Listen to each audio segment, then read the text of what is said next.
News screens display alarming global headlines about monsters and catastrophic events, sparking fear and confusion. Outside the school entrance, students gather as someone complains that the trending news is just exaggerated hype, comparing it to past zombie rumors.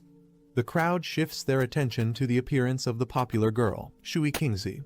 Students gossip about her breakup with her boyfriend. One student claims the girl was just settling for him, as she got accepted into a top university while he failed to even enter an ordinary college. They agree their futures were never compatible. Another student tries to remember the boyfriend's name, saying it might have been Fang Yi. Suddenly, Fang Yi appears in front of Shui Kingzi. Shui Kingzi calmly states that she has made up her mind and believes their relationship is no longer realistic.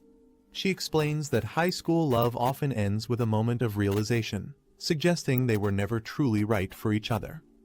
She adds that a lasting relationship needs equal standing and courage. She firmly says they should break up and adds that even if he tried everything, it wouldn't change her decision. Fang Yi stays silent with a blank expression, while the crowd watches. Internally, Shui Kingzi wonders if he's so stunned that he can't respond. The crowd mocks Fang Yi silently, assuming he'll beg her to stay since she's the school flower. One student even calls him a fool dreaming beyond his league. Fang Yi casually responds with "all right" and brushes it off. Shui Kingzi is caught off guard and stares in disbelief. Fang Yi says he'll leave if there's nothing more to say. As he walks away, she calls out for him to wait, while wondering if his cold reaction is genuine or just an act. He looks back at her and calmly asks if she has anything else to say. She angrily warns him that no matter what he thinks or does, she will never return to him. He coldly tells her not to overestimate her importance, referring to her as just the school flower. Shui Kingzi stands speechless as Fang Yi brushes her off, saying he's too busy to continue the conversation. As he walks away, a few students express disbelief that the breakup happened so quickly and easily. Fang Yi reflects to himself that Shui Kingzi and the others have no idea about the disasters coming. He's no longer the person they once knew, he's someone who has returned from the future to this timeline. He knows that in the face of what's coming, society's standards, money, degrees, and reputation will become meaningless. To him now, Shui Kingzi is just a figure from a past life that no longer holds any value. He reflects that petty gossip no longer matters to him. What lies ahead is far more important. In his mind, the world and its values will soon be overturned. He knows that the real threat isn't personal relationships, but the crisis that will soon endanger all of humanity. The story flashes back to the previous night. Strange visions and shattered images surround Fang Yi as he receives a mysterious cosmic message. A countdown is revealed: 361 days until the beginning of the spiritual energy revival, which will bring unprecedented and unpredictable changes to the world. The message declares that society's standards will be overturned, and a new era of spiritual practitioners will rise, where power will become the only measure of worth. Fang Yi, startled, reaches out as the vision unfolds. He, floating in a glowing cosmic space, faces a light and asks who it is. Suddenly, a surge of light and energy flashes toward him, catching him off guard. The screen revealing that a system from the end of the universe has activated. It uses a supreme algorithm to generate spiritual techniques based on the spiritual beings the user touches. The screen states that Fang Yi currently possesses 0 techniques as he reaches toward the interface, absorbing the gravity of this new power. Fang Yi silently reaches toward the glowing system panel, activating it with curiosity. Suddenly, a massive beast with glowing red eyes lunges toward him, jaws wide open in a violent surge of energy. The creature appears to emerge from the system itself, surrounded by lightning and chaos as Fang Yi floats nearby in shock. His eyes widen as he realizes the danger in front of him. Fang Yi sees the fate he once shared with countless ordinary humans. Beads of sweat roll down his face as he processes the memory. He questions if that was truly him in his past life. He recalls how, in that previous life, he was just a powerless person swept up by the disaster, fighting only to survive. Fang Yi recalls the darkness of his past as lightning strikes and mutated beasts roam the city. He remembers watching his homeland collapse, powerless to stop the destruction. His past self died in despair, consumed by a burning desire for revenge at the moment of death. In that final moment, the fire in his eyes burned with hatred, reflecting the pain that still lingered within him. He believes the system chose him because of his strong desire for revenge, giving him the chance to return 1 year before the spiritual energy revival. He acknowledges that almost no one senses the coming danger, but he's now fully aware of what's approaching. He reaches toward the glowing core, determined. He resolves to use this year to turn every spiritual event into an advantage, as light bursts around him and the transformation begins. The system initiates a new assessment process, scanning Fang Yi as energy begins to surge within him. His eyes glow with golden light. The system declares that the user is now bound to it and a new path has opened. Everything in the world can now be used to forge spiritual techniques, making him a powerful practitioner meant to save humanity. Meanwhile, in the outside world, officials announce that humanity is facing an unprecedented crisis and must abandon past knowledge to adapt to the unknown challenges ahead. Fang Yi confirms that this moment marks the beginning. With others nearby, he notes how the authorities haven't reassured the public, only advising people to remain cautious and alert. A phone displays warning alerts with strange images. Fang Yi reflects that such open warnings are unusual. In the past, news like this would have been censored immediately. A quiet auditorium is shown as he explains that the Xia country uses calm, indirect methods to mentally prepare people for disaster without spreading panic. Fang Yi admits it's a tiring and slow approach, but far better than neighboring countries that respond with chaos, violence, or looting when disasters strike. Fang Yi remembers the system's rule: everything strange can become a source of power. So, he knows he must rush to the scene whenever something unusual happens. His eyes narrow as he checks his phone. A headline warns of the highest UV levels in a century at Qingcheng University, along with a heat wave alert for new students, disguised as a casual sun protection notice. Some students nearby dismiss it as media hype, joking that the university probably paid to trend, unaware of the deadly seriousness behind the warning. He looks up at the cloudy sky, noticing how different it seems from the weather warning reports just nearby. He checks his phone and sees the UV index at 0, questioning how Qingcheng University, only 15 minutes away, could be experiencing extreme UV levels. He reads a school announcement stating that registration will proceed as normal despite the intense heat, while online comments joke about the warning being fake or photoshopped. While the public dismisses it as a hoax, Fang Yi smiles subtly, knowing deep down that dangerous is beginning, and he's the only one who understands it. Fang Yi smiles confidently as he senses that his first real opportunity has finally come. The sun blazes unnaturally over Qingcheng University's north gate. He arrives calmly and realizing something is not right with the environment. As students flee from the unbearable heat, Fang Yi calmly observes the glowing particles floating around the campus gate and wonders what they are. He crouches down and reaches toward one of the flickering lights. As his finger touches the glowing orb, it pulses brightly with a surge of energy. A flash of light erupts, and Fang Yi is taken aback by the sudden reaction. The system detects a severe solar-type energy disturbance and immediately initiates the solar attribute data template. He screams in pain as the overwhelming energy surges through his body. A massive burst of radiant light explodes outward, illuminating the entire area with intense solar energy. Onlookers react in shock. Some question if they're hallucinating. Others jokingly call it a Super Saiyan moment, while one compares it to a heavenly being descending to Earth. Fang Yi screams in agony as the solar energy floods through his body. He wonders if the formation is complete, feeling like he's about to die under the strain. Suddenly, the system confirms the formation is complete, and he has obtained the golden sun breathing technique. His transformation is complete. His hair turns white, his eyes glow gold, and his body radiates with powerful solar lightning. At Qingcheng University, the new student welcome day begins under a bright. A crowd forms around the registration area as students line up. One student offers to help a Shui Kingzi carry her luggage. As she draws attention, multiple boys rush over, offering guidance and club flyers, hoping to impress her. Calm, she politely declines with a firm, "Thanks, but no need." A group of students chat excitedly, happy to be in the same city. Shui Kingzi stands beside them, visibly uninterested, thinking they're completely love-struck. Suddenly, a massive explosion of light appears in the distance, drawing everyone's attention and stunning Shui Kingzi. A warning blares through the loudspeakers, advising students to stay away from the north gate due to an incident. With a serious expression, she realizes strange things have been happening everywhere and decides she must investigate it herself. At Qingcheng University's North Gate, amidst the swirling smoke and flames, Fang Yi appears. A system panel activates, explaining that by staring into the scorching sun and breathing in the burning heat, Fang Yi can perform golden sun breathing to strengthen his body. Without prior learning, a new skill is unlocked, and writing points are gained as golden energy continues to surge around his hands. Fang Yi looks at the system panel, which confirms that a new skill has been unlocked and 59 writing points have been gained.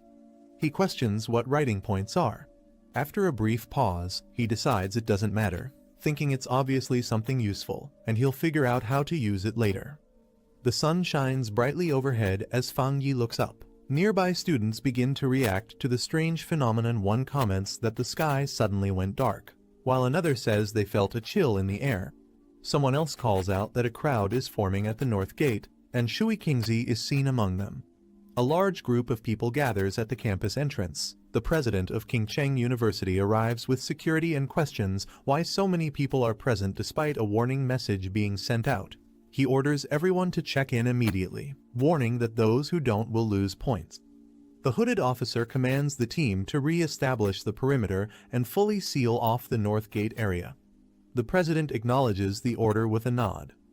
A system notification appears, confirming that the contaminated zone level at Qingcheng University's North Gate has been purified. Fang Yi reads another message explaining that a contaminated zone is a government-designated area in Xia country where spirit return energy appears. He's surprised to learn it's officially recognized and realizes he's not the only one affected. A broadcast alerts everyone that all unrelated individuals must evacuate the sealed North Gate area immediately, prompting Fang Yi to stay cautious. As military personnel take control, someone questions if they are from the army, while others in the crowd express confusion about the situation. Fang Yi realizes the disturbance has become too large and their presence has attracted too much attention. Without hesitation, he launches himself into the sky, deciding it's time to leave the area. The hooded officer steps through the smoke. He kneels and touches the surface, picking up a small crystal fragment. He brings it to his eyes and inspects it carefully.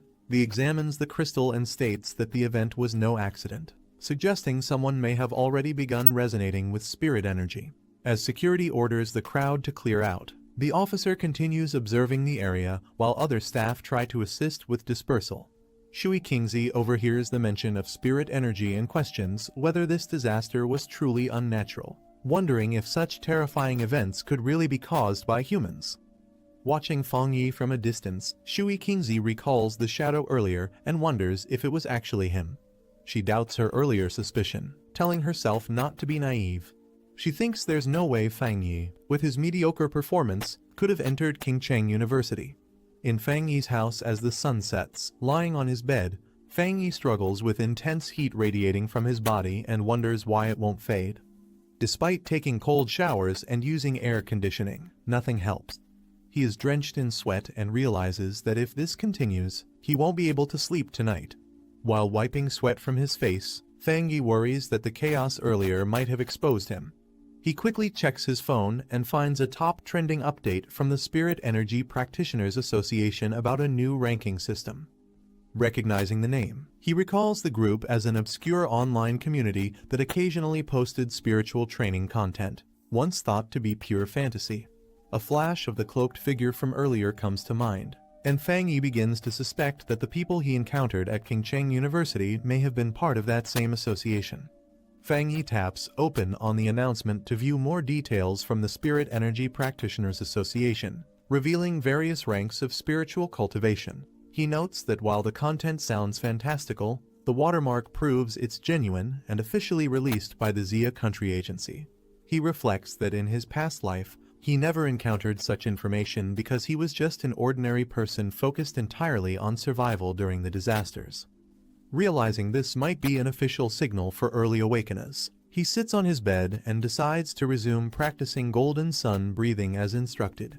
He closes his eyes and begins breathing steadily. As the heat builds within his body, he starts to sweat but stays concentrated. Flames of golden energy swirl around him as he levitates in his room. A narration explains step 1 of the process, strengthening the body into a vessel capable of absorbing the energy of heaven and earth. As if becoming a living weapon, he channels his spirit energy and concentrates intensely, commanding himself to shape it into the form of the divine axe as golden power explodes around him.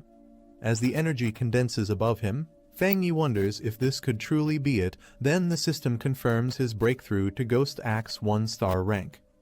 A new system appears, reminding him that he has 50 writing points available to convert knowledge into skills. He had forgotten about them, but now considers using them to boost his new cultivation rank even further. Fang Yi reflects on the system's explanation, questioning what it means to forcibly embed power into anything. Curious, he holds out his glowing hand and wonders if a random object like a mug would qualify as anything. A system window appears, asking if he wants to use a writing point to embed the sun attribute into the mug. As the mug glows, he realizes his guess was right. Smirking with satisfaction, Fang Yi confirms to himself that this new ability has limitless potential. He realizes that forcibly embedding attributes means granting objects supernatural powers. He wonders what would happen if he used this ability on a weapon like a sword or a gun, rather than a mug. He looks at a sword in his possession, understanding that a weapon crafted specifically for him with supernatural powers will be crucial in the future. Fang Yi stares at the sword in its case, planning to experiment with the system and test its effects before committing to forging a true weapon.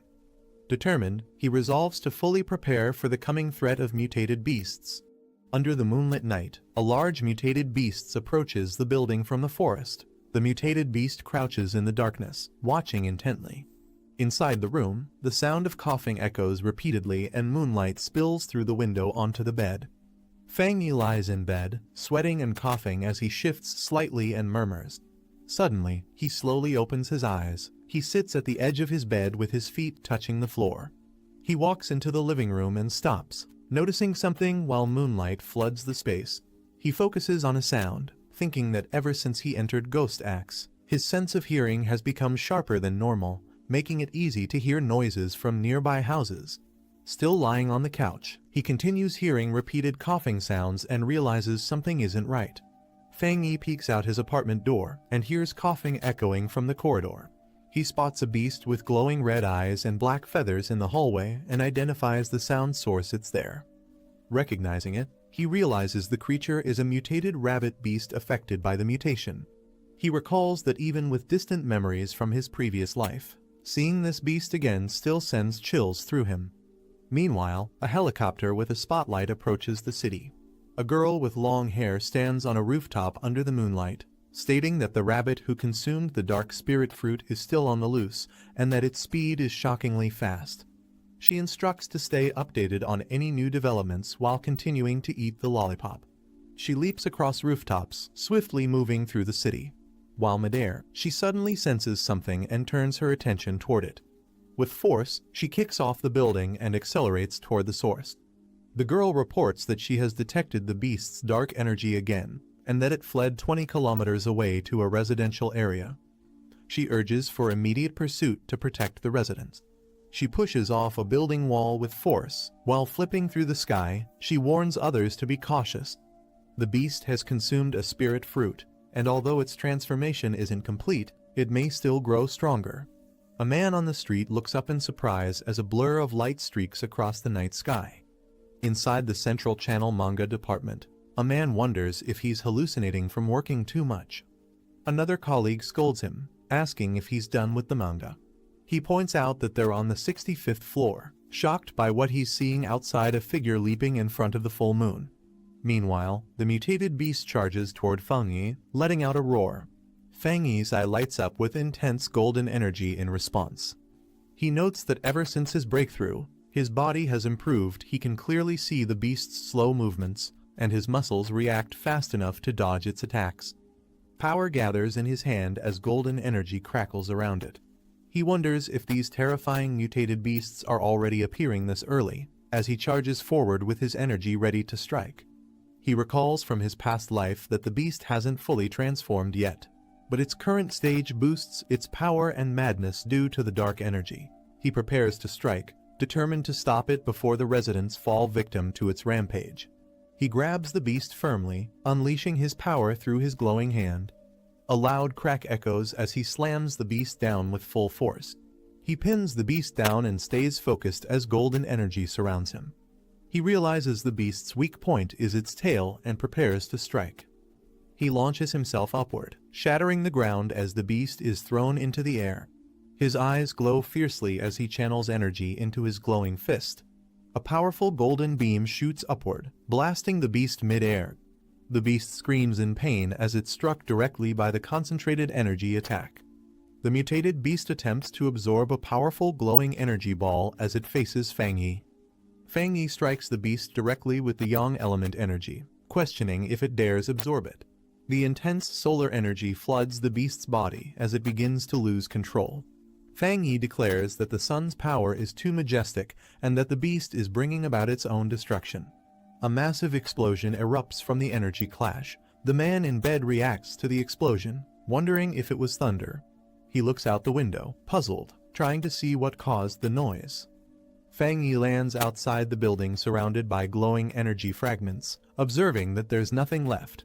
He reflects that the creature had acted desperately, as if it was starving and trying to consume all the energy from his body.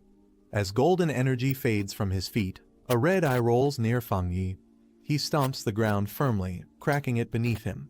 Fang Yi thinks to himself that although the beast used the darkness element, its attacks were wild and reckless. The yang element inside him suppressed its energy, revealing just how desperately hungry it truly was. Fang Yi reflects that if he hadn't awakened, he would have been devoured like the others by the mutated beasts whose hunger had already begun to manifest. He knows that to survive future threats, he must gather more spirit energy techniques. Meanwhile, under the full moon, the girl descends from the sky. She lands forcefully in the forest. She steps forward and questions if the target is truly dead. Kneeling down, she confirms the corpse has been torn apart and decides to begin collecting the remaining dark element energy. As she reaches toward the ground, she suddenly reacts to something unexpected. The girl winces in shock from the heat, pulling her hand back and wondering how intense the temperature is. She realizes the heat is due to a high-level yang energy one with a pure concentration, similar to what's detected at Qingcheng University, and suspects it's no coincidence.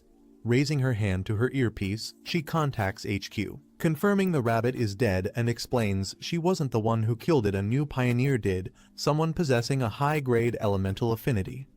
Someone at HQ asks if the person who purified the polluted zone at Qingcheng University's northern gate and killed the mutated rabbit is the same individual. Another confirms the person isn't listed in the HQ archives and remarks on the unusual talent of a pioneer with such pure elemental power. They insist the association must reach out to him immediately. The girl agrees, activating flames and energy in her hands as she prepares to store the sample. She seals the yang element energy carefully inside her cloak. HQ instructs her to postpone all other missions and focus entirely on tracking the new pioneer and gathering any information about him. They hope to persuade him to join the Spirit Energy Association. The girl calmly unwraps her lollipop. She acknowledges the command with a quiet "understood" as she places the lollipop in her mouth. Still chewing, she casually says that before anything else she just wants a cup of milk tea. Fang Yi wonders who this mysterious person is, recognizing that such overwhelming power must belong to a true expert. He silently vows to meet him no matter what it takes. Fang Yi stretches his arms wide in front of a large window as sunlight pours in. He states that the whole day's plan starts in the morning and acknowledges the dazzling sunlight. He removes his shirt, revealing a muscular physique, and mentions that waking up early helps with his cultivation.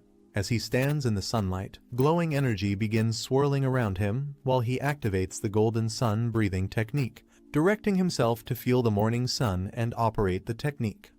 Surrounded by radiant golden energy, Fang Yi explains that after entering the Ghost Axe realm, he can now sense the aura of the mountain masterpiece more clearly when using the golden sun breathing technique, which feels like threads circling the divine axe. A sudden explosion of light erupts as he realizes the breakthrough happened faster than expected, surprising him. Fang Yi clenches his glowing fist with determination, channeling the power through his arm as energy surges outward. Lifting the golden axe, he notes it feels much lighter than before. As he swings it, He reflects that cultivation is like chopping wood. What truly matters is persistence. He swings the golden axe downward with force as radiant energy shoots up through his body. He channels the power while standing firm, stating that his axe technique is becoming more refined and destructive. With golden eyes glowing, he senses his body becoming stronger, remarking that his physical toughness has increased. He reflects that although his progress seems fast, it's due to unused residual energy from his previous breakthrough to 1 star. Surrounded by golden flames, Fangi decides that from now on, he must level up gradually, 1 step at a time. As he glances at a package labeled authentic goods, he notes that the anomalies caused by his cultivation are too flashy and thinks he needs to find a quieter place. At the association office, an older man hears something and reacts with curiosity. Holding a phone, the man detects a solar energy fluctuation and immediately suspects Fang Yi as the source again. In a quiet mountain forest by a stream, Fang Yi sits cross-legged and activates a screen interface in front of him. When prompted to use code points to implant a yang attribute into an item, he confirms with a yes as golden energy wraps around him. He recalls a past attempt where he used a figurine as a weapon. The coding worked, but it couldn't handle the yang attribute's power. Now wielding a new blade, Fang Yi senses that not all props can be turned into weapons. But this one is different. He feels the blade and his body share the same origin and resonate together strongly. The screen confirms that the coding was successful. Surrounded by golden energy, Fang Yi praises the weapon and prepares to test its power with a strong swing. Shocked by the overwhelming force, he exclaims in surprise as a massive burst of light explodes from the weapon. Holding the glowing blade with a confident stance, Fang Yi unleashes a fiery arc of energy in a wide slash. Fang Yi unleashes a massive slash that nearly causes a wildfire, relieved that the situation didn't get worse. Seeing the smoke and destruction, he realizes it was too loud and he's probably already been noticed. He prepares to leave quickly. Meanwhile, the girl rushes toward the scene, frustrated and yelling repeatedly in anger. She complains that she only went to redeem a coupon and buy milk tea, but missed something important, blaming her bad luck on retrograde Mercury. The girl looks surprised and shouts in shock upon realizing something about a hot spring. As she rushes through swirling smoke, she questions what the Buddha statue just did and wonders how to handle the aftermath and where to report it. With teary eyes, she worries about getting scolded by the cleanup department again and complains that ever since they appeared, nothing good has happened. Suddenly, she's caught off guard as something hits her from behind. The girl is shocked and yells in disbelief, realizing that last night the aura was still 1-star ghost axe, but now it has advanced to 2-star and even carries the presence of a spirit weapon. A visual explanation describes spirit weapons as powerful tools infused with attributes, far beyond ordinary weapons. She notes that spirit weapons are extremely rare, with the association only possessing 2. She's confused how someone else could have one, especially since current tech is still incomplete and restricted from public use. After a pause, she nervously laughs it off, saying it must be a mistake on her part. Sitting by the stream, she prepares to cool it down and clean up the aftermath. Walking through the forest, Fang Yi reflects that his weapon has the yang attribute now, but the system never said it was limited to just one. Remembering the system's words, he notes that many techniques can be coded, and anything in the world can become coding material. He wonders if he can stack multiple attributes onto the same weapon. While checking his phone, Fang Yi receives a message from someone asking if he's a pioneer. The sender reveals they checked his browser history and saw he entered the realm after using a driver post. Fang Yi realizes he forgot to set his privacy settings. The conversation continues with the user saying their group has 3 members trying to connect with other pioneers. Fang Yi responds that he's a newbie too. They ask about his cultivation progress, mention how tough the body tempering divine axe is, and share a rumor about a national team player reaching that realm. Fang Yi replies that it sounds impressive. Fang Yi is surprised to learn that even official military recruits are still only at the Ghost Axe realm. He receives a message from IDUG-72 about a newly formed pollution zone and a suggestion to team up, offering safety and shared loot. Fang Yi is intrigued and questions the new zone. He asks for the location, and IDUG-72 sends a compressed data file titled Dark River Molten Dragon.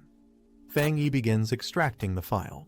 The file explains that the pollution zone originated from a dark river altered by tectonic shifts, now turned into molten layer due to world mutation.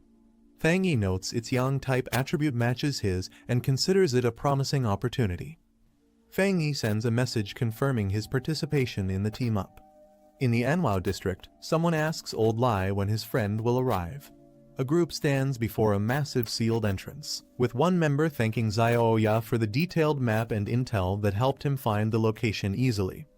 Another member expresses gratitude for the group's support and reminds everyone that once they're inside, they'll need to watch out for each other.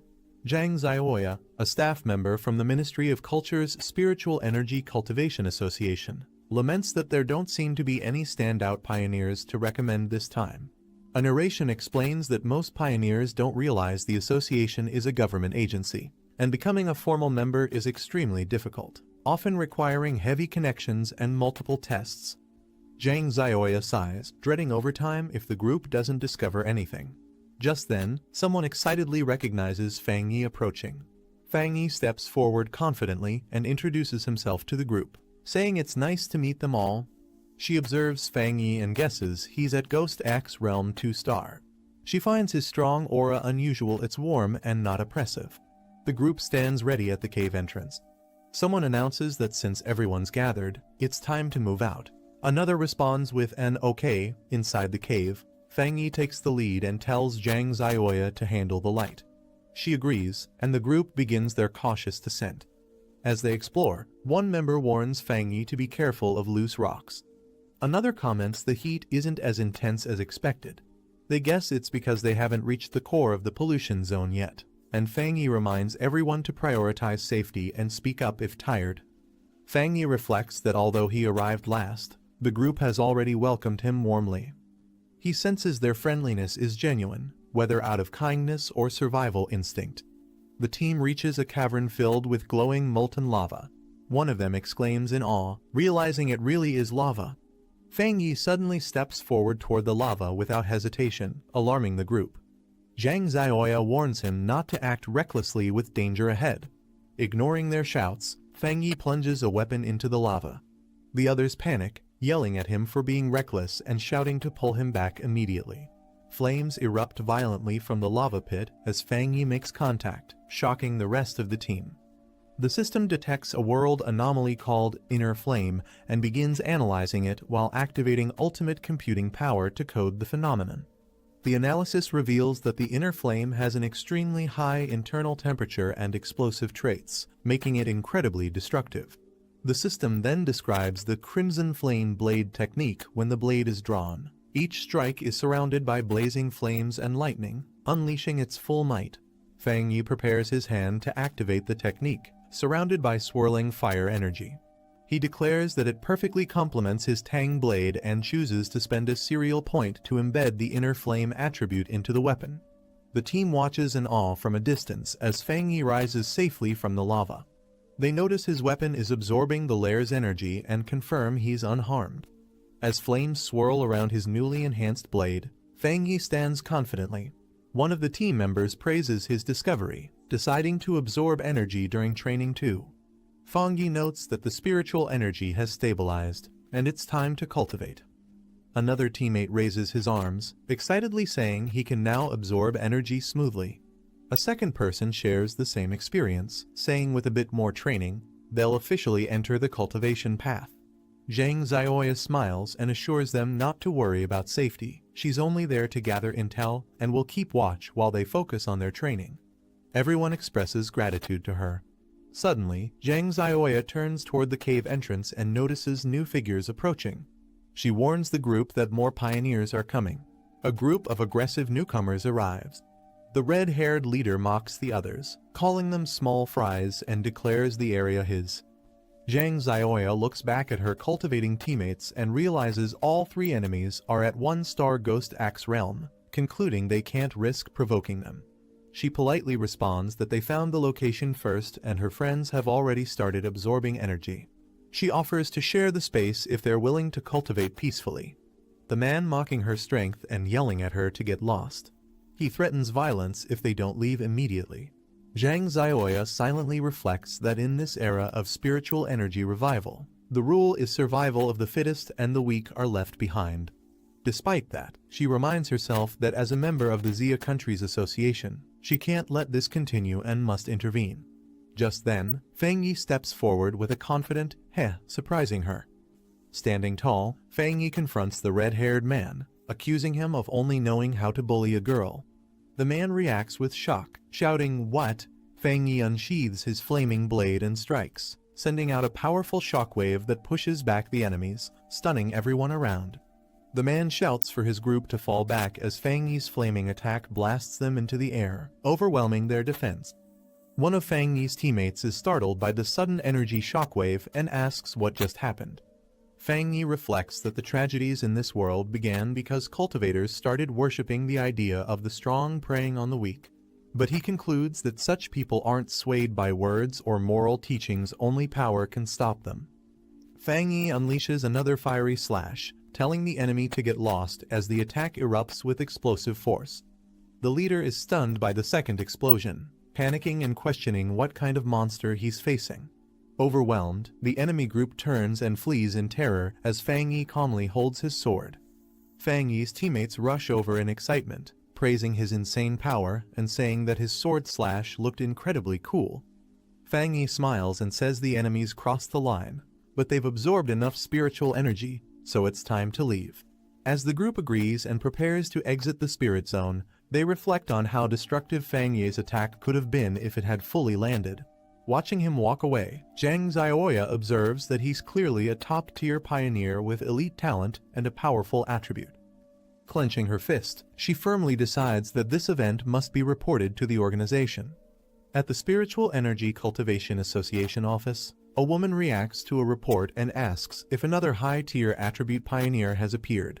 Zhang Xiaoya on the other end is shocked to hear the word "another." Caught off guard, the girl nervously denies anything suspicious while secretly confirming she recorded the event and should be contacted for any updates. She ends the call, saving the data, as instructed. Later, excited, she tells her teacher that they've found 2 high-tier pioneers back-to-back, but he dismisses it, saying it's not luck. Anyone with a high-tier attribute now holds value and will soon rise to power. The older man rubs his forehead, frustrated by recent developments, thinking it's all becoming too complicated and he wants to quit. Meanwhile, in town, Fang Yi walks in a hoodie and sword. Girls nearby admire his appearance, thinking he looks like a powerful character, making Fang Yi embarrassed. As he silently continues walking, others around admire him. A caption notes he's pretending to be a cosplayer to avoid attention. Suddenly, Fang Yi receives breaking news on his phone.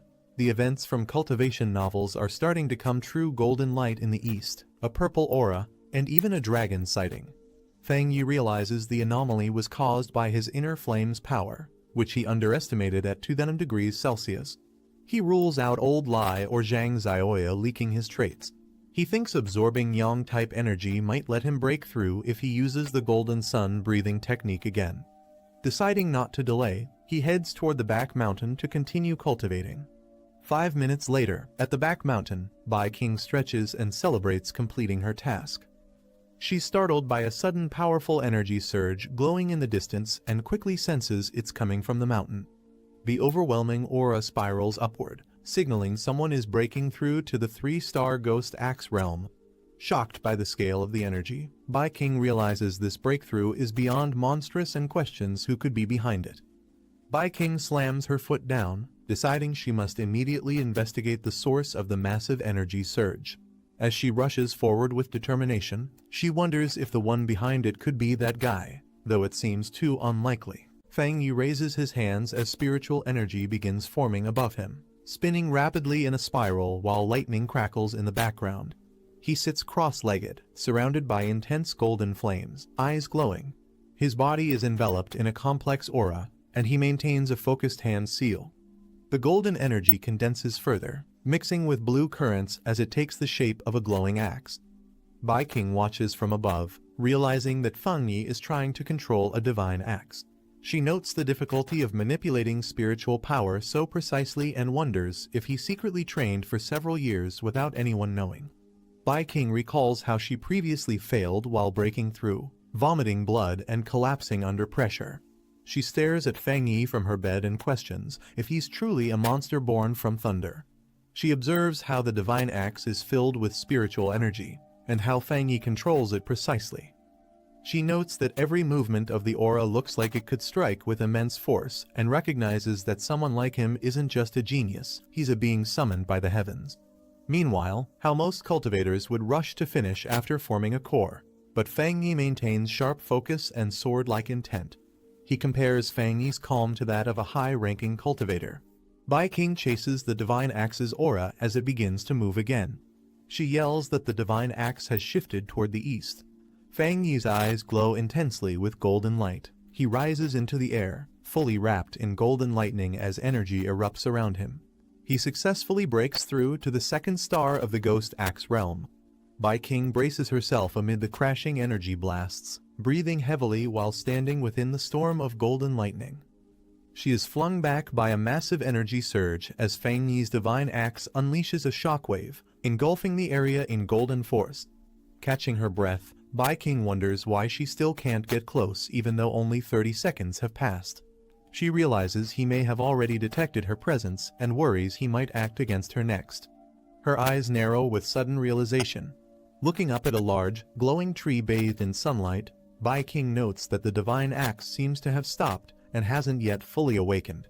Fang Yi hides in the trees and watches Bai King, realizing she's the one who's been investigating him over the past few days. Bai King introduces herself as the captain of a field team from the Spirit Energy Association. She formally extends an invitation to Fang Yi on behalf of the organization. Fang Yi responds calmly, explaining that he's only been following her these past 2 days in hopes of joining the official association. He assures her that his actions weren't meant to leave a bad impression. He adds that while the association hasn't made a public announcement yet, all internal documentation is already formalized. Bai King wonders if he'll misunderstand her actions or think she's been bothering him. She focuses on staying calm. Fang Yi questions Bai King's reasoning. She tries to answer but hesitates, overwhelmed by his directness. She debates whether to be honest, unsure if revealing the truth would make things worse. He explains that he wanted to locate the Spirit Energy Association early to integrate with their system and correct misunderstandings about rogue cultivators, giving both sides more clarity. He acknowledges that despite their differences, they all must face the same threats ahead. Fang Yi admits that if he were her, he wouldn't trust someone like him easily either, and joining an organization without certainty feels like deception. Bai King remains silent, visibly affected by his honesty. Bai King pulls out her ID card and formally introduces herself as Su Mantang, an athlete from the Spirit Energy Association. She enthusiastically holds her badge up high, hoping Fang Yi recognizes her.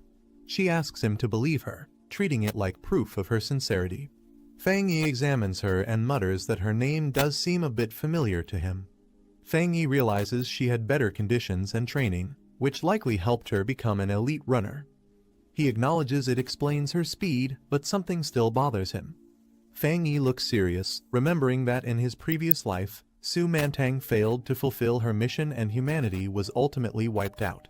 He recalls the destruction of the world and thinks that now that he's been reborn and granted a system, he must one day join their cause, but the time isn't right yet. Su Mantang smiles and says she really does recognize him, hoping it builds trust. Fang Yi quickly leaps away, telling her he'll consider the offer, leaving behind a trail of wind. Fang Yi reappears behind Su Mantang and tells her to temporarily keep his identity and actions a secret from others. Based on her conduct, he concludes that the Spirit Energy Association likely trusts her more than other scouts. He internally decides to make use of her abilities, believing she can serve his goals well.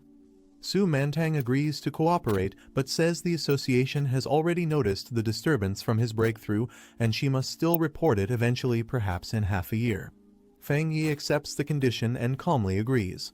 Su Mantang leaps through the forest, frustrated that Fang Yi slipped away again. She complains about always missing her chance and the tiring task of reporting back. She grumbles about cleaning up after others' messes, then tells herself to stop dwelling on it. Since she's already on assignment outside, she might as well finish it properly. Receiving a message through her earpiece, Su Mantang is shocked to hear that an abnormal has reappeared. She quickly asks if it's active again. She recalls the brutal monster pack responsible for past horrors. She vows never to forget them. Dark red creatures with twisted forms crawl through ruined cities, hunting, biting, and killing without reason. They target humans and spread chaos wherever they appear. The creatures are classified as abnormal beings by the Spirit Energy Association. Their actions vary in behavior, with some attacking randomly and others following complex strategies. If they're not eliminated early, they grow stronger by absorbing aura, becoming more destructive and difficult to handle. Lightning strikes violently in the middle of a heavy rainstorm, illuminating tall city buildings. Fang Yi steps into a puddle as rain pours heavily. Emergency warnings flash on electronic screens, announcing that the area has entered a dangerous state and civilians should evacuate immediately. Passers-by comment on how frequent these anomalies have become. Fang Yi looks up. He notes the intense lightning pressure in the atmosphere and realizes that the center of the storm is still moving. Fang Yi climbs a flight of stairs in the rain. He stops before a distant mountain struck by purple lightning and mutters that the signal is coming from there. Without hesitation, he leaps forward into the storm. He lands with speed, sprinting up the slope toward the mountain. He receives a system alert confirming the area ahead is contaminated. Target location, Jade Peak. Another display identifies Jade Peak as a 545-meter mountain and a notable landmark in the city. Fang Yi approaches through the misty, skeletal forest littered with bones. The system reports that the contamination level is currently unknown. Fang Yi continues forward without hesitation. Suddenly, Fang Yi's eyes sharpen as he senses something unusual nearby. A massive bolt of bright blue lightning strikes down in front of him. The meeting begins with a report showing a mountain struck by lightning. They explain that the spiritual energy levels are rising, and the danger level of Yuhuang Peak is increasing rapidly. A man in a suit says this is a serious situation. The original cleanup team was reassigned, so the emergency meeting was called. He then asks King Yin to continue the briefing. Bai King, in front of the council, explains that currently the peak is inaccessible due to explosive lightning-type spiritual energy. They had only rated it as an A-level pollution zone so far. Bai King adds that in 1 hour, it will reach a level that demands a new emergency classification. However, based on past data, no one in their district, including herself, has the ability to approach it safely. The officials review death rate estimates and conclude that even Ghost Axe Tier 3 elites have a 100% fatality rate if deployed into the contaminated zone. Another officer proposes immediate lockdown around Yuhuang Peak's base with 24-hour patrols to stop anyone from entering. A second officer agrees, stating the mountain must be sealed completely from the root of the danger. They finalize the decision. No one is allowed near the spirit turbulence until energy levels drop. The zone will remain locked for safety. Suddenly, lightning crashes into the mountain. Amid the rain and flashing light, Fang Yi appears in a hooded cloak, muttering to himself that he will reclaim his memory. Fang Yi stands amid the storm, but realizes it's not enough.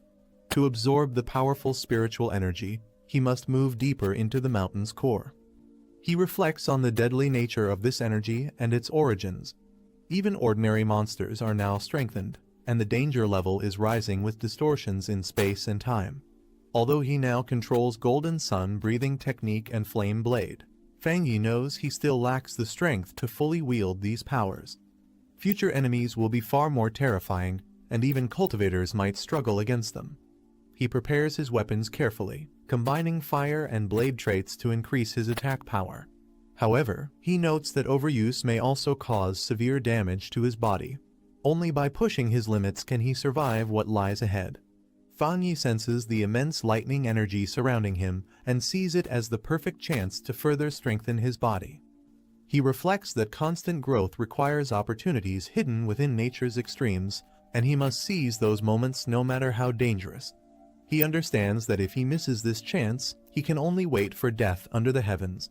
As a bolt of lightning strikes down, his eyes glow intensely. Gripping his blade tightly, he braces himself for what's to come. As lightning strikes, Fang Yi braces for impact. He marvels at the overwhelming force crashing into him. As he channels his strength, sparks and energy swirl around him, while he clutches his weapon tighter. Caught in the center of the storm, he screams while absorbing the energy, enduring the painful surge through sheer willpower. Breathing heavily but still standing, Fang Yi grips his blade and steadies himself. Fang Yi stands firm, feeling the deadly lightning attribute in his sword. He senses that this force is like a punishment from the heavens. The pressure increases, forcing him to clench his fists and grit his teeth. He realizes that even nearing the lightning's core could crush him instantly. He looks up at the storm, wondering how he can make this wild power submit to him. Taking a deep breath, he calms himself. With a flash of determination, Fang Yi activates Golden Flame breathing at full force, shouting his command to unleash everything he has. Fang Yi charges upward with blazing force, clashing directly with the incoming lightning.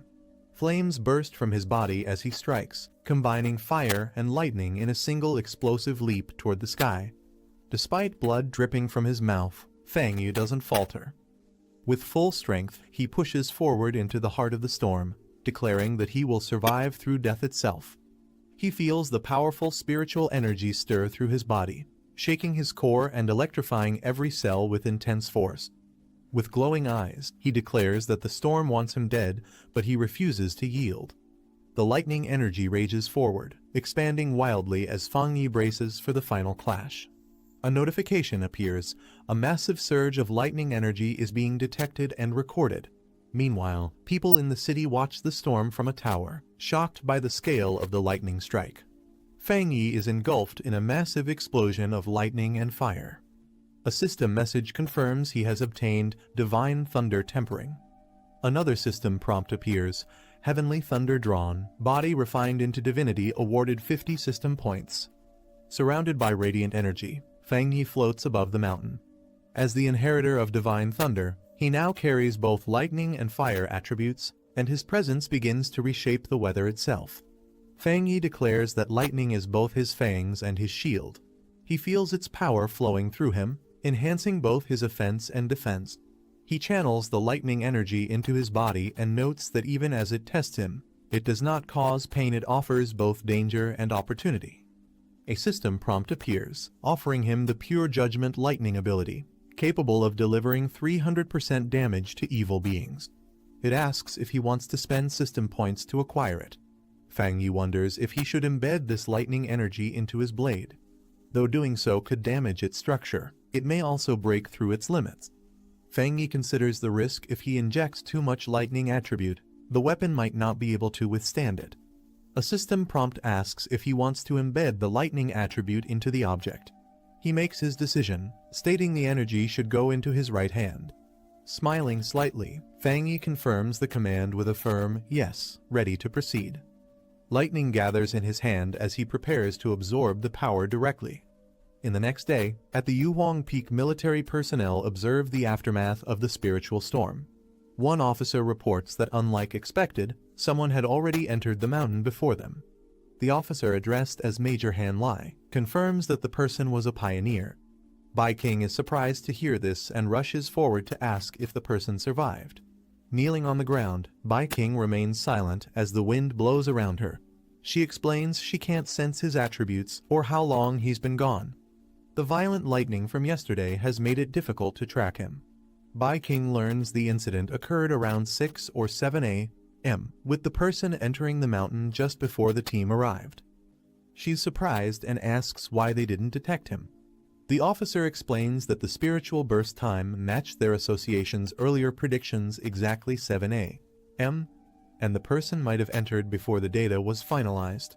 Standing over the lightning-scorched peak, the officer says the pollution level was expected to reach his rank, but afterward, the spiritual density dropped drastically.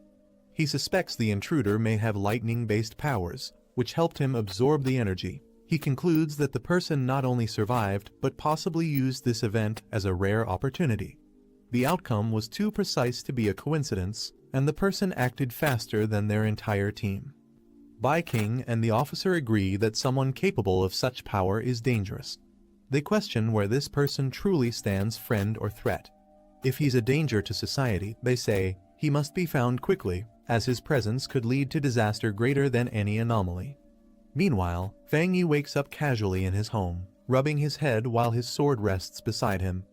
Back at the command center, the officer declares that no matter the cost, the mysterious person must be located. He assigns a code name, Tyrant, Someone says they hope the association can recruit tyrants soon. They plan to seal the information and begin an investigation. One of them mentions that a high-level pioneer is trying to establish contact. Another orders Xiao Su to report to Major Han. Bai King looks surprised and says, "Eh?"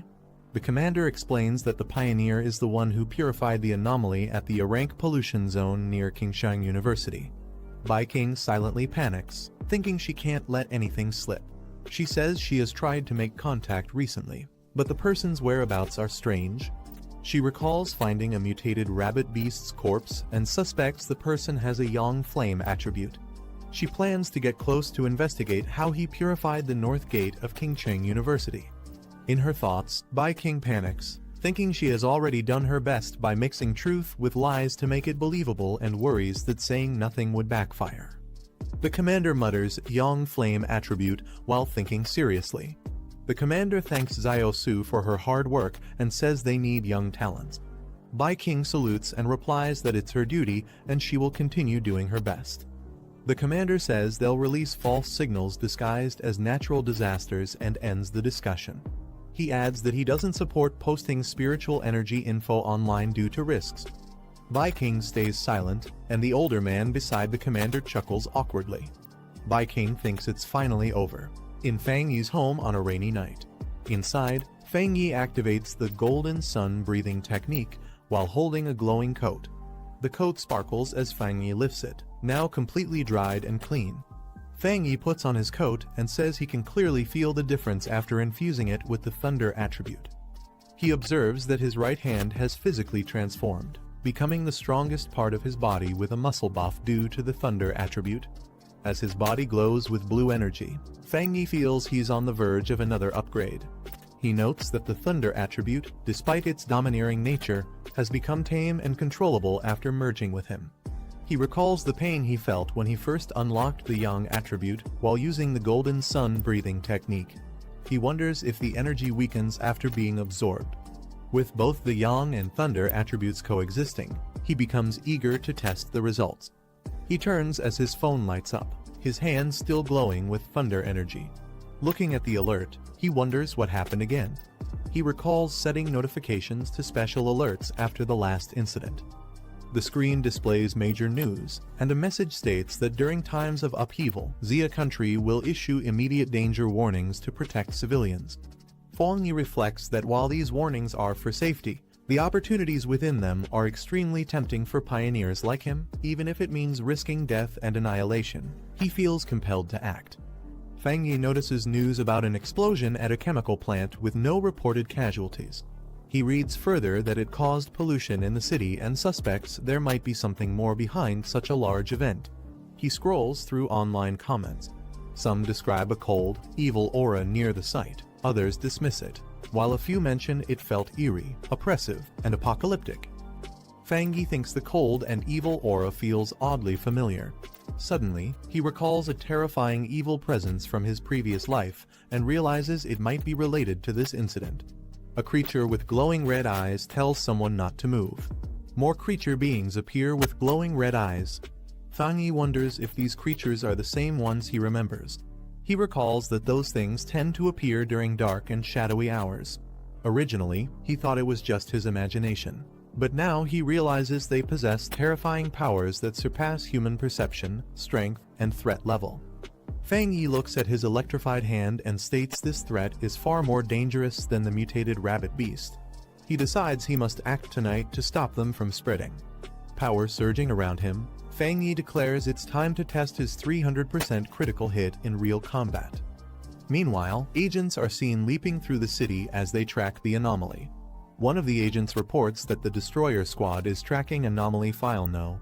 2 but has temporarily lost the target. The current threat can merge with darkness and conceal its form. One of the agents reports that the creature emits a faint sizzling sound when close and has a tendency to eat humans. He requests assistance in updating the anomaly file. As lightning strikes in the background, another agent notes that with this weather, the creature is definitely going out to hunt. An agent in a hood says they can't allow this to happen. Meanwhile, a staff member confirms submission of supplemental data for File 7, Candle Night.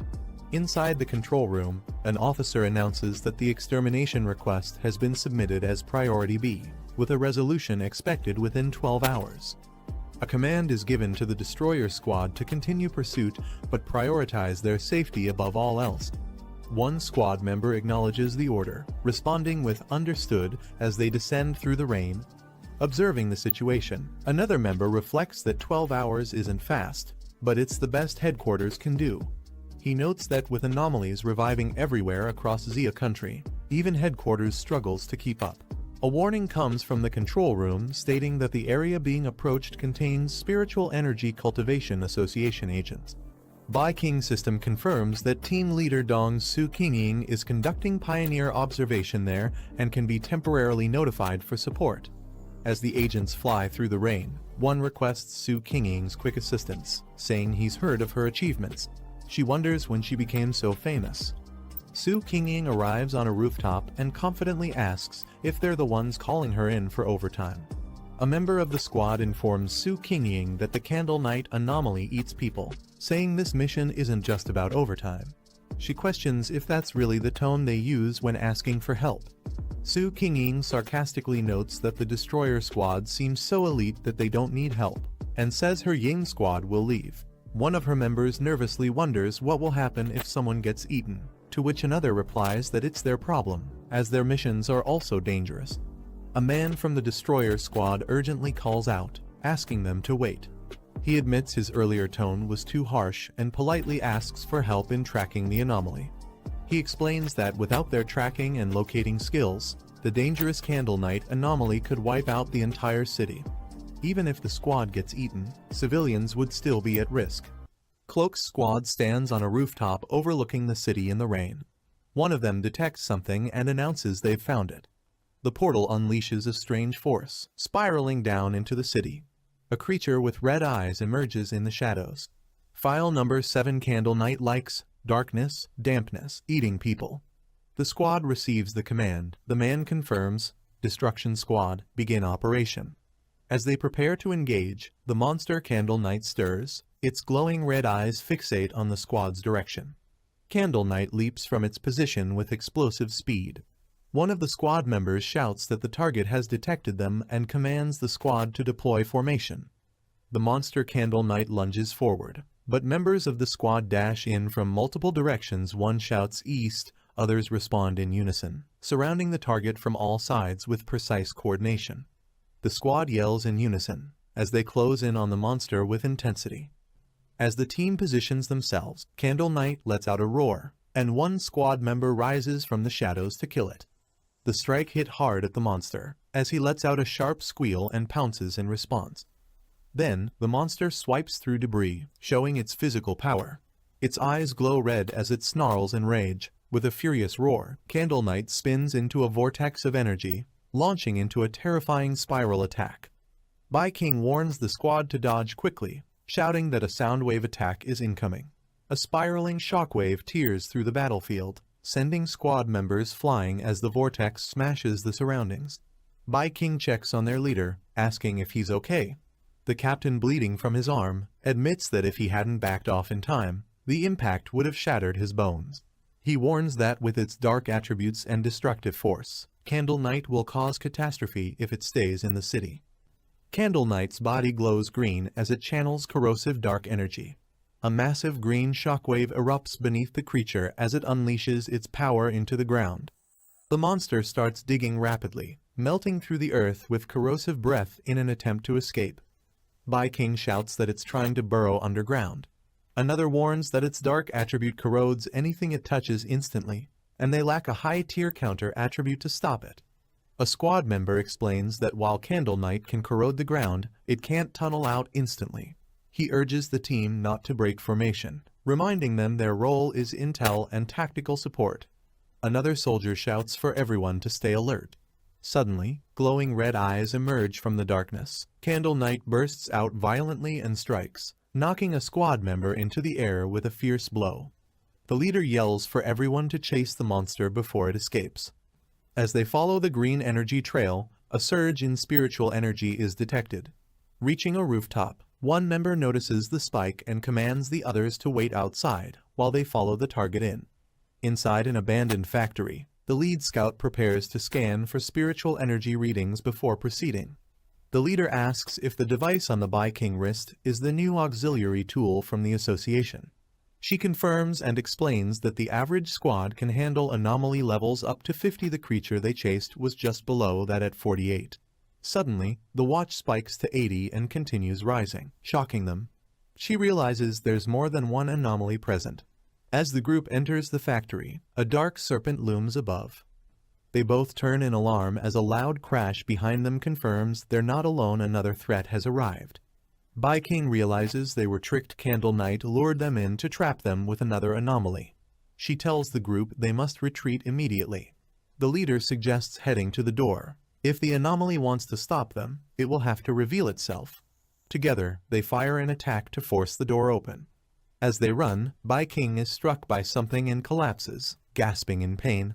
She realizes her senses and body are being overtaken by the poison gas as a dark creature looms in the mist. She calls out to the others but gets no reply. Alone in the mist-filled factory, she suspects they're nearby but unable to respond. Holding her communicator, she pieces it together. Candle Knight lured them in, but the poisonous place belongs to another anomaly, likely a giant serpent. The serpent's face emerges from the toxic fog. She realizes that unlike Candle Knight's dark powers, this mist is poisonous and began affecting them the moment they entered. The gas not only paralyzes senses but drains spiritual energy rapidly.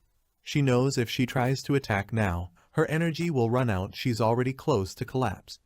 Lying on the ground, she questions what kind of anomaly could possess such intelligence and overwhelming power. It feels like they're being toyed with. Her body collapses completely. A faint light breaks through the ceiling above, but she's too weak to move. As her eye barely opens, struggling to stay conscious as she senses something approaching. Fang Yi crashes down from above, descending with confidence. He lands firmly on the ground, cracking the floor beneath him with sheer impact. Standing tall, he faces the looming serpent and confirms it's a dark attribute anomaly, unfazed and fully in control. The black serpent lunges with jaws wide open, aiming to devour the intruder.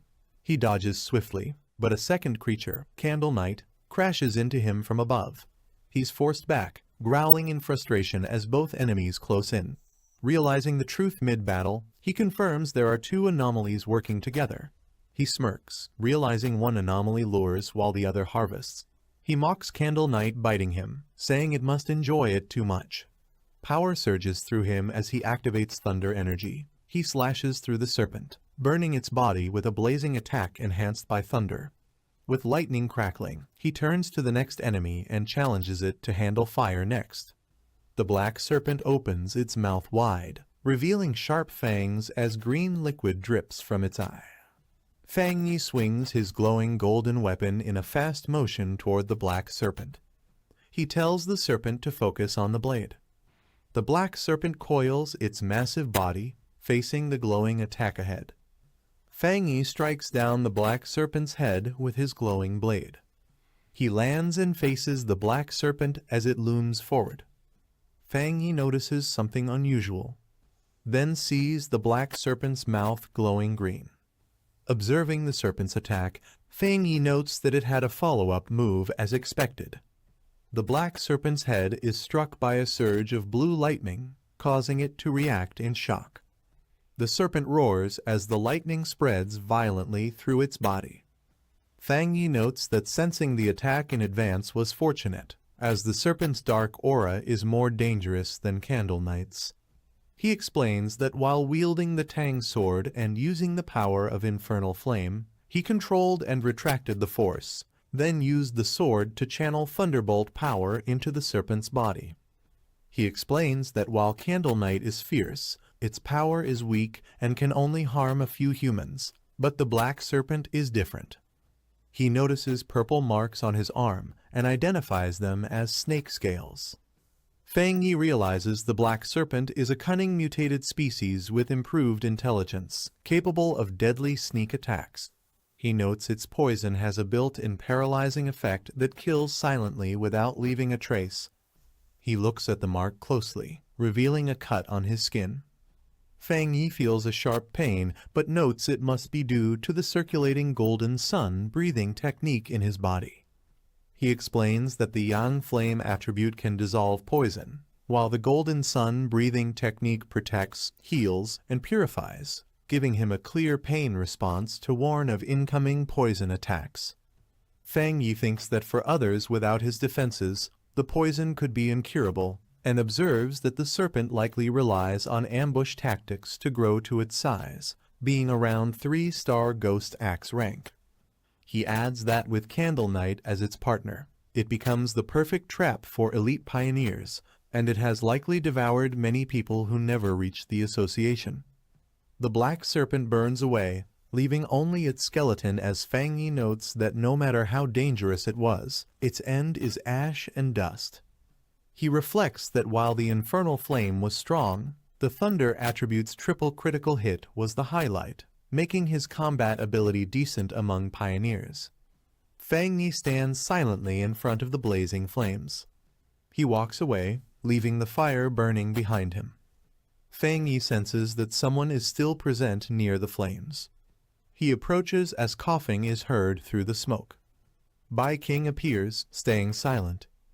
Fang Yi recognizes her as someone from the association, recalling her name starts with Su, while another person tells her there's no need to pretend. Fang Yi tells Bai King that her act of playing dead needs improvement. She realizes it really was him earlier and claims she woke up from the smell, not pretending.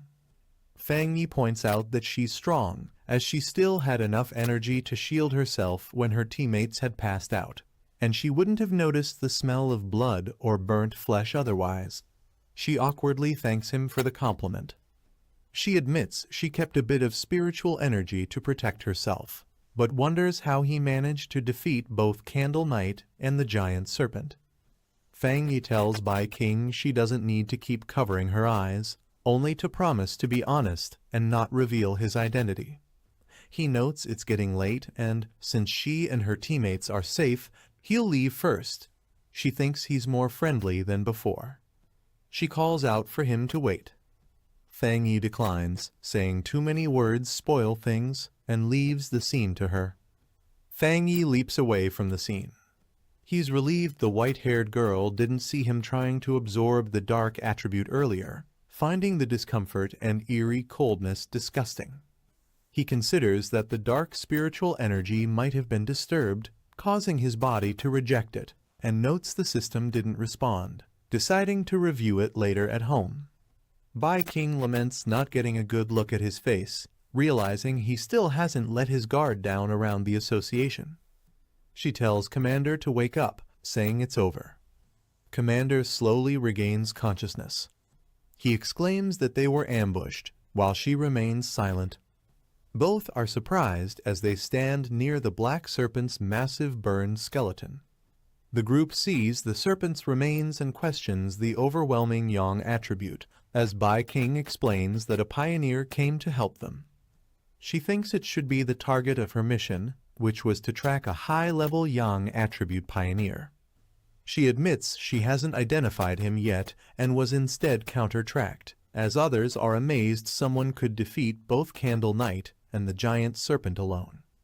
The commander asks about Candle Knight's corpse and suggests cleaning up the scene and submitting the remains to the association. He uses green energy to examine the remains, but suddenly steps on a spot emitting a blue electric charge. He reacts to the violent energy as Captain Su watches. Bai King asks Captain Su if the target was yang attribute, noting the residual electrical charge is far too intense. Captain Su examines the body, confirming the thunder attribute is pure and high tier, and wonders if two high-level pioneers worked together to kill both the Black Serpent and Candle Knight. Captain Su realizes only one person appeared and thinks no one would believe a single person carried two extreme high-level attributes.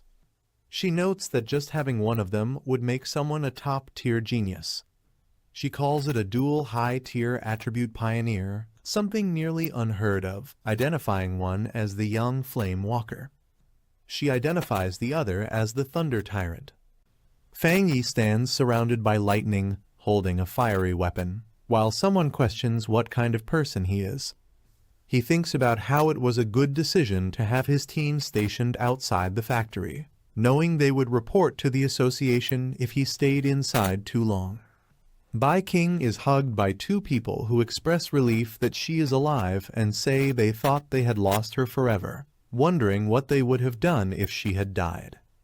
An association member examines a digital screen, with their task now focused on scanning residual spiritual energy, analyzing traces. Association reconnaissance personnel scan the ground for traces and report the outcome to the association. A member explains to both captains that based on trace comparisons, whether from combat habits or kill patterns, all evidence points to a single person responsible for killing both anomalies. Captain Su states there is a 99% probability it's the same individual. One man remarks that it really is a dual high-tier attribute pioneer, admitting he thought they had made a mistake. Captain Su agrees, noting either of the anomalies alone could have wiped them out, and another adds that this powerhouse defeated them in a single strike. Even though they are all in the Ghost Axe realm, the power gap is enormous. Bai King says her surveillance target has appeared, the data has been updated, and she needs to report to the higher-ups. She reports that both Tyrant and the North Gate of Qingcheng University were her assigned targets. A man on the phone responds that he understands the situation and tells Xiao Su to pause her mission for now. She hears that since the target saved her, eliminated the anomalies, and secured the area, it means he doesn't resent the association and isn't their enemy.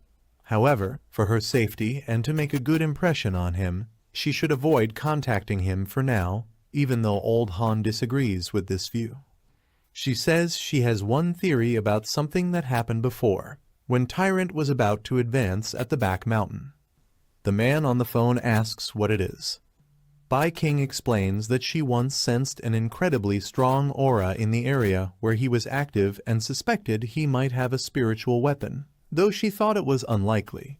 But now that it's confirmed he is a dual high-tier attribute pioneer, she believes otherwise. The man asks in surprise if he has a spiritual weapon. The man says it's unlikely for someone, no matter how gifted, to possess a spiritual weapon without outside help or resources. He adds that the reconnaissance team found no traces of a third spiritual energy attribute usually linked to a spiritual weapon. Bai King explains that when she came into contact, the spiritual weapon aura she sensed was of the yang attribute.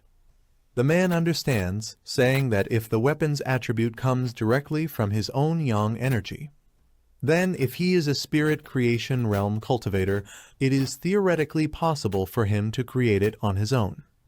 Bai King reacts with surprise, noting that spirit creation realm cultivators are extremely rare worldwide, with barely more than 2 known.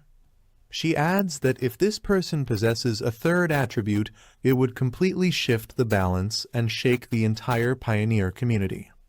The man explains that research shows different attributes clash within the human body, making it nearly impossible for them to coexist, and so far no pioneer has ever been confirmed to possess 3 different spiritual attributes. He says that if the person truly has a spiritual weapon, the absence of a detected third attribute might actually be good. He hopes such a powerful pioneer never becomes humanity's enemy. Meanwhile, the man believed to be the subject showers quietly. Fangyi notes that there's less than a year until the official spiritual energy revival, yet anomalies and phenomena are already erupting everywhere, becoming highly active. He mentions that many pioneers, including himself, have started cultivating on their own.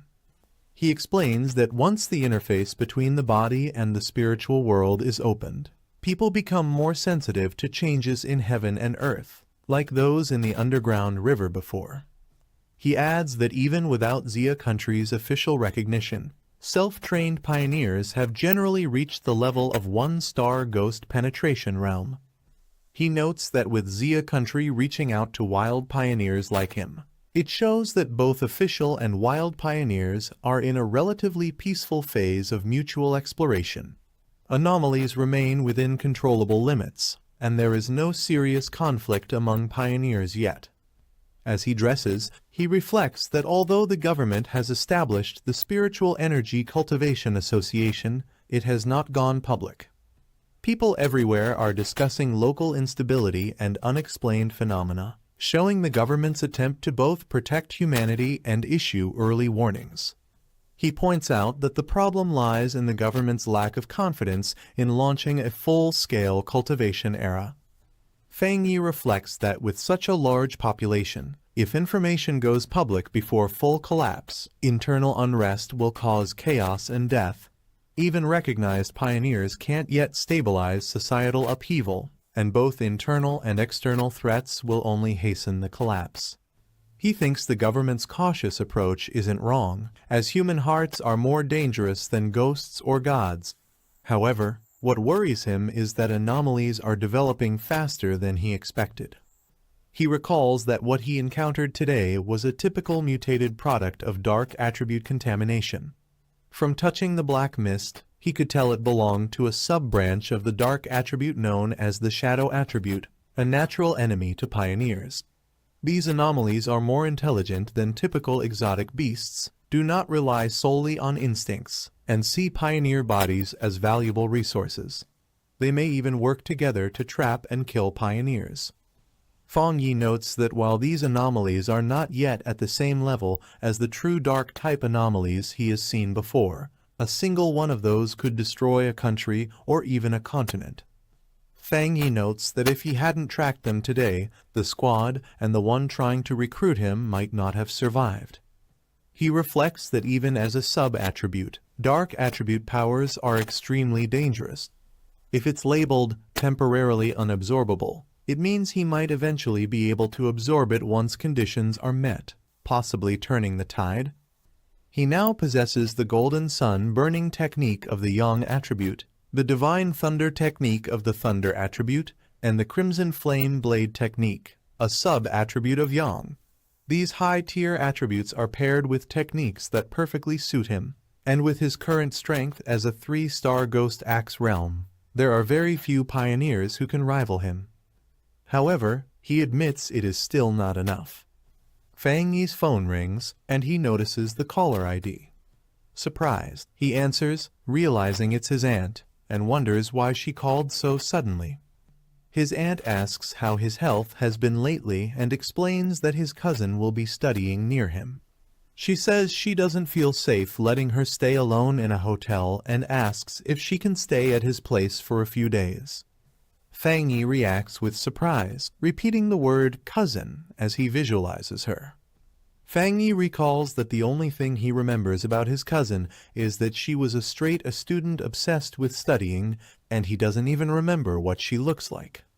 He tells his aunt to just have her come over since there's a spare room at his place, asking when she will arrive. His aunt says she'll give her the address so she can come over by herself. His aunt mentions that his cousin will bring him some specialty snacks. Fang Yi thanks her and says he won't hold back. She adds that his cousin should arrive by tomorrow afternoon and apologizes for the trouble. He replies that it's no trouble and says he has something to do, so he'll hang up.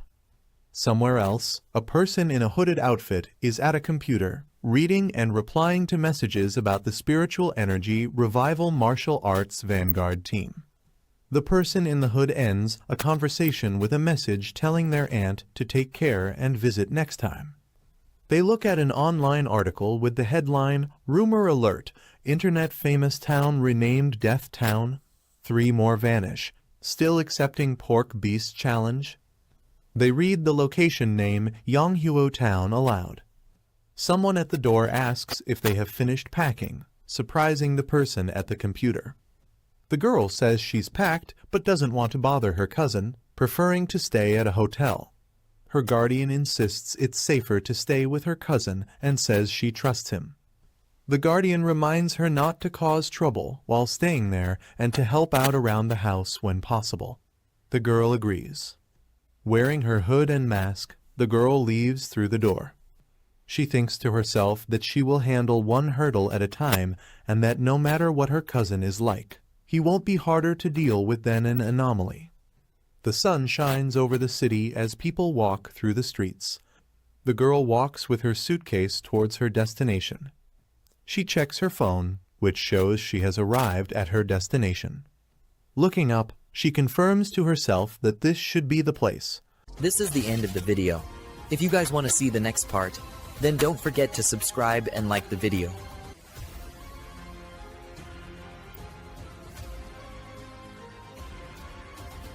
He entered the house, surprised to see someone waiting for him. The girl called out hesitantly, asking if he was her cousin. He stared at her, realizing he couldn't recognize her face, and asked if she was Lin Yiji. She quietly confirmed, keeping her composure. Later, the two sat together in the living room. He told her that if she ever needed anything, she could simply call him. She politely thanked him, addressing him as cousin, while the silence between them lingered. He handed her a spare key, mentioning that her room was just across the hall. She politely thanked him and apologized for troubling him during these few days. As he left, she thought to herself that her cousin seemed easy to get along with and wouldn't pry into her matters. However, he quietly observed her, sensing something unusual. He wondered if it was just his perception, or if she wasn't hiding her presence properly. Earlier, when she sat on the couch, he had faintly felt an unfamiliar trace of spiritual energy. The thought struck him, could she already be a pioneer too? As he watched, her body emitted a glowing aura of energy, making him question whether her excuse about coming for summer camp was actually hiding a deeper reason. She checked her device, receiving messages about cultivation techniques and the importance of keeping her spiritual energy hidden. Deciding it was too risky, she told herself not to cultivate for now, since being caught by her cousin would be difficult to explain. 3 days later, she realized that living with him actually disrupted her training. Meditation and breathing techniques were constantly interrupted, making cultivation harder than expected. Meanwhile, he sat cross-legged, practicing the golden sun breathing technique. Radiant light flared around him, brighter than he anticipated. Concern crossed his mind, such a flashy technique might easily draw attention. She called him for dinner, serving tomato beef stew, cold cucumber salad, and corn rib soup. He noted how polite and considerate she was, even insisting on handling the chores herself. Despite her flawless etiquette and diligent behavior, he couldn't shake off his suspicions. While eating, he observed quietly, deciding not to interfere. Allowing her to continue this way, he thought, was also a method of making her lower her guard. He quietly thought to himself that only by observing her longer could he uncover the truth about her identity. She continued eating calmly until her phone suddenly lit up, breaking the silence. Startled, she glanced at it, but before she could react further, he leaned in, his sharp gaze fixed on her. With suspicion in his voice, he asked if it was a friend calling her, leaving her momentarily stunned. He excused himself from the table, telling her to continue and that he would return to his room. Once he left, she quietly answered her call, her expression turning serious. On the other end, someone mentioned another major world shift happening the next day. She asked for the time and confirmed she would be there by 3 p.m., arranging to meet at the entrance of Yonghuo town. Outside, he listened in, realizing the location was just an hour's drive away, a trendy suburban area, and clearly tied to her hidden agenda. As he watched from a distance, he confirmed his suspicion his cousin was also a pioneer. She sat in meditation, spiritual energy swirling around her, yet with her current strength, she couldn't sense his presence. He noted her talent was impressive, already reaching the 2-star Ghost Axe realm while still in high school, and perhaps capable of advancing even further. He wondered if her unusual personality was tied to such extraordinary talent. Finally, he realized the truth. The summer camp had been nothing more than a cover. The real reason she came was because of the upcoming world shift, something she must have already known about and used as an excuse to be there. He reflected that every world shift was both a danger and an opportunity, a chance to gain new techniques and strengthen his power.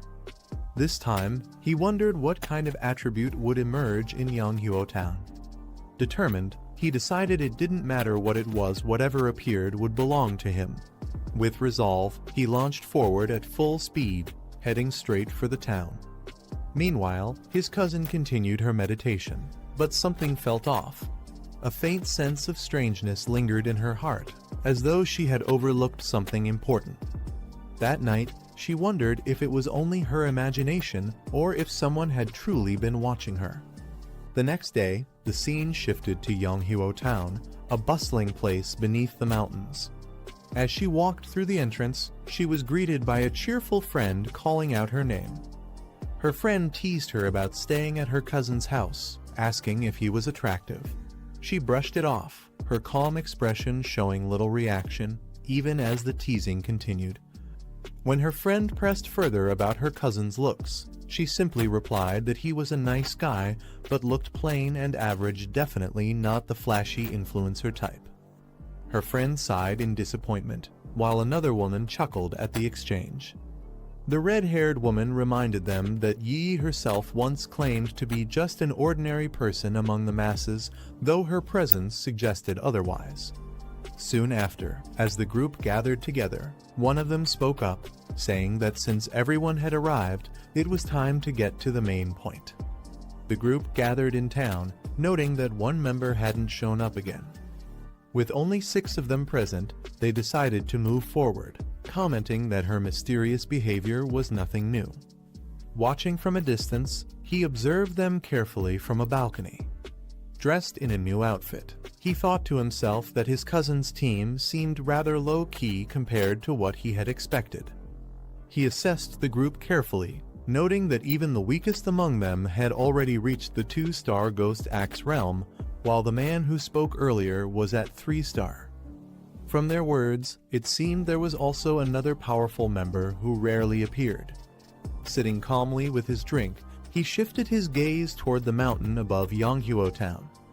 His sharp eyes caught sight of a phenomenon, an enormous vine descending from the sky, signaling the beginning of the world shift. The massive vine stretched from the heavens down into the earth, towering over the mountains of Yonghuo Town. Its sudden appearance defied all previously known information about world shifts, making it difficult to comprehend. Observers were left stunned, acknowledging it was indeed a world shift, though uncertain whether it would lead to total collapse. The red-haired woman stared in disbelief, whispering that she wouldn't have believed it if she hadn't seen it with her own eyes. Everyone present felt the overwhelming presence of the vine, realizing they were witnessing something extraordinary and far beyond their expectations. As they approached the massive vine, one of the girls hesitated, urging the group not to go any further. Yi questioned her, asking why, and the girl admitted that after seeing it up close, her whole body felt cold, as if something was terribly wrong. Another mentioned the rumors circulating on the internal forums. A red-haired woman listened closely as the girl explained that she knew someone from a team who had tried to make contact with the vine during its last appearance. Those people weren't weak, they were far stronger than her, real pioneers, and not low-level by any means. The implication left the group uneasy, the danger of the vine suddenly feeling much more real. They pressed forward and found the area littered with bones entangled in the roots of the massive vine. It was clear that others had come here before them, but none had returned. The frightened girl clutched her head, trembling as she said she could feel it, they would meet the same fate as those who vanished. Her words painted a grim picture, imagining that not even their bones would be left to bury. The group stood on the eerie red ground beneath the vine, the atmosphere heavy with dread as the truth of the danger set in. He thought he could take on the pioneer's gamble and either succeed or die trying, but the sight of the anomaly filled him with instinctive fear. His intuition warned that this was no ordinary threat, it was a powerful, high-level mutation unlike anything seen before. Overwhelmed, he admitted he wasn't ready to lose everything here and wanted to retreat. The others remained silent at first, then agreed. They too had felt the same unease. One explained the reason the vine carried a desolate aura, as if all life within it had perished with time. That was why it made them feel so deeply unsettled. She tried to stop the hesitation, reminding that fear had no place here. With determination, she declared this was the true path of martial pioneers. The group felt the suffocating death energy radiating from the massive vine, its presence overwhelming. Watching from above, he noted that among all anomalies he had encountered, this vine felt the most unpleasant. Yet, he acknowledged their decision to cultivate here as an act of real courage. They noted the strange contradiction. Though the vine was a plant, it felt lifeless, more like a dead shell without spiritual energy. She reminded the group that time was short and urged them to act quickly. The others agreed, deciding to focus on sensing energy in the area instead of rushing blindly. She warned everyone to stay within sight and not wander too far, ensuring they remained cautious. With resolve, she led the way, believing this path would be the safest option. She began cultivating, encased in a glowing barrier that pulsed with energy. From a distance, he observed with approval. Her choice of position was cautious yet effective, striking the perfect balance. Her energy surged violently, the aura around her intensifying as power built up within. He realized with surprise she was on the verge of breaking through, already close to reaching the 3-star level. She successfully advanced, her aura exploding into the 3-star Ghost Axe realm. The others watched in awe, praising her talent. But the massive vine stirred, its roots twisting ominously. One of them quickly noticed the change, alarm flashing across his face. The group panicked as the vine began moving toward them. Shocked, they realized it had sensed their presence even from afar. The massive vine lashed out, attacking the group. Panic spread as one shouted for everyone to run before they were killed. They realized Ye's breakthrough had caused too much disturbance, drawing the vine's full attention. If anyone got caught, the desolate aura would consume them instantly. Despite the danger, Yi remained focused within her barrier, still in the midst of her cultivation. The group argued fiercely. Some refused to abandon her, while others insisted it was suicide to stay. The tension rose as fear clashed with loyalty. One tried to reason with her, saying life and death were fate. If they stayed, they'd all perish, and since they were only acquaintances, it wasn't worth the risk. Frustration flared as tempers clashed. But she stood firm, refusing to abandon her teammate no matter what. From a distance, he watched silently, realizing her cousin had no idea of the danger closing in. Yi struggled within the tightening vines, their overwhelming power threatening to crush her barrier. He clenched his weapon, recalling his promise to his aunt he had sworn to protect her no matter what. Meanwhile, the others fought desperately, slashing at the spreading vines in a bid to hold them back. But one was ensnared, her body wrapped tightly as she cried out in pain, unable to break free. The vine struck fiercely at Yi's barrier, threatening to shatter it as she remained deep in cultivation. Just then, he leapt forward, his blade glowing with blazing golden energy. The others cried out in shock, fearing for Yi's safety. His sword descended like a fiery strike, cleaving through the vine with explosive force.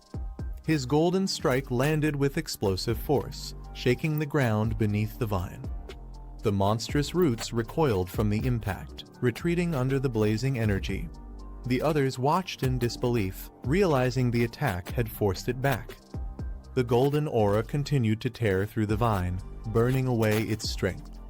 He descended with power radiating from his body, standing tall as the overwhelming force pushed the threat aside. They shielded their eyes from the blinding light, stunned by the overwhelming power that had just forced the vine back. One wondered if this was the appearance of another pioneer. They realized the blazing force was the purest Yang attribute, a rare high-tier power capable of suppressing the desolate vine. He compared it to his own talent, frustrated. Though he had reached the 3-star Ghost Axe realm in record time, only a handful in the country could display such overwhelming strength. Gritting his teeth, he admitted that Lin Yi's talent was close to his, yet not by much. Even so, the gap between them and this mysterious power was undeniable. He gripped his weapon tightly, realizing the vast difference between them. If such powerful pioneers existed, then what did that make the rest of them? From below, they stared at his radiant figure, admitting that his power had crushed not just one of them, but all of them. They questioned what kind of existence he truly was, his presence towering like something beyond human. Meanwhile, another marveled at the vine's terrifying technique, calling it a perpetual engine that could endlessly absorb life energy from its surroundings. The system extracted the vine's ability desolation attribute, a power that could instantly corrode and drain all surrounding life force. He opened his glowing green eyes, realizing why the vine had only thrived in such harsh terrain. If it had grown elsewhere, it would have drained the life from everything for dozens of miles around. Calmly, he reflected that this attribute was both brutal and tyrannical, a power that stripped vitality by force. He reflected on the desolation attribute, calling it tyrannical for forcefully stripping away the life force of others. One of the women thanked him sincerely, saying without his intervention they would have all died, asking how they could ever repay him. He waved it off, replying there was no need. In truth, he had gained the most endless vitality and the desolation attribute thanks to their lead.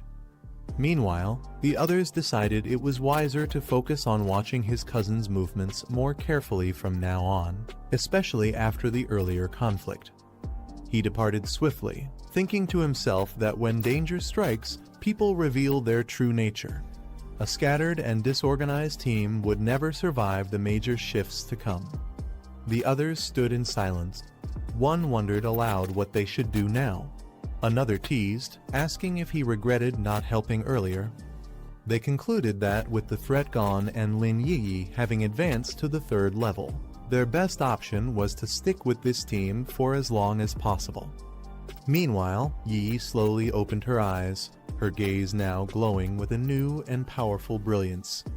Yi finally awakened, surprising everyone. They rushed over, relieved to see her conscious. Confused, she asked what had just happened, noticing the others still recovering on the ground. She then sensed the lingering yang energy nearby, its scorching intensity so strong that it could be felt even from a distance. One of them offered to explain what had happened, while the others quietly wondered about the mysterious man who had intervened. They were left in disbelief, wondering if someone that powerful could truly exist. One admitted he was practically a monster, far beyond their level. They recalled how no matter how hard they had tried, they couldn't cut through the vine, yet he had forced it back with a single slash. Looking up, they saw the massive vine curled far away in the sky, completely avoiding them after the clash. She thought about the man's lingering deterrent, noting how even after he left, the once raging vine had become meek and lifeless. When she returned home, he greeted her casually, surprised at her sudden appearance. He noticed her face looked pale and pointed it out with concern. She brushed it off with a smile, saying she was only tired from studying. He told her to rest after working so hard and suggested they order takeout for dinner. She agreed quietly. She reflected that breakthroughs were mentally exhausting, far worse than staying up all night for weeks. Lying down, she reminded herself that she was no longer ordinary, and even if she pushed herself harder, this was the path of a pioneer. The world was already changing. Meanwhile, he stepped outside, thinking that unlike his cousin, a normal life was no longer possible for him. She checked her phone and was surprised by a sudden message in the group chat. It was from Jia Lan, who instructed everyone to notify her if there was any trace of that powerhouse again. Others in the group speculated was the one who saved them the same figure who became famous at the Dark River Molten Dragon site. If so, why would someone of that level bother helping them? They recalled the overwhelming power of that slash, a burst of white light so intense that no pioneer of the same tier in Xia country could have possibly withstood it. He prepared to leave, thinking that Lin Yi would now likely lower her guard, allowing him to observe her movements more freely. Riding his bike through the night, he reminded himself it was time to figure out how to properly carry the desolation attribute. He reflected that the attribute leaned more toward plant-type entities, making it unique compared to others. But he also realized its sinister, corrosive nature could be dangerous. Placing it directly into his body might lead to severe negative effects. He considered that directly merging the desolation attribute with his body might conflict with his thunder attribute. Instead, he decided the best approach was to use an external medium, just like the strange ghost vine that had evolved after sensing spiritual energy revival. With determination in his eyes, he muttered that he now knew exactly where he needed to go. Under the moonlit sky, he rode his bike through the quiet mountain road, heading toward his next destination. He arrived at City Forest Park, parking his bike under the shade of a large tree. Walking into the field of flowers, he decided he needed to find a plant that resonated best with his spiritual energy, one that could become the lucky one. Closing his eyes, he calmed his mind, preparing to connect deeply with the surrounding energy. Soon, green spiritual light swirled around him, lifting his body as the plants began responding to his call. The plants around him began glowing faintly, seemingly responding to his spiritual energy. He noted the reaction was intense, yet still not sufficient for what he needed. Surrounded by swirling green light, he muttered that something stronger was required to succeed. Suddenly, he paused, sensing something unusual, his eyes lifting under the moonlight with sharp focus. In the glowing field, a single flower began to shine brighter than the rest, catching his attention. He wondered if this was the one. He slowly reached out his hand toward the flower, testing its resonance. As his finger touched the petals, the flower emitted a radiant green light, responding strongly to his energy. With a soft exhale, the flower fully bloomed under his touch, its glow intensifying as it accepted the bond. He examined the glowing wildflower, noting its unusual reaction to spiritual energy. It felt almost alive, clinging to his touch like a loyal pet. The flower's glow pulsed softly in his hand, fully resonating with his spiritual energy. He acknowledged its strong response and declared it the perfect vessel for embedding the desolation attribute, asking if it was ready. With a surge of green energy, he initiated the process, spiritual power swirling violently around the flower. As the system prompt appeared, asking if he wanted to embed the desolation attribute into the flower, his eyes glowed with determination. Without hesitation, he firmly answered yes, sealing his decision. The flower shone brilliantly in his hands, absorbing the green energy that surged wildly around him. The embedding process began, merging his power with the spiritual potential of the chosen flower. This is the end of the video. If you guys want to see the next part, then don't forget to subscribe and like the video.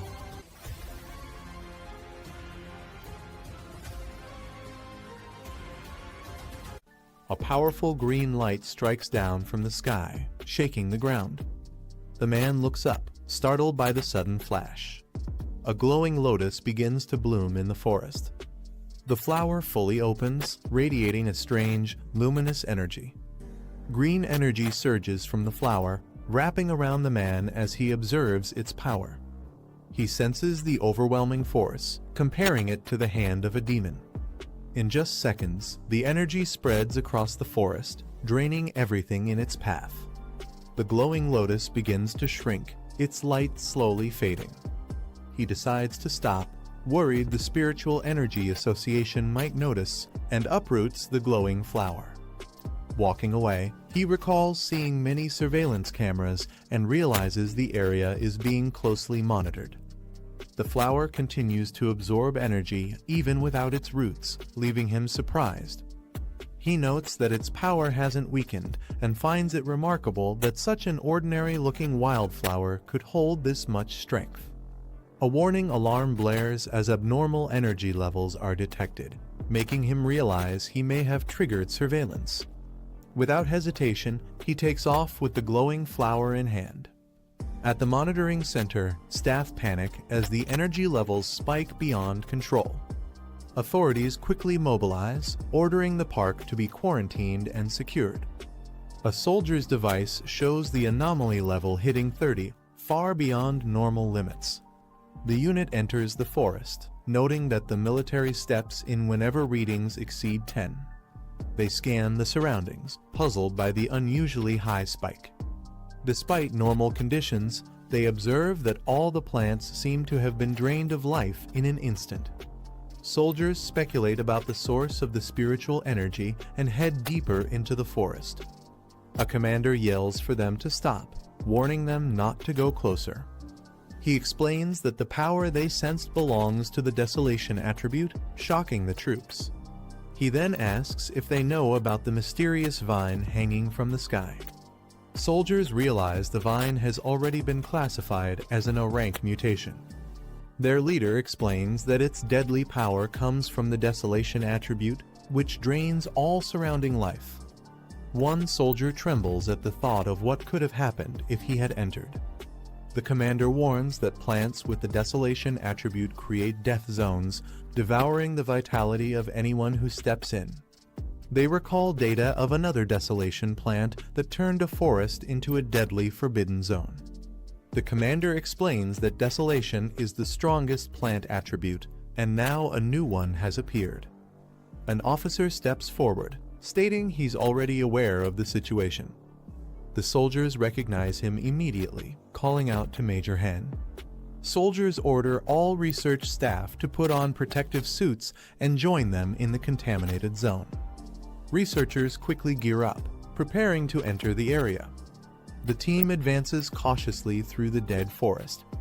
Despite no source being found, they notice the desolation aura has already dropped to 25, spreading unnaturally fast. The team decides to continue their investigation, moving deeper into the zone. They unleash blue spiritual energy, preparing for potential danger. The energy surges forward, lighting up the dark forest. It condenses into a powerful sphere, pulsing with intensity. At home, he places the glowing flower into a pot, joking about raising one for the first time. He notes that the desolation attribute makes it valuable in combat, while its plain appearance keeps it inconspicuous. He reflects that true battles depend not just on strength, but on hidden trump cards. Suddenly, his phone rings. Old Wang from next door is calling. He's surprised to see Old Wang calling, realizing it's his childhood friend who joined the army 3 years ago. A memory shows them walking together as desk mates through school before Wang left to become a soldier. Answering the call, he's greeted warmly by his old friend, who's excited to see him back.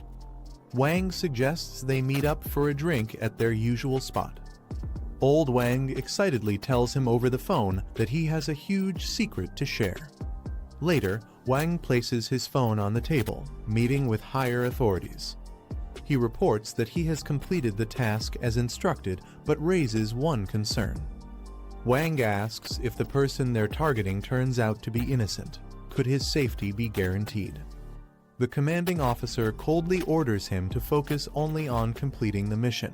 She adds that if the target isn't the person they're searching for, he may at least give a final warning as a friend before cutting ties completely. The two of them raise their glasses and cheer together. The man thinks that looking at Fengyi now, his life in the military must have been tough.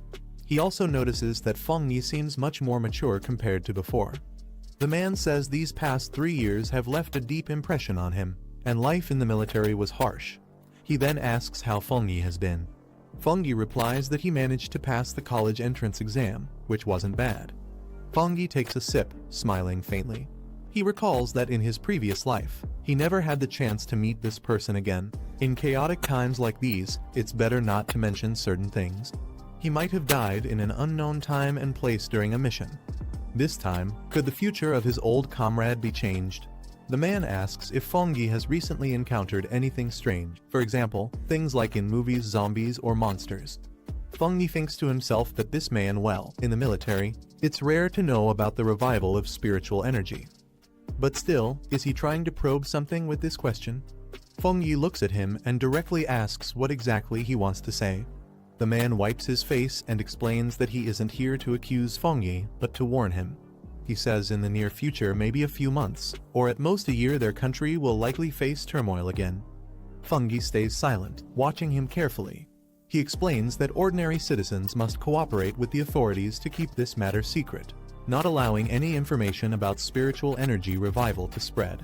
It's revealed that the man has already been listed as a key target and is under secret surveillance, mainly because of his close friendship with Wang. The man tells Feng Yi not to be nervous. He reassures him that as long as he doesn't spread anything, it will be fine. Wang is still in the military base in the south, protected by the country's strictest security, so he can feel at ease. The man's phone suddenly rings, catching his attention. He answers quickly, and a voice orders Wang Liang to regroup within 10 minutes with the emergency squad at the target location. He responds with a firm acknowledgement. He apologizes to Feng Yi, explaining that the mission is urgent. He tells him to head back on his own since he cannot send him off.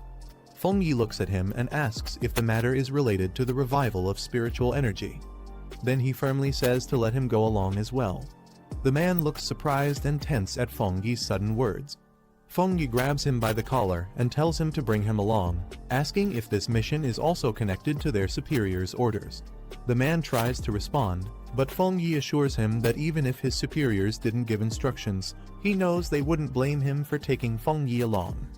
Feng Yi adds that he also wants to know what exactly the government plans to do regarding the revival of spiritual energy and what role the so-called experts actually play in the large military base under heavy clouds. Feng Yi and the man walk side by side toward the entrance, with a note that this is one of the country's most secretive facilities. Feng Yi and the man arrive at a restricted area filled with soldiers. Someone announces Wang Liang's return. Feng Yi thinks to himself that this level of spiritual energy concentration might have already exceeded normal limits. They pass through the inspection checkpoint, and a soldier confirms their clearance, allowing them to proceed. The heavy doors open with force, revealing a blinding light and intense energy surging from within. Inside, a large group of soldiers surrounds a monstrous creature, restraining it with beams of spiritual energy. Feng Yi and Wang Liang stop at the entrance. The restrained monster suddenly releases a powerful red beam of energy, forcing the soldiers to hold their ground while struggling against its strength. Feng Yi observes the attack and notes that this is a fusion attribute. An officer explains that the monster combines fire and lightning attributes, making it extremely difficult to restrain. She adds that several soldiers have already been injured in the process. She then notices Wang Liang and calls his name. The officer's expression hardens as she questions Wang Liang. She asks why he has brought an unauthorized outsider like Feng Yi into the restricted area without permission. Wang Liang tries to respond but hesitates. The officer gives a sharp order, saying the situation is urgent. She instructs the soldiers to form up immediately and take defensive positions. The soldiers respond with acknowledgement. She glances at Feng Yi, questioning if this is the person Wang Liang brought in. She thinks to herself that he doesn't seem special, only appearing like an ordinary person who has awakened spiritual energy.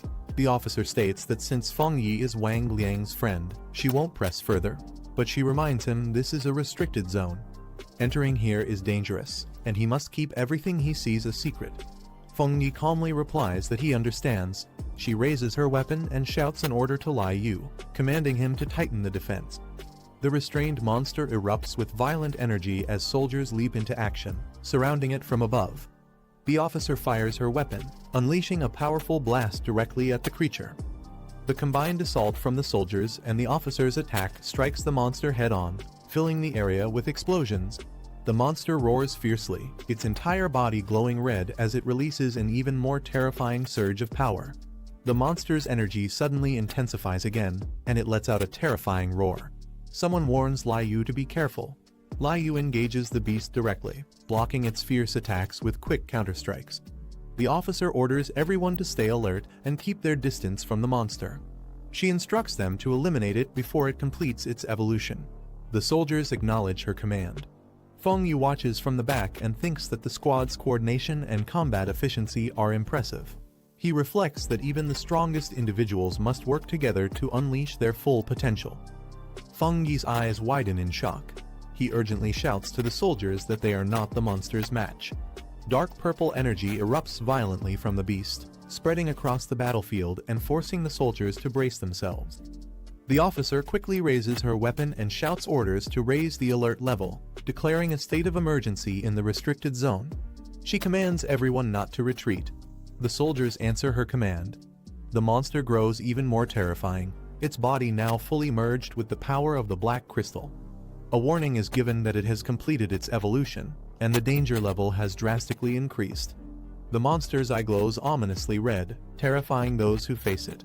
A soldier can only stare in shock. The officer shouts Wang Liang's name in alarm. At the same moment, Feng Yi's eyes glow blue as he activates his power. The monster charges forward with violent force, clashing head-on against the defense. The officer yells to everyone that the mutated beast in Area 019 has now completed its evolution into a higher stage, upgraded to Class B. She announces that the battle plan must be updated immediately. Feng Yi watches silently from behind. A soldier coughs up blood violently, collapsing as Feng Yi turns to look at him.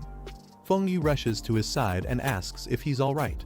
The soldier continues to bleed heavily. Struggling to speak, the soldier explains that the monster released a wave of energy that crushed his insides, causing him to collapse. With blood still dripping from his mouth, the soldier forces a smile and tells Feng Yi not to worry. He says the soldiers of the 19th unit are all strong.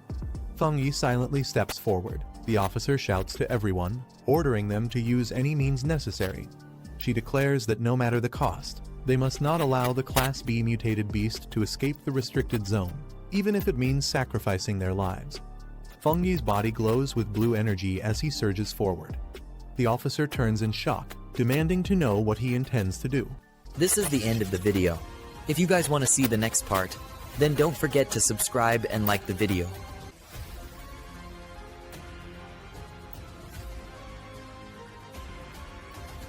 He charges forward, his body wrapped in crackling blue lightning. His glowing eyes lock onto the beast ahead, and he mutters if it thinks madness alone can overwhelm him. The monstrous creature roars, its blood-red eyes flashing as it swings its claws with murderous force. The impact splits the ground, yet he stands firm, raising his arm as lightning surges to meet the attack. Without hesitation, he thrusts himself upward, lightning wings bursting from his back. The beast snarls in fury, but its movements can't keep up with the blinding speed of his assault. With all his strength, he channels the divine thunder into a devastating strike. The beast's head is consumed in a massive explosion of blue energy, its roar drowned out by the crack of lightning tearing through the air. The beast is struck head-on by the violent surge of blue lightning, its body consumed in the explosive blast. The shockwave tears across the battlefield, sending soldiers stumbling back as debris scatters in every direction.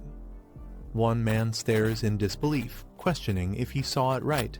He realizes this is the kind of abnormal mutation even high-ranking officers can't handle alone.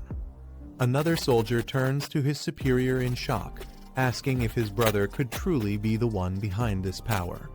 The red-haired officer, sweat on her face, admits none of them are mistaken. The beast collapses, its body scorched and smoking as he stands tall amidst the aftermath, lightning still flickering around him. With a cold stare, he remarks that the creature isn't fully dead yet, but this much is enough.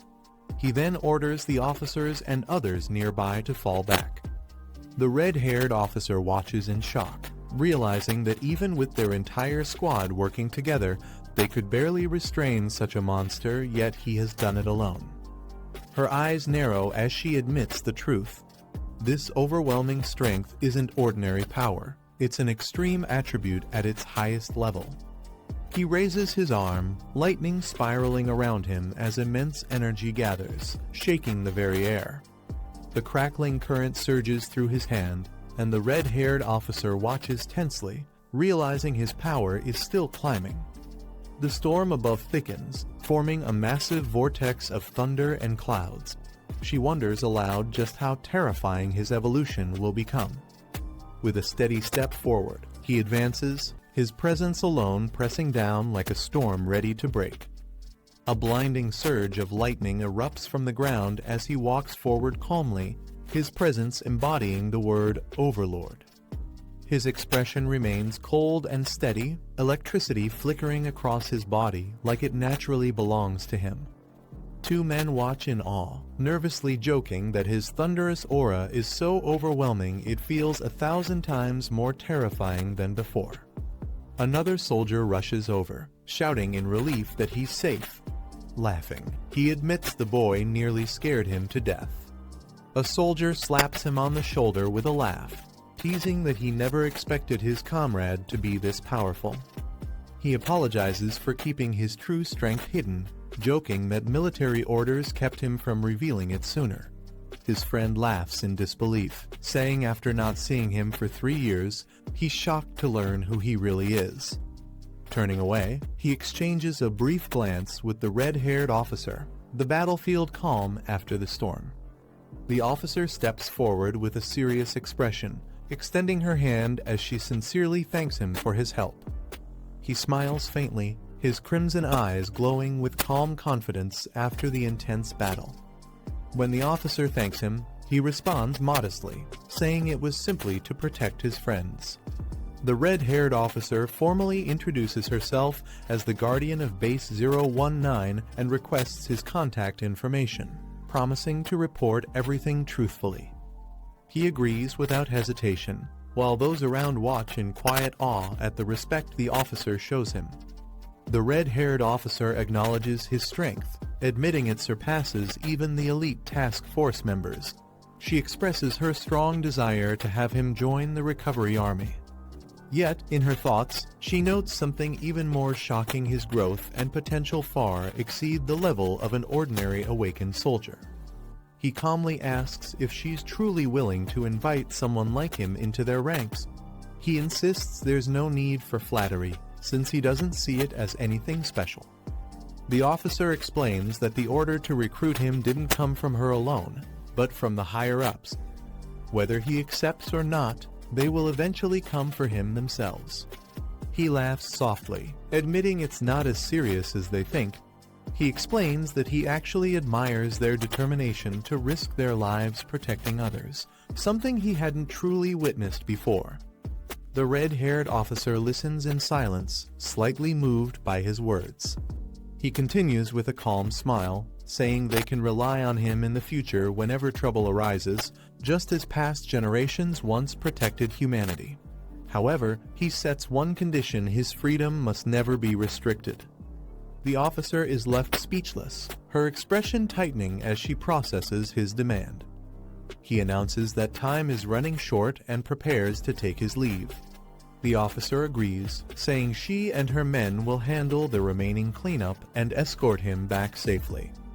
As he walks away, he reflects on the true value of the army, its role in navigating dangerous spirit zones, ensuring safe passage while maintaining the advantage in battle. At the same time, he realizes the army also acts as a shield, drawing a clear line of defense between ordinary humans and the extraordinary threats that roam the world. One soldier whispers that after what they've seen today, describing him as merely not simple no longer fits. In truth, today's display was only the tip of the iceberg of his true power. As he floats above the crowd, his overwhelming aura leaves everyone stunned. They whisper that to reach such a level so quickly, he must possess knowledge and strength beyond ordinary means. A soldier suggests they cannot simply let him slip away, hinting that if the officer won't recruit him, they should hand the task over to him. The red-haired officer immediately silences him with force, ordering him and the others to follow her command without question. Later that night, under the quiet sky, the scene shifts to a building glowing with light, marking the beginning of what comes next. While meditating, he reflects that although his identity has been exposed, the true extent of his power remains hidden. He knows their cautious attitude toward him is far from unnecessary. He concludes that this so-called extraordinary ability is kept highly confidential, with strict restrictions placed on its spread. To the outside world, it barely exists at all. In truth, the authorities are not only monitoring him, but also ensuring he doesn't slip beyond their control. To them, he is both a weapon and a liability that must be contained. He recognizes the balance at play. The army acts as guardians, imposing discipline and defense, while the Spirit Association handles purification and stabilizes cities. Together, they maintain the fragile peace of ordinary life. The city remains under strict watch, with authorities dividing districts between normal citizens and the extraordinary. This delicate system has bought valuable time for ordinary people, sparing them from chaos and bloodshed. Meanwhile, he meditates, golden energy swirling around him as he gathers immense power within his core. Even in a restricted spirit zone, where power should be suppressed, his strength continues to grow rapidly, defying all expectations. His body radiates with blinding golden light as he realizes he's on the verge of breaking through to the next realm. A girl walks through the quiet city streets at night, wondering if her cousin has returned yet. She thinks about asking him to test her training progress, though she isn't sure if he's available. Suddenly, a brilliant golden light erupts in the distance, cutting through the dark skyline and drawing everyone's attention. She stares in shock, her eyes wide as she whispers in disbelief, struggling to understand what she's seeing. Her eyes widen in shock as she realizes what she's witnessing. It looks like the terrifying phenomenon of a demonic breakthrough. Above the city, a radiant golden core bursts open, its violent energy twisting into the sky. She senses that this aura is far beyond anything she imagined. The explosion of light intensifies, forming a colossal golden pillar wrapped in arcs of lightning, as if the heavens themselves are being torn apart. A golden light tears through the sky, forming an enormous hand that descends over the city. The girl looks up, stunned, as the overwhelming force shakes the streets. People around her freeze in disbelief, unable to process what they are witnessing. The giant hand clenches, radiating waves of destructive energy. Its brilliance spreads across the clouds like thunder. The girl realizes this is no ordinary attack, but a spirit weapon, something that shouldn't even exist here. The sheer power feels unstoppable. She stands rooted in place, her gaze locked upward. Shock fills her eyes as she wonders how such a weapon could appear so suddenly. The sight leaves her both fearful and curious, as though an ancient force has awakened right before her. Far away, in a dim control room filled with glowing red screens, alarms ring out sharply. Military officers urgently shout reports, warning that the energy levels have spiked to 99%, a critical danger threshold. The entire system flashes warnings, confirming that this incident is not just unusual, but a major threat to the city. Emergency orders are issued as officers shout for units to head straight to the city center. A girl with white hair looks alarmed as she hears that the anomaly won't stop spreading and could cause even greater destruction if left unchecked. Inside the command center, soldiers gather around a glowing city map projection. The energy surge is highlighted in bright orange, shaking everyone with its intensity. Officials question whether this wave could trigger a large-scale disaster beyond their control. A senior officer yells into his communicator, declaring that aside from protecting the central region, all ground forces must be fully mobilized. The urgency in his voice makes it clear that this threat is far greater than anything they have faced before. Suddenly, gunshots echo from a nearby corridor.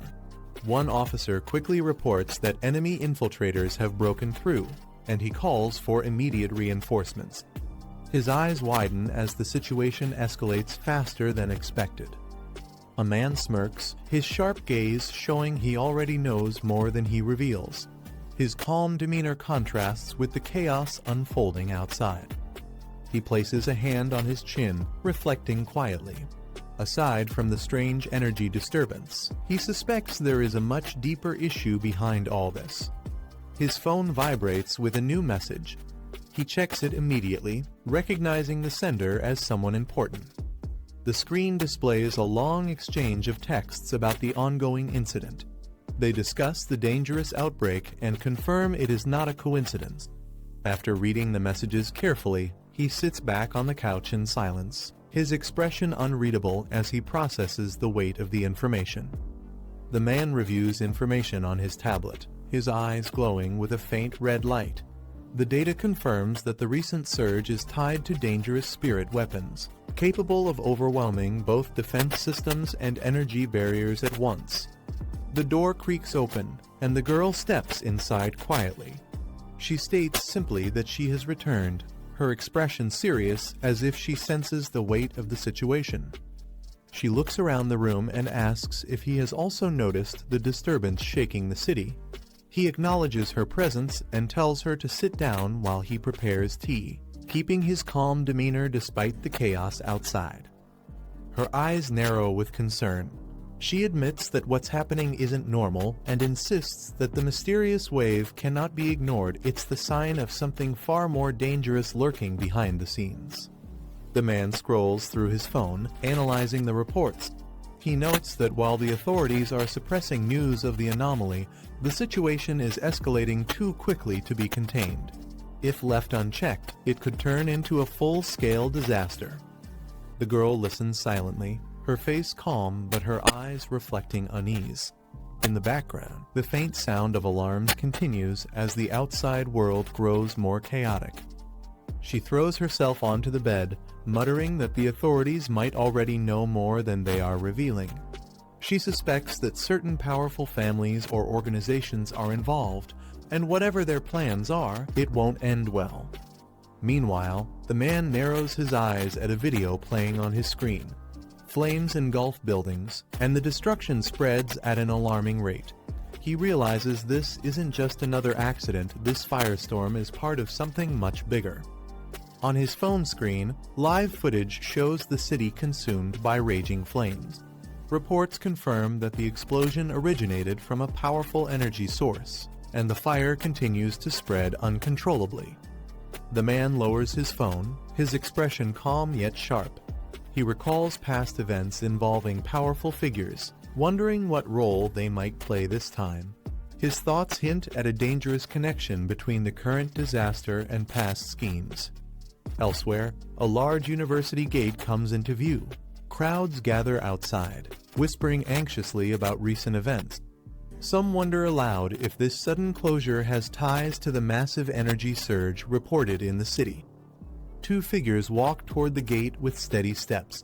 One of them comments that the closure is officially for safety, but the timing suggests there's much more hidden beneath the surface. At the university gates, soldiers raise their weapons as the man and the red-haired woman approach. The crowd watches in shock, whispering about who these people could be and why security is treating them with such caution. The gates open, and the pair walk in side by side. Their confident steps and calm expressions make it clear they are not ordinary visitors, but people of significant influence. Inside, the destruction becomes visible. Buildings are reduced to rubble, smoke rises into the sky, and flames still burn in the distance. The man remarks that this devastation is far beyond normal accidents. It's the result of something deliberate. Meanwhile, helicopters hover over a forest consumed by raging fire. The inferno spreads rapidly across the mountains, and officials question whether this disaster was truly a coincidence or part of a greater plan. The red-haired woman tells the man she's heading to the office and asks if he plans to check the site of the explosion. He nods, agreeing to investigate personally. She warns him to be careful before they part ways. The man walks alone toward the restricted area, his steps calm and steady. The site is heavily damaged, surrounded by caution tape and silence. He crouches down near the ruins, noting that the blast's traces point directly to spirit energy. It becomes clear to him that yesterday's massive fire wasn't a natural accident, but a deliberate act. His expression hardens as his red eyes narrow. He realizes that the clues lead to something much larger, and someone he knows may already be connected to this destruction. The man suddenly notices two girls in uniform approaching. Recognizing them, he questions why they are here at such a dangerous site. One of the girls calls out his name in surprise, pointing out that she didn't expect to see him so close to the explosion zone. The other girl, cheerful and lively, teases him. She says she already knew he wasn't just an ordinary student and hints that he's been hiding his true abilities all along.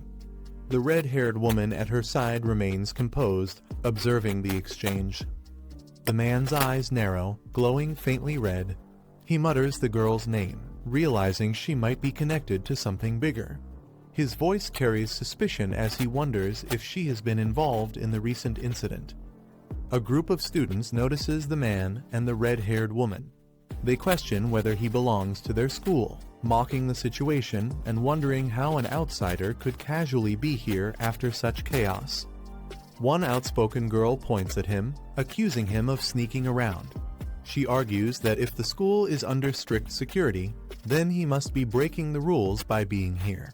Her tone makes it clear she doesn't trust him. The red-haired woman frowns, her expression growing heavier.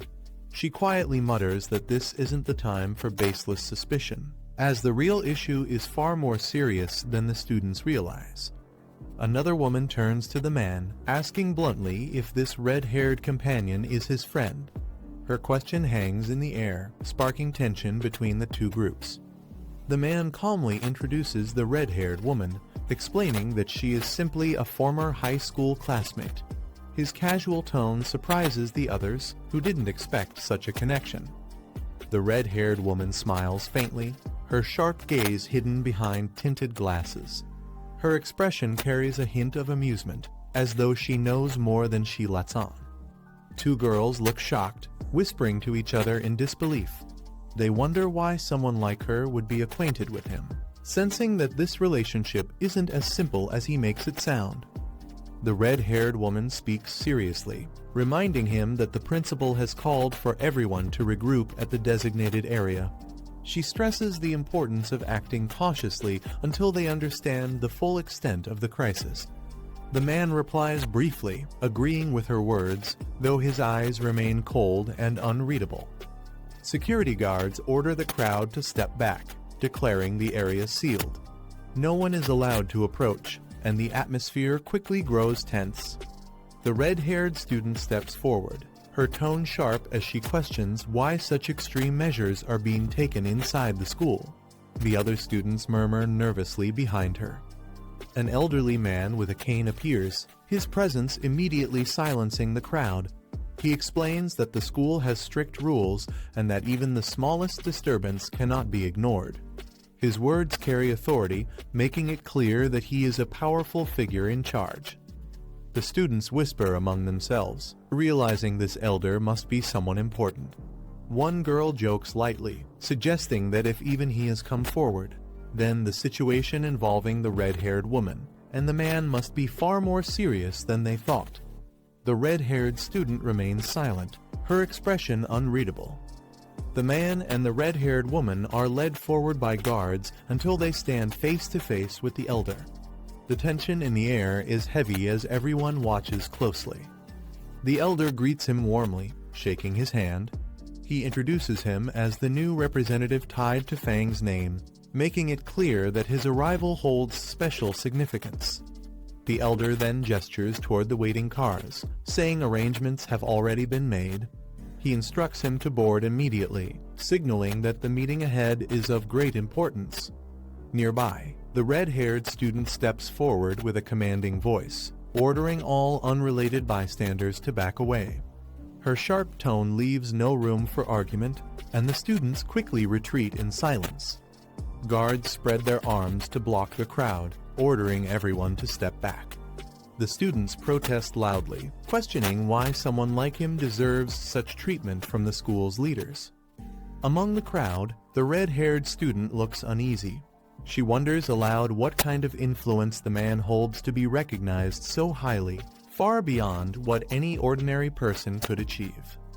Lowering her head, she recalls the words of the principal, who once hinted that Fang's background was far from simple. The thought unsettles her, leaving her unsure how much she truly knows about him. Nearby students whisper in disbelief. They argue that this level of respect is impossible unless Fang is connected to someone of great power or influence. The realization begins to spread among the crowd, shifting their perception of him. In the middle of the crowd, a girl with long red hair steps forward. The attention shifts instantly to her as whispers spread among the students. They realize that throughout the entire incident, the boy never once acknowledged her status as the school's beauty and center of attention. The revelation leaves the crowd in shock, deepening the mystery around his true nature. At Kingchang University, everything seemed normal until a series of strange incidents began to unfold. One night, a field suddenly burst into flames. The fire burned uncontrollably, and not even the fire trucks could put it out. Fortunately, no students were present at the time, and the authorities quickly sealed off the area to prevent further danger. Not long after, another field caught fire, followed by more incidents. What started as something explainable soon became mysterious. Witnesses reported seeing crimson flames falling from the sky and fire floating in mid-air with no visible source, making the situation even more unsettling. Although most of the fires across the fields were eventually extinguished, one blaze continued to burn stubbornly. The group stood before it, realizing this was no ordinary fire. He notices the air thick with smoke, the burnt smell heavy and suffocating. The group observes the fire burning around the basketball hoop, confirmed as the only spot where the flames refuse to be extinguished. A device is revealed, showing a reading of 11, drawing everyone's attention. It's explained as a spiritual power detection device. If the reading goes beyond 10, the area becomes too dangerous for ordinary people, as human life cannot withstand anomalies above that level. The detector suddenly spikes, showing an alarming reading of 60, shocking everyone. It's explained that the threshold is far too high if left unchecked. The anomaly could spread beyond the university and threaten the entire city. Urgent action is required. In the chaos, someone rushes past the restricted zone despite the danger, drawing urgent shouts from the group. The figure leaps into the flames, immediately engulfed in a violent explosion of fire. The detector surges again, shooting up to 110, confirming the anomaly as an S-grade threat. The group panics, realizing someone has already rushed inside. They question what to do now as the danger rises beyond control. Within the blazing fire, a massive fiery beast begins to take shape, its presence overwhelming. Amid the flames, a lone figure walks forward calmly, facing the inferno head-on. He recalls how the young attribute once shielded him from the dangers of fire, and believes this heavenly flame will be no different. Before him, a massive fiery dragon emerges, its form blazing with overwhelming power. He knows he must get as close as possible to the origin of the flame. The dragon roars, its maw wide open as it lunges to consume him. Unfazed, he steps forward, golden energy radiating from his body as he prepares to counter the flame's might. He calls upon his power, releasing the golden sun armor as flames swirl around him. The fiery dragon lunges at him with overwhelming force, jaws wide open. He braces himself, his body engulfed in blazing energy as he's pushed back by the intense heat. Despite the unbearable pressure of the heavenly fire, he resolves firmly he must absorb it, no matter the cost. He successfully obtains the Heavenly Fire Attribute Technique 9 Dragons Heavenly Fire Sealing Technique, a power that purges evil, suppresses demons, and seals wicked entities. Fiery dragons coil around him as the technique activates, already unlocked without the need for further training. The flames surge violently, manifesting into a terrifying formation of dragon heads towering before him. Calm and determined, he focuses his will, ready to wield the newfound power against the overwhelming blaze. He activates the 9 Dragons Heavenly Fire Sealing Technique, his eyes glowing red with fierce determination. Dark energy surges through his body as the technique takes form, spreading violently around him. Chains of blazing fire erupt, binding the massive flame in a powerful seal. The onlookers watch in awe, realizing they are witnessing the aura of a true sealing technique. It's noted that his power differs from the original source, yet carries the same overwhelming force. He commands the fiery chains to shrink, pulling the raging flames under control. The burning energy compresses into a smaller form, swirling tightly within the chains. With a final surge, the sealing technique completes, locking the flames into a compact, controlled sphere. The blazing sphere, bound by chains, floats steadily in his hands, proof that the seal has been fully mastered. She explains that the heavenly fire has been temporarily sealed. No one is allowed near it, and the field won't be reopened. Thankfully, the school has other fields to use. She stays quiet, her expression heavy, clearly troubled by the events. The principal reassures her and notes the school's extravagance, with multiple sports fields. Meanwhile, the boy requests a private discussion with advisor Fang. The principal agrees with a smile, allowing the conversation to proceed, though he seems curious about the matter. She tells him he handled the heavenly fire well, though he downplays it, admitting the flames were difficult to control. Her expression sharpens as she points out that he has been hiding his true talent and cultivation. He responds calmly, saying it's normal for pioneers to keep secrets, especially ones as powerful as his. She stresses that in times of great upheaval, the nation needs top-tier talents like him, even comparing his potential influence to that of a modern nuclear deterrent once the spiritual Kai fully revives. It's explained that whether it's the military, restricted zones, or major associations, all of them would want to recruit someone like him. Even foreign powers might try with tempting offers. She advises him to consider it seriously so he won't be caught off guard when the time comes. Joining the military, she says, would be a great benefit to their nation. He pauses, then questions why neither she nor Wang Liang have ever tried recruiting him directly into their restricted zone. He wonders if they see him as unworthy. She admits the truth. Their legendary military district is unusually strong. That's why she thought he might be more interested in joining them instead. He reacts with interest upon hearing about a top-level group. She explains that it's the most elite military unit in the nation, so renowned that even other districts are aware of them. Though she hasn't seen them in action lately, word is they've been very busy. He notes that even such an elite force seems to be facing serious challenges. She suggests they end the discussion for now and head to the university cafeteria. A scene reveals the scale of the battles the group faces, fighting powerful monsters in situations that demand pioneers of the highest caliber, possibly even beyond sky rank. He reflects that the revival of spiritual Kai is approaching, yet he still feels unprepared. He examines the heavenly fire attribute collected from the field, recognizing its destructive nature that consumes everything it touches. Suddenly, inspiration strikes. He realizes the perfect way to utilize its power. He fuses it with his Crimson Flame Blade technique, enhancing it with deadly enchantments, confident that perfection can always be pushed further. The story opens on the back mountain, a quiet and expansive range covered in thick greenery. The man pauses for a moment, recognizing the area and sensing something unusual about it. He steps deeper into the forest, his white suit standing out against the misty trees. Holding his sword casually at his side, his expression sharpens as he grows more alert, trying to understand why this place has been marked off. Ahead, he finds a large wooden sign warning travelers not to climb any further.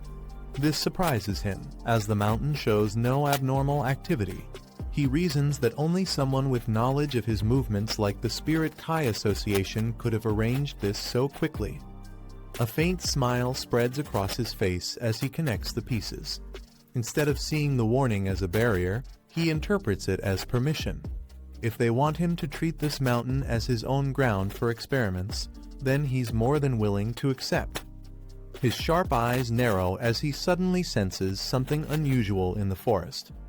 He halts, realizing even weak creatures have managed to sneak into the back mountain. The aura he feels now matches the one he encountered earlier at the factory, though slightly weaker. Remaining calm, he continues forward, keeping his focus on the surroundings. From above, a shadow stirs, moving quickly among the trees. A monstrous beast drops from the branches, its red eyes glowing fiercely as it prepares to attack. He observes the blade and realizes it now has the ability to gauge an enemy's strength before attacking. Gripping the weapon tightly, he prepares to test its power. A system prompt appears, offering him the chance to infuse the Tang blade with the heavenly fire attribute. Without hesitation, he accepts.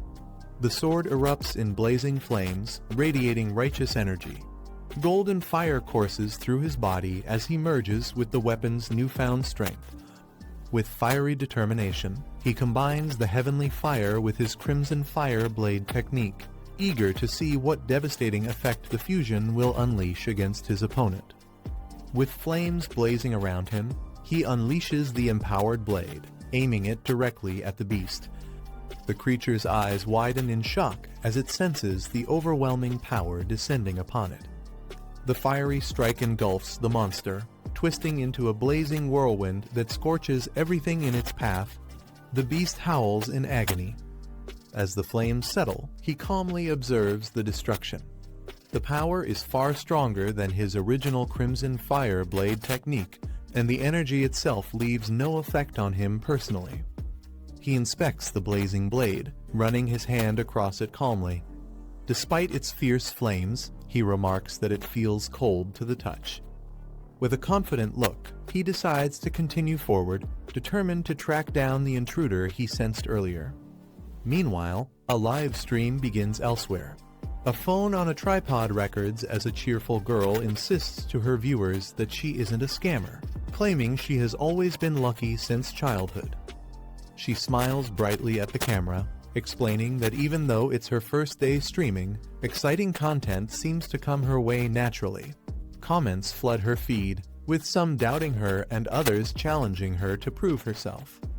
The girl continues her live stream confidently, unaware of the danger closing in around her. Suddenly, a beast lunges forward, striking her down and shattering her equipment in the process. Her phone falls violently to the ground, the screen cracking as the live broadcast continues. Pinned beneath the monster, she screams in pain while the audience watches in shock. Some viewers assume it's staged, dismissing the attack as fake, while others demand to know what just happened. The girl struggles beneath the beast's grip, her face streaked with fear and tears as she weakly pleads for it to stop. The monster roars ferociously, its jaws dripping as it prepares to finish her off. Suddenly, a blazing dragon-shaped flame bursts forth, tearing through the scene with overwhelming power. The fiery dragon crashes down, shocking both the beast and the girl. Viewers watching the stream are stunned, questioning if what they're seeing is real or just high-level special effects. The live stream viewer count skyrockets past 13,000 as the intense battle unfolds. The girl, still shaken but alive, looks up in shock and recognizes someone emerging from the chaos. Her trembling hand grabs the phone tightly, determined to capture what's happening. Through the blazing inferno, she records the moment, shouting that someone is standing within the flames. The audience erupts with excitement as the mysterious figure begins to reveal himself. The livestream captures him cutting through the flames, and viewers erupt with excitement, calling him an immortal deity saving people. Clips of his fiery strikes spread rapidly online, reaching millions of views and taking the #1 trending spot. At a computer lab, a girl excitedly shows her friend the viral video, insisting that deities must have descended and that the heavenly fire is real. Her friend dismisses it with skepticism, claiming it's just staged special effects, but her serious expression suggests she may not fully believe her own words. Excited students point at the video spreading online, insisting that the fiery display was real and proof of something extraordinary. One of the girls, however, refuses to believe, claiming it's all just special effects. Yet deep down, she struggles to dismiss the uncanny resemblance to someone she once knew. Elsewhere, two women discuss the footage, noting how much the mysterious figure looks like the pioneer who once saved them. They wonder if he could be the same person. In another location, two men watch the clip. They recognize the identical blade swing and realize they may have stumbled upon someone far stronger than they imagined. In the city, leaders acknowledge the crisis drawing near, worried about the shortage of pioneers to defend them. At a meeting, officials discuss the situation, mentioning recent military talks with Feng Yi. One officer expresses confidence that he will step in to help. Another officer points out his terrifying growth, reaching the spirit creation realm so quickly and possessing multiple high-level attributes. They argue that with such power, he must be recruited. However, it's revealed that the higher-ups remain hesitant to approach him directly, since all top pioneers before him were trained within the military itself.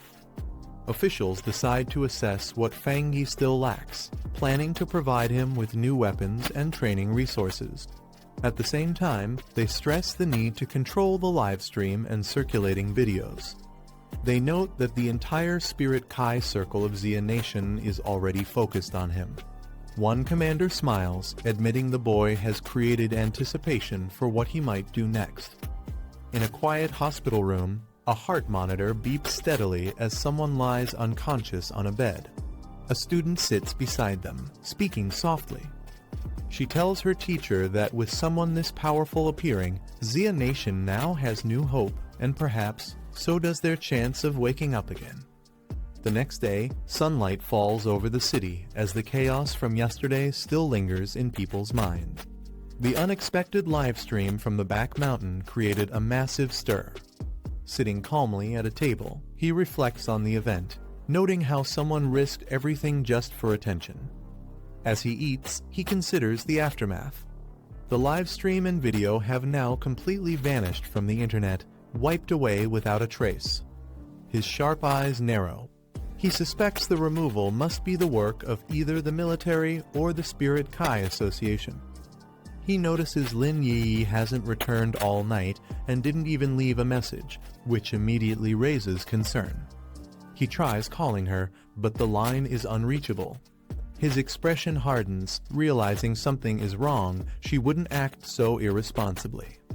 Determined, he decides he must find her, sensing the situation is more serious than it seems. Elsewhere, in a misty forest, two girls wander anxiously. One asks how long they've been trapped, uncertain of their fate. The two girls remain trapped in the forest, exhausted. One admits they've been stuck for nearly 10 hours and apologizes for dragging her friend into the danger, mistaking the threat at first for an ordinary shadow wraith. Her injury becomes clear as she clutches her bleeding side, struggling to stay steady. The other girl takes charge, telling her not to waste energy on apologies. She insists they must stay alert and conserve their strength, though she admits she still isn't strong enough. As determination flickers in her eyes, she recalls the fiery expert who had displayed overwhelming power. She wishes she had that same strength to protect them now. In the depths of the forest, the two girls stand close together, fear heavy in their expressions. From behind, a massive shadow wraith emerges, its glowing red eyes piercing through the darkness. The creature's towering figure looms over them, its dark aura filling the air with dread. The injured girl clutches her side, while the other braces herself, both realizing the terrifying danger standing right behind them. Out of the shadows, a monstrous figure suddenly lunges toward the two women. Its claws slash forward with terrifying speed, leaving them frozen in shock for a moment. But before the creature can strike, the black-haired girl shouts a warning. She steps in front of her companion, gathering energy in her hand. A bright glow forms instantly, her quick reaction saving them from the sudden ambush. With a sharp movement, she releases the glowing strike. The beam of light shoots upward, colliding directly with the monster's body. The impact forces the creature back, its dark form thrown off balance by the powerful attack. Yet the danger is far from over. More distorted figures crawl out from the darkness, their twisted bodies moving unnaturally. As she stares at them, realization hits these are not ordinary monsters. They are the very people who were trapped here before, twisted into these horrifying forms after their deaths. The two women stand over fallen corpses, realizing something is wrong. Their attacks have no effect on the black fog, and even the spirit energy they release is useless. The enemy doesn't seem harmed at all. They look around cautiously. It feels as though the fog is waiting for them to exhaust every ounce of their strength. The oppressive force surrounds them like a cage, treating them as prey trapped with no escape. The red-haired woman's eyes narrow, her expression tense. A single bead of sweat runs down her face, showing the weight of the situation pressing in on them. Suddenly, a crimson eye appears in the swirling darkness above. Its gaze locks on them, radiating overwhelming malice. Both women freeze in shock, realizing the true threat has just revealed itself. The crimson eye pulses violently, its glow growing more intense. Dark energy swirls around it, making the air heavy with dread. Suddenly, multiple smaller red eyes begin to split off, multiplying within the vortex. Each one stares down at them, as if the abyss itself is alive and watching from every angle. Fury replaces fear. The black-haired girl lashes out, unleashing her power while shouting at the monstrous entity. Blazing energy erupts, slamming into the fiery eyes as she demands its destruction. She steadies herself, warning her companion not to falter. The creature is losing patience, and any weakness now could mean the end for them both. Her sharp gaze shows determination, refusing to let despair take over. The girl's eyes widen in silence, reflecting the eerie glow of the crimson light. She braces herself as the darkness presses closer. A piercing flash erupts from above, sending icy shards crashing down. She looks up in shock as the monstrous force reveals its power, freezing everything in its path. Surrounded by countless red eyes staring down at her, she feels completely overwhelmed. Her voice trembles as she wonders if this is truly the end. Meanwhile, her companion is consumed by writhing shadows, her body dragged into the void. Her thoughts echo with regret she shouldn't have acted alone, overestimating their strength. Believing they could finish this mission by themselves has now led to ruin. Her eyes close slowly, a calm acceptance settling in. She reflects that the path of cultivation has always been filled with danger, and perhaps her fate was to vanish one day in some forgotten place. As the abyss pulls her deeper, she wonders about the future. What kind of world will rise after this? What role will those who remain play in shaping it? She realizes she may never again witness the tide of Spirit Kai revival. Tears stream down her face as she braces for the inevitable, her body trembling between despair and unwillingness. But suddenly, a blinding surge of blue light erupts above. It cuts through the suffocating darkness, leaving her stunned as she reaches upward, unsure if it's salvation or another cruel trick. From the explosion of blue light, a figure bursts forth, descending with overwhelming power. His presence tears through the darkness, scattering the suffocating energy. The man steadies himself in midair, his glowing eyes sharp and confident. He mutters that it was a close call, his calm demeanor contrasting the chaos around them. Tears stream down the girl's face as she stares in disbelief. Shocked, she cries out this figure is her cousin. His strike crashes downward like divine judgment, splitting the abyss with crackling energy. The darkness shatters under his force, leaving only the brilliance of his attack behind. The girl looks on in relief, realizing it truly is her cousin who saved her. His overwhelming power radiates through the crackling blue energy. Shocked, the red-haired woman whispers that he's not an ordinary person. But danger lurks close. From the shadows, the anomaly's true body emerges a grotesque, many-eyed creature creeping up behind him. The girl quickly shouts a warning, telling him the main body is right at his rear. Flames surge into his hand as he prepares to counter. He doesn't flinch. Instead, a confident grin spreads across his face. Declaring his intent, he vows to test heavenly fire against the creature's dark attribute, unleashing a blaze that roars with destructive force. The man dives forward, unleashing a devastating blaze that engulfs the anomaly in a torrent of fire. The flames roar with overwhelming intensity. The monstrous entity shrieks as it is swallowed whole by the raging inferno, its body writhing in agony. The two women huddle together amidst the sea of flames, one weakly asking if they might already be dead. Fear grips them as the fire rages all around. The black-haired girl steadies herself, assuring her companion to look closer. Despite the inferno, they are still alive. Shocked, the red-haired woman realizes this fire is not consuming them, but only their enemy. The two women stare in disbelief, realizing they are still alive. Relief washes over them as the man casually assures them the enemy has been dealt with, even joking that he hasn't had breakfast yet. The red-haired woman's eyes widen as recognition strikes her. Excitedly, she recalls that he was the one who saved them back in Yanaming Town during the Death Ghost incident. The man scratches his head, admitting it wasn't that hard to recognize him after all. The black-haired girl reacts in shock, questioning if the powerful fire-wielding expert they saw earlier was really her cousin. The red-haired woman smirks, teasing her for once calling him mediocre. The man scratches his head with a sheepish smile, not bothering to deny their suspicions any longer. The red-haired woman clutches the black-haired girl's shoulders, excitedly recounting his past feats defeating ghost corpses, drawing attention from Sister Su Yan, and even standing out in the wasteland. They piece the truth together. He isn't just a high-level fire user, his thunder attribute was strong enough to obliterate the black fog. Their eyes widen as they wonder if he is the same prodigy who broke through to the spirit creation realm back in their residential zone. Finally, he admits it. Calmly, he confirms their suspicions, but then turns serious, questioning why only the two of them came to face a dark attribute anomaly. Such threats are no ordinary crisis, and yet they fought alone without their team.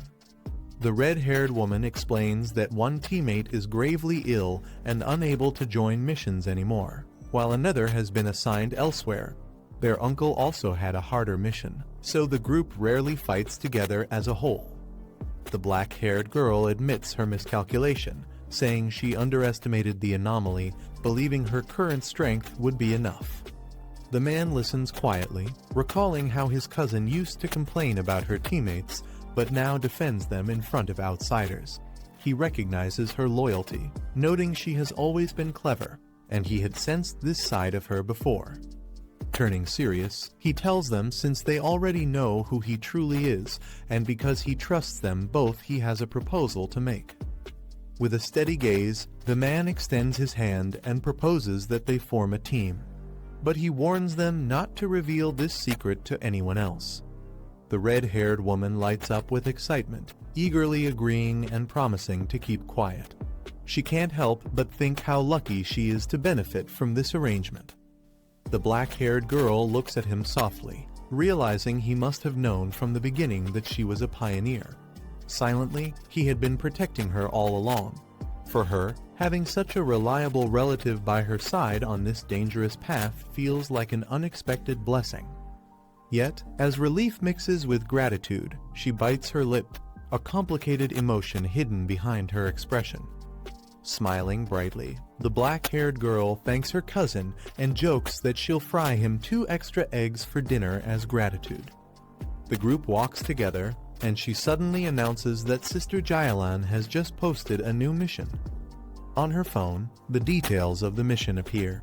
It warns about an extreme darkness zone, an especially dangerous area tied to dark attribute anomalies, requiring utmost caution before entry. The cousin's eyes narrow as he asks if they understand what the extreme darkness zone really is. She explains it's a restricted border area of Xia Nation, where the dark attribute is so concentrated and strong that most pioneers avoid it entirely. A message appears, someone signing up for the mission and asking Sister Jailan for details about the gathering. The cousin suggests they should try it, asking if Jailan would reveal more about the mission. But the girls explain that she's always been mysterious and rarely says more than a few words. He frowns, thinking it through. For Jailan to arrange something this dangerous, she must hold an unusual status. Perhaps she's a rogue fighter with high-level skills, or someone tied to the military or the Spirit Kai Association. Again, the same message repeats Fong Heju, asking what exactly they are gathering, for though the answer remains hidden in mystery. A new message from Sister Jailan appears. The mission's target is revealed, to collect something called Withered Bloom. She warns that this task is far more dangerous than before, as the extreme darkness zone's energy is far stronger than anything they've faced. She urges everyone to team up before proceeding. The two girls stare at the message in surprise. They whisper that Jailan has never been this detailed before, leaving them unsettled. Elsewhere, Jailan walks through a corridor surrounded by armed escorts. Her expression remains calm as she remarks that the rest will depend on someone else. Meanwhile, the cousin studies the message carefully, raising an eyebrow. He smirks, saying the words, "strong and reliable pioneers" sound almost too direct. It's as if Jailan is calling them out personally, challenging them to accept the mission. The cousin smirks, his eyes sharp with confidence. He tells his companion that Jailan's message feels like a direct challenge, as if she's personally calling him out. Far away, dark mist coils above a desolate land, the air heavy with corruption. The ominous atmosphere radiates dread, marking it as no ordinary place. He stares into the distance, a dangerous gleam in his eyes. Instead of fear, excitement stirs within him. The so-called extreme darkness zone is exactly the kind of place he wants to explore, and he's eager to take the trip. The group walks through the corridor, their footsteps echoing. One of the assistants nervously mentions concerns about the team. The woman leading them holds a bouquet calmly and answers that if the man is truly a pioneer worthy of trust, he will definitely come. The assistant hesitates, voicing her worry that if he doesn't appear, the entire batch of pioneers will be affected. But the woman cuts her off firmly, saying that if he fails to show, it only proves his strength is still lacking. She then turns toward the window, her expression sharp, a faint smile forming. She asks if they really believe that collecting the elusive flower is easy. For weak pioneers, this dangerous task is nothing but a path leading straight to death. The assistants exchange uneasy glances, unsure how to respond.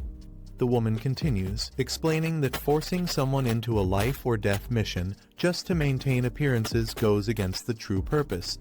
Her words leave the others silent, realizing the weight behind her reasoning. A dark ground is littered with blood and debris, where pale flowers bloom.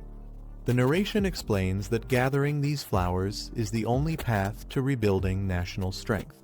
Only by collecting them can more pioneers be nurtured. The scene shifts to ordinary people on a subway, representing the future pillars of the nation. The flowers are essential for ensuring the survival and growth of these new generations. The view changes to a hospital ward bathed in light. Whether it is the backbone of tomorrow or soldiers who return from battle scarred, the flowers provide the vital strength to endure life and death struggles. Beside a hospital bed, the woman grips a patient's hand tightly. Her voice is resolute no matter the cost. They must obtain more of the elusive flowers to secure survival.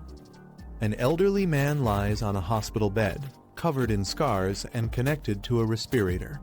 He is introduced as the only pioneer of Xia who reached the diamond rank, surviving only because of the healing properties of the rare flower.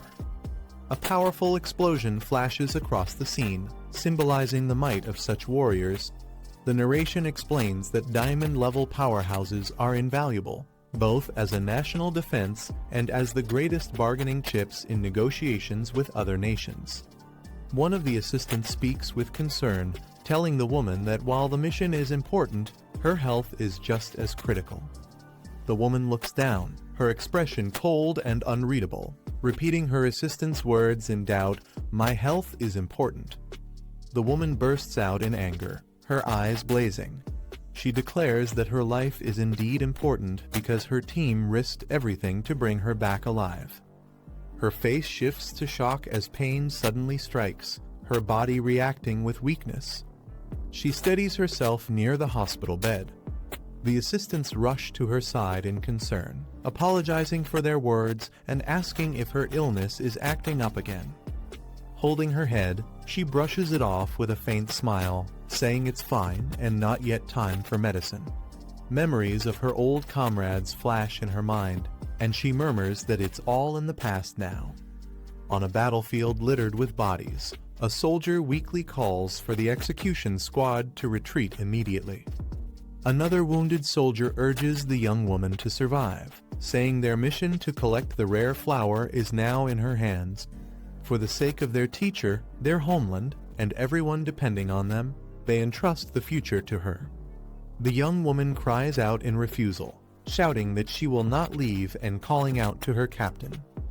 With tears and determination, she gathers the strength left behind by her fallen comrades. Lightning energy wraps around her as she vows to return alive, carrying their will with her.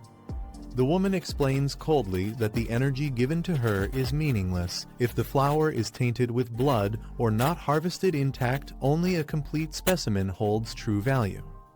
Time passes. Nearly 2 hours later, a new group makes its way across a barren landscape. One of them sighs, asking how many more kilometers they must walk. A red-haired woman points ahead, remarking that even pioneers are helpless until the spiritual energy fully integrates with the body. Without that, survival is impossible. From the shadows, a man with piercing red eyes watches silently, his gaze sharp and filled with intent. The group approaches a glowing blue barrier in the distance. One of them confirms that this is the edge of the restricted zone. The black-haired man narrows his eyes, noting that even with layers of defense, the corrupted aura seeps through, leaving an unsettling feeling. The red-haired woman trembles, saying the sinister energy here is far worse than the anomaly they encountered before, hundreds of times more terrifying. Her companion warns her to stay steady, as others are already arriving. Ahead, numerous pioneers gather, some standing armed while others wait near vehicles. Observing the scene, someone remarks with surprise that quite a number of pioneers have shown up. Two women discuss the threat of black attribute anomalies. They note that these creatures kill indiscriminately and show no mercy toward humans. A terrifying shadowy monster looms over a city rooftop, its red eyes glowing as lightning flashes in the sky. The narration explains that such black attribute anomalies have already appeared multiple times within the city. The black-haired man calmly agrees. The woman beside him recalls facing two of these terrifying anomalies head-on before. She describes one as a mutated rabbit, though calling it a rabbit is misleading. With its twisted form and razor fangs, it resembles more of a nightmarish rodent than anything else. A monstrous creature lunges forward, its twisted body tearing into its prey with savage force. The black-haired man explains that another anomaly emerged from abandoned factories, a massive snake. Unlike the rabbit, its intelligence surpassed expectations, able to cooperate in hunting down pioneers and wiping out entire squads. He adds that the situation has grown dire. The city's outer defenses, built to contain such threats, are now showing cracks as more anomalies appear. From above, shadowy beasts soar over a burning city. Flames engulf buildings while monstrous wings blot out the sky, marking the chaos that humanity can no longer easily control. The black-haired man leads his companions forward, stating firmly that they must head to the front lines. At the barrier's entrance, several figures gather, preparing for the mission. The atmosphere is tense as more pioneers arrive. Among them, a silver-haired girl with twin braids appears. Her calm gaze lingers as she notices the newcomers. Her eyes widen slightly in surprise. She recognizes the man approaching and mutters in disbelief, questioning why he is here and even more, why he has brought along two young girls. The silver-haired girl suddenly covers her mouth in shock as her companion calls out to her in confusion, asking what's wrong. Nervously sweating, she mutters to herself, praying that he won't notice her presence. But when the black-haired man glances her way, she forces a smile and awkwardly addresses him as Captain Sue. The group exchanges puzzled looks. One of them whispers in surprise, wondering if this eccentric girl could really be the assistant of the envoy. Flustered, the silver-haired girl waves her hands defensively, insisting that it's all just a huge misunderstanding. The black-haired man smiles faintly, introducing the silver-haired girl as his assistant. She quickly bows in agreement, though her nervous posture betrays her discomfort. From the side, a mocking voice laughs, calling them arrogant children who speak too boldly without realizing their place. At the barrier's entrance, a heavily armored commander steps forward with his men. He ridicules the pioneers, saying most are inexperienced and wouldn't last without the protection of stronger forces. The red-haired woman clenches her fists in anger, but is held back by her companion. She warns that their arrogance could lead to trouble, especially without knowing the true status of the people they're facing. The red-haired woman steps forward confidently, staring down the armored commander. Her tone is sharp, warning him not to underestimate them. The commander smirks, dismissing her words. He mocks her, saying that in the darkness of the restricted zone, it won't be long before people like her regret such arrogance. His expression shifts, eyes narrowing as he mutters under his breath, clearly annoyed by the confrontation. Suddenly, the roar of an engine cuts through the tension. A vehicle approaches the gathering, drawing everyone's attention as the situation grows heavier. The rumbling of an engine stops, and the vehicle door swings open. From inside, a tall woman in a white coat steps out, instantly drawing everyone's attention. Gasps ripple through the crowd as someone recognizes her identity. Shock spreads, this is none other than Sister Lan.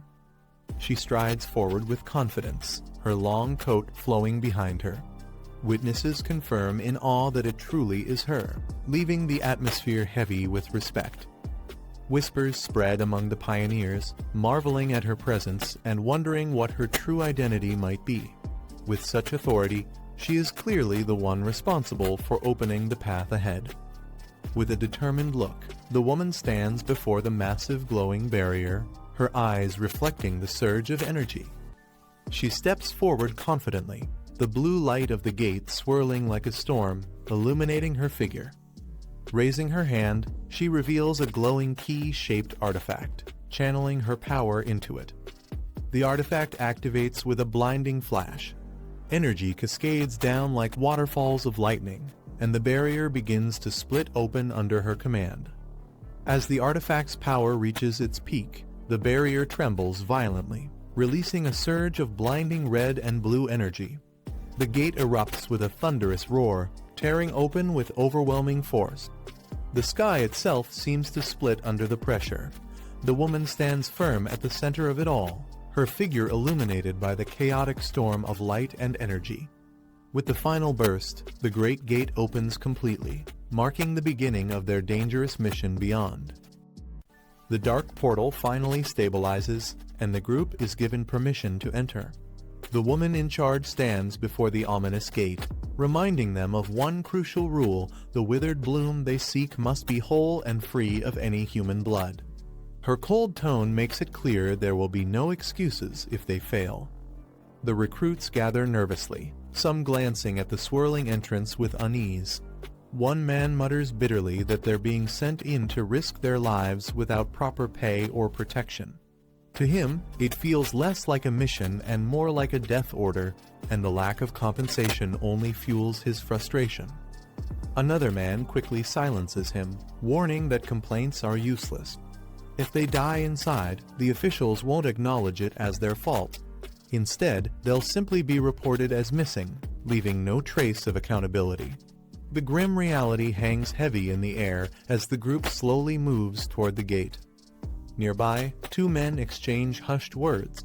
One points out that if death truly awaited them, their families would mysteriously receive huge sums of money. To him, that payout is nothing more than an admission that the officials are sacrificing them on purpose. The armored man beside him stays silent, his stern expression confirming the bitter truth that everyone already suspects. As the group approaches the portal, the silver-haired girl quietly analyzes their surroundings. She points out a middle-aged man whose cultivation is equal to a spirit-forging realm, 1 star. Around him, several others remain silent, their strength difficult to gauge as they may be concealing their true aura. Beyond them, most participants are solid cultivators, ranging from 2-star to 3-star stages, making the teams fairly balanced in power. The black-haired man observes the gathering carefully. He realizes the mission's difficulty must be far greater than expected, given how many elite pioneer squads have been summoned. His attention lingers on one particular man whose aura feels strangely muted, leaving him unsure if the man's strength is truly as low as it appears. Meanwhile, the officials finish their head count.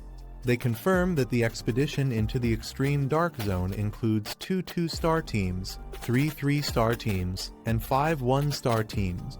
The anomalies inside are reported to vary from B class up to the dangerousest class. With preparations complete, the order is given to begin, and the monitoring teams are instructed to track everything closely. The scene shifts inside the portal, revealing a desolate wasteland. The land is barren, shrouded in heavy fog, with dead trees jutting from the cracked ground. The ominous silence sets the tone for the dangerous mission awaiting those who dared to enter. The team carefully steps deeper into the wasteland, surrounded by streams of ominous dark energy. The atmosphere is suffocating, and every sound seems amplified in the eerie silence. One member warns the others to stay close together, explaining that the dense darkness attribute in the area distorts vision. If they scatter, they'll quickly lose their sense of direction. Behind them, a girl suddenly collapses, gagging and clutching her stomach as the overwhelming stench makes her retch uncontrollably. The silver-haired girl kneels beside her, speaking in a calm voice.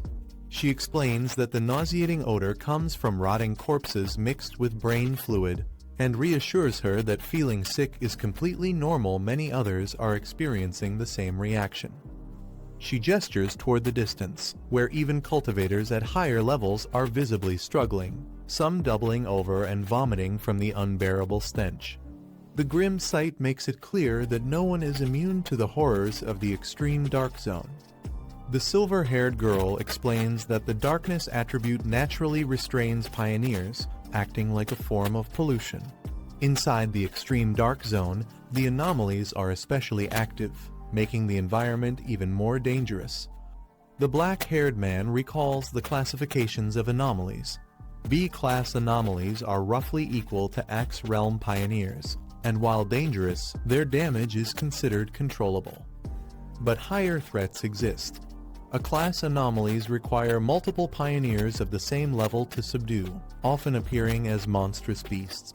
S-class anomalies are on another level entirely, rivaling stars themselves and bringing destruction on a near-cataclysmic scale. He notes that within the extreme dark zone, the darkness attribute provides these creatures with an additional boost, meaning an anomaly judged B-class elsewhere could easily be a class here. Hearing this, one of the girls admits it's her first time learning about such details. Another expresses understanding and checks if their captain is all right. But then, she nervously asks if the silver-haired girl has already been polluted by the darkness. The silver-haired girl reassures the others not to worry, saying her squad is used to handling cases with such foul stench. She reveals that Captain Su has already broken through to Axe Realm 3-star and has recently mutated his water attribute into an ice attribute, pushing himself even harder. One of the teammates notes that such rapid progression comes with risks, warning them to stay cautious around him. Still, they agree to prioritize the mission, urging the group to move quickly and stay close together to avoid distractions. The black-haired man halts the group, telling them they've reached the right spot. He orders everyone to conserve their strength and remain alert, warning them not to let the darkness exploit any weakness. Despite the oppressive environment, he reflects that his own body hasn't felt too affected since entering. His sun and lightning attributes seem to repel the darkness effectively. He considers another possibility that his recent advancement to Spirit Forging Realm may have strengthened his aura, allowing him to resist the corruption far better than before. A faint smile crosses his face as he quietly acknowledges the advantage. Elsewhere in the extreme dark zone, fierce battles erupt as teams clash with monstrous anomalies. A man slashes through a beast with ease, mocking that the so-called dangers of this place are nothing more than this. Rallying his comrades, another fighter shouts that they must seize the withered bloom and show the younger pioneers what true strength looks like. Together, they charge forward with confidence, blades gleaming in the darkness. Back with the main group, tension rises when one of the girls, Yi, coughs violently from the overwhelming atmosphere. Her companion immediately calls out her name in concern, steadying her as she struggles to breathe. The black-haired man glances back at them with a faint smile. Observing her fragile state, he quietly remarks that she's still just a child, hinting at her lack of readiness for the dangers ahead. The girl looks up in surprise as a gentle warmth spreads across her body. Her cousin places a hand near her, and the dark nausea that had been plaguing her fades almost instantly. A look of relief washes over her face as she realizes the corrosion and sickness have vanished, replaced by a comforting warmth like sunlight in winter. The others marvel at the effect, calling it the true power of the spirit-forging realm. She studies the energy carefully, noting how rare and advanced the attribute feels. Since breaking into Axe Realm 3-star, her senses for attributes have deepened, allowing her to recognize its uniqueness. She compares it with her own wood and grass attribute, which excels at absorbing aura, and even mentions how Captain Sue's water mutating into ice was also a rare occurrence. The black-haired man corrects her softly, explaining that it isn't fire, but rather the sun attribute. With calm honesty, he admits it was his fault for not clarifying earlier. He is the very one who had displayed this power before during the fire incident at Kinhang University's Northern Gate and Stadium. The black-haired man explains that the anomalies they faced were unique, as sun and heavenly fire attributes differ slightly. His calm admission surprises the others, who realize he now possesses multiple rare high-tier attributes. He adds that he also has a desolation attribute, but prefers to keep some of his cards hidden. For now, it's best not to reveal everything, leaving the group stunned at how many rare powers he actually controls. One of the girls, still shivering from the cold, admits she hasn't reached Axe Realm 3-star yet and is slowly progressing along the metal path. Half joking but also sincere, she asks if he could use his sun attribute to warm her up as well, calling him her almighty cousin. Amused, he agrees casually, saying he'll warm her for a day.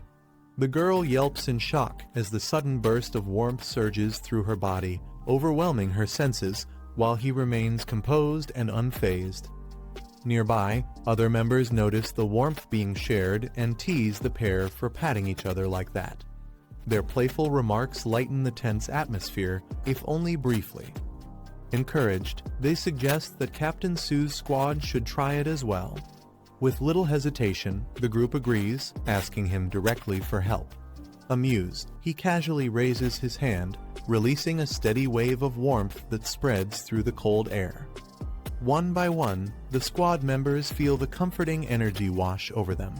Their eyes widen in surprise, followed by joyful exclamations as the unbearable chill and nausea are driven away. But just as the mood lifts, the ground trembles. A massive claw slams down nearby, signaling the arrival of a powerful creature lurking in the darkness. The atmosphere instantly shifts back to dread. The black-haired man suddenly senses danger. His sharp eyes narrow as he warns the group that an anomaly is rapidly approaching. The ground splits open, and a violent surge of energy bursts forth. The squad braces themselves as one of the girls leaps forward with her weapon, trying to cut through the distortion. From the smoke, a massive beast with glowing red eyes emerges, charging straight toward them. Someone shouts in alarm, telling the others to watch out as the monstrous figure barrels forward. The creature reveals its terrifying form, cloaked in purple flames and radiating overwhelming power. A warning is shouted, it's an A-class anomaly. The beast roars ferociously, shaking the battlefield as the squad prepares for a deadly clash. The silver-haired girl steps forward, her eyes sharp with determination. Blue energy surges from her hands as she declares she'll handle the threat herself. With a powerful strike, she unleashes a burst of energy that pierces through the massive anomaly, its roar drowned by the crackling force of her attack. Catching her breath, she frowns in frustration, noting that the difficulty of this battle is far greater than expected. As she steadies herself, one of her teammates notices something unsettling. The creature seems to have vanished into thin air. But before they can process it, the black-haired man turns, his crimson eyes narrowing. Behind him, a horde of eerie figures with glowing red eyes emerges from the fog, advancing silently yet menacingly toward the group. The group finds themselves surrounded as countless red-eyed creatures close in from every direction. Their glowing eyes pierce the darkness, and the squad braces for an overwhelming assault. The black-haired man steps forward calmly, his voice firm as he tells the others to move aside. Golden light begins to flicker around him, pushing back the encroaching shadows. His eyes ignite with blazing energy, streaks of fiery power radiating outward as his aura surges to a new peak. The sheer intensity of his presence makes the ground tremble. In the next instant, a massive eruption of flames bursts forth, engulfing the horde of monsters in a devastating inferno. The enemies are consumed in a torrent of fire, leaving no doubt about the overwhelming might of his sun attribute. The battlefield is engulfed in blazing flames as the black-haired man unleashes his full power. The horde of anomalies screams in agony, their bodies burning away under the overwhelming force of his sun attribute. As the flames die down, he calmly announces that this wave of anomalies has already dissipated. He warns his companions not to be deceived by the countless glowing eyes they saw earlier. There were only two true enemies. The silver-haired girl looks at him in surprise, remarking that she hadn't expected anomalies here to evolve to the point of mimicking human speech. He replies with quiet certainty that perhaps, after consuming so many people, they had learned it. The narration notes the sheer scale of his strength within a single strike. Two A-class phantom beasts had been completely annihilated. The purple flames in his hand flicker ominously against the backdrop of the burning wasteland, a clear reminder of the unmatched power he now commands. A masked woman watches the battlefield, acknowledging the strength of the anomalies. Even for her, she admits it would take several rounds of combat to bring them down. Meanwhile, the group regathers. The silver-haired girl warns that anomalies might disguise themselves and infiltrate their ranks, urging everyone to stay alert. The others nod cautiously, realizing the danger of lowering their guard in this place. Nearby, one of the girls struggles to recover from the overwhelming aura. She clutches her chest, thinking to herself that the suffocating pressure from these anomalies is far more terrifying than zombies. Even breathing near them feels like it could burn her alive. As she tries to steady herself, the black-haired man orders her to get up. Before she can respond, a sudden sound echoes through the cavern, drawing his sharp gaze toward the source of the disturbance. As the group pauses, the black-haired man's expression sharpens. One of the girls suddenly remarks that it sounds like ocean waves can be heard ahead, a sound that feels out of place in the desolate wasteland. The uneasy calm breaks in an instant.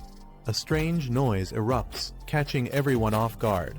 The squad tenses as they realize something is rapidly approaching from the shadows. Footsteps echo across the ground, heavy and deliberate, sending chills through the group as the sound grows louder with each step. Elsewhere, another squad is locked in battle. Panic overtakes them as one of the fighters yells for the others to stop fighting and run. Whatever they're facing, he shouts, is far too sinister to handle head-on. The black-haired man's sharp senses catch something unusual. One of the girls suddenly stiffens and points out that the sound of waves can be heard ahead. But in this barren wasteland, such a thing is impossible. Before they can react, a chilling scream echoes from another squad. Panic spreads as fighters shout in terror, realizing what they are facing. darkness erupts violently, and countless shadowy figures surge forward, their presence overwhelming like a tidal wave. The ground shakes as the soldiers struggle to hold their ground.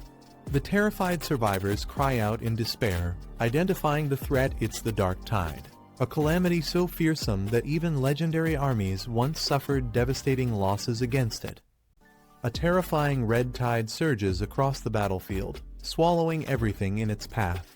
Soldiers are dragged helplessly into the darkness, their cries for help echoing as fear spreads.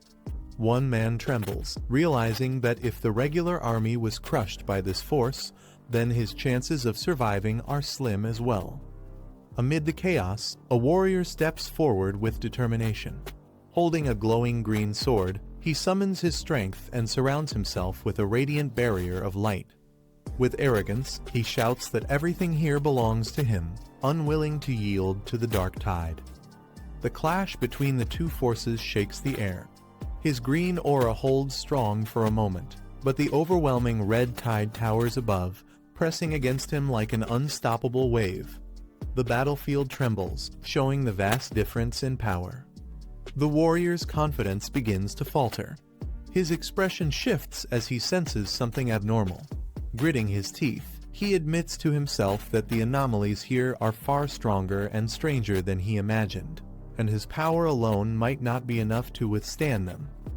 A man struggles within the Crimson Tide, his body being consumed as despair fills his eyes. He realizes these creatures aren't just a rank, or even S rank, they are far beyond that.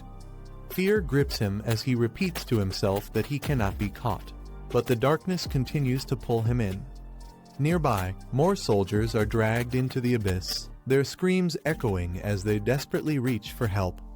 The overwhelming force shows no mercy, devouring anyone who gets close. From a distance, survivors watch in horror.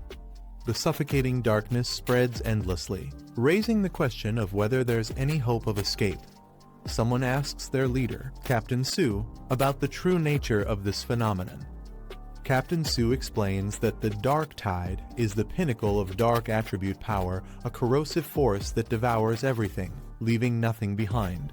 His companions panic, realizing their plan should have kept them safe, yet the forces ahead were wiped out without a trace. As the group witnesses the overwhelming Dark Tide, one of them recalls reading about its destructive power, said to be strong enough to erase an entire city-state. Another worries if retreat is still an option, questioning if survival is even possible at this point.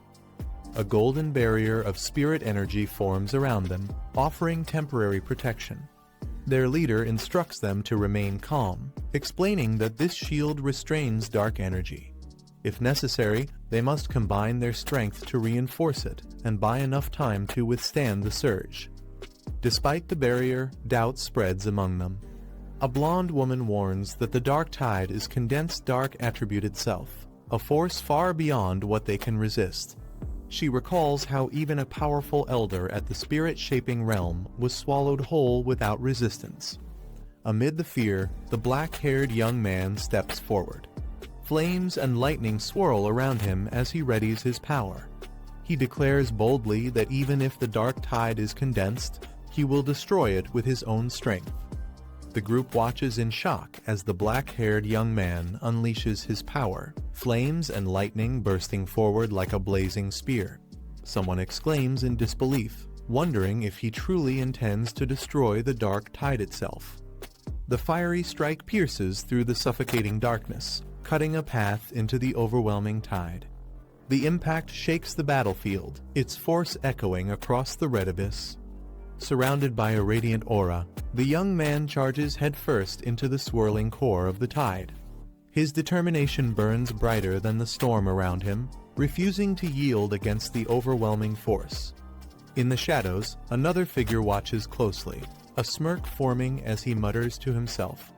Everything seems to be unfolding exactly as he predicted. The young man finds himself surrounded by grotesque, red-eyed monsters born from the Dark Tide. He observes that these aren't simple rank creatures, but abominations fused and evolved under dark energy's control, forming powerful composites. their presence grows even more overwhelming, spanning from B rank to S rank and beyond. The overall strength of these anomalies is far greater than expected, each one radiating dangerous intent as they close in. Without hesitation, he unleashes a surge of blue energy. The force bursts outward like a shockwave, tearing through the incoming monstrosities. His sword cuts through the swarm, striking directly at the towering creatures. The light from his attack pierces their dark forms, momentarily holding back the tide of horrors pressing down on him. A monstrous anomaly with glowing red eyes lunges toward the black-haired young man, its presence radiating killing intent. Without hesitation, he counters with a blazing strike of fire, slicing through the creature in an instant. Normally, such a powerful attack would only injure an A-rank anomaly, but within the Dark Tide, even these terrifying beasts can be destroyed outright. He steadies himself, eyes sharp, observing the battlefield as if waiting for something more. His gaze locks onto a figure cloaked in flames of corruption. Recognition flashes across his face. It's someone from earlier, now twisted by the Dark Tide. He coldly asks if that person is still alive inside, testing whether any humanity remains. The corrupted man writhes in agony, his body nearly overtaken by the dark energy. Yet traces of spirit energy still flicker within him, showing that he hasn't been fully consumed.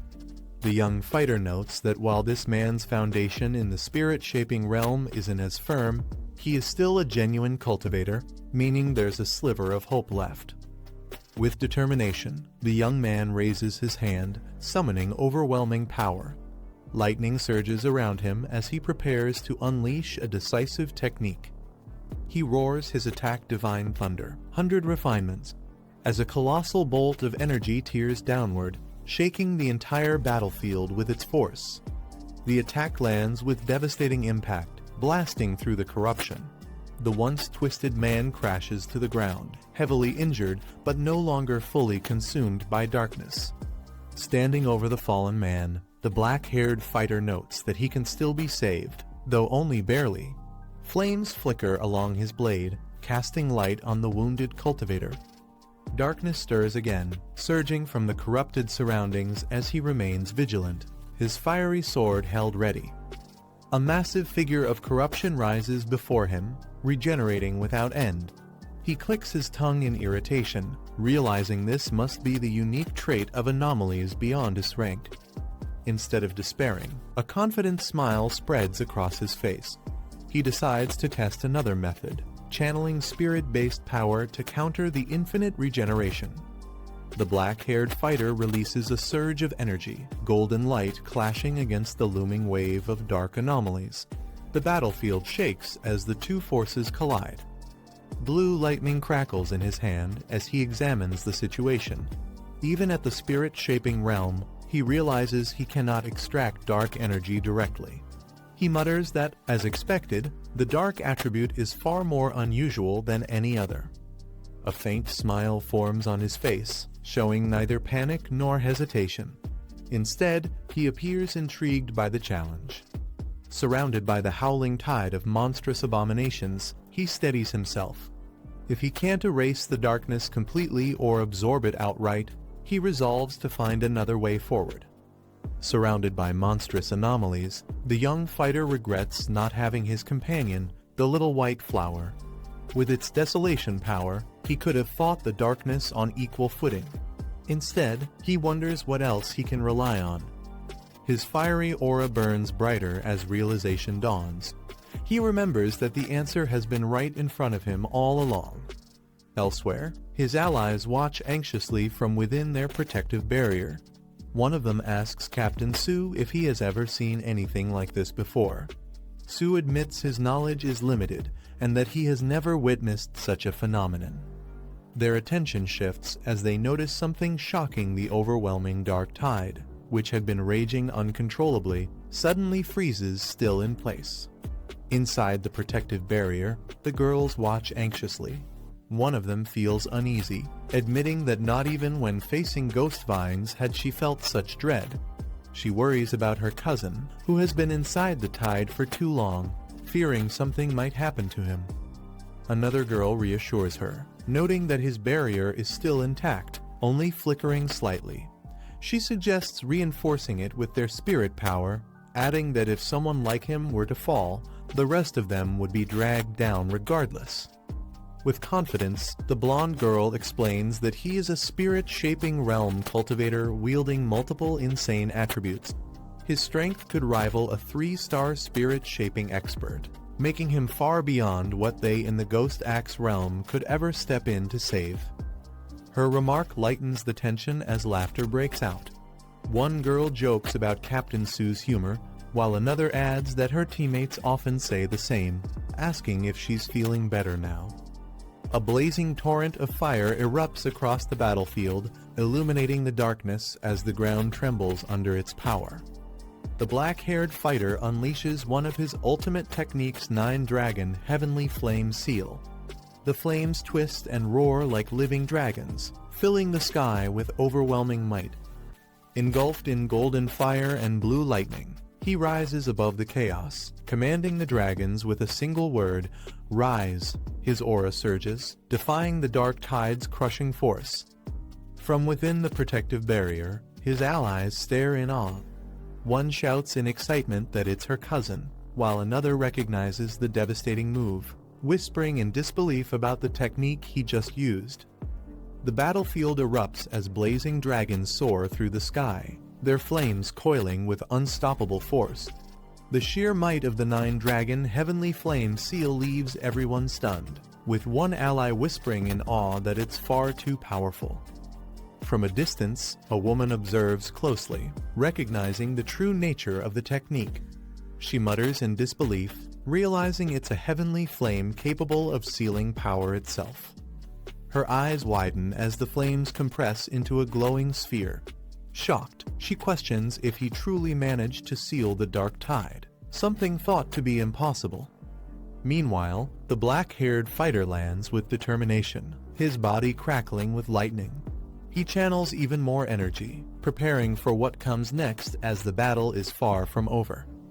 The young fighter raises his arms as flames and lightning merge together, forming a massive sphere of fiery energy. Its sheer size radiates destructive power, shaking the ground beneath him. With a thunderous roar, he declares the technique 9-Dragon Edict, channeling every ounce of strength into the blazing sphere. The energy surges skyward, coiling into a fiery dragon before crashing down with overwhelming force. The explosion rips through the battlefield, leaving shockwaves in its wake. Steadying himself, he directs the massive torrent of fire forward, unleashing the full might of his technique. The storm of flames and lightning engulfs everything in its path, pressing toward the dark tide with unstoppable momentum. The massive sphere of fire and lightning spins violently, its energy spiraling outward as if ready to consume everything in its path. The 9-Dragon Edict grows denser, radiating unstoppable force. With a thunderous impact, the blazing sphere compresses into a brilliant core of destruction. The ground shakes under its immense pressure, signaling the devastating strike that is about to unfold. The group finally manages to catch a break after the fierce battle. Amidst the chaos, they discover a badly injured soldier who is still breathing. Concern rises as they wonder what should be done with him. Relieved, a girl rushes forward, overjoyed to see her cousin unharmed. She quickly takes charge of the wounded soldier, asking the leader to leave him to her squad's care. The black-haired man remains calm and observes quietly. One of the companions reminds him that sealing a high-level dark attribute is no small feat and questions why he doesn't seem pleased. Instead of celebrating, he stays silent. They recall his earlier words about wiping out the dark tide, realizing now that he truly did it, and the sight leaves them speechless. Breaking the silence, the black-haired man explains that the seal is only temporary, and the overwhelming dark energy won't last contained for long. Urging the group to move quickly, he stresses the need to find the lost tempering flower before the seal fades. Meanwhile, his allies agree to transport the injured man back to the Spirit Association for treatment. As the group moves forward, they realize the grim reality aside from the single survivor. No one else made it out alive.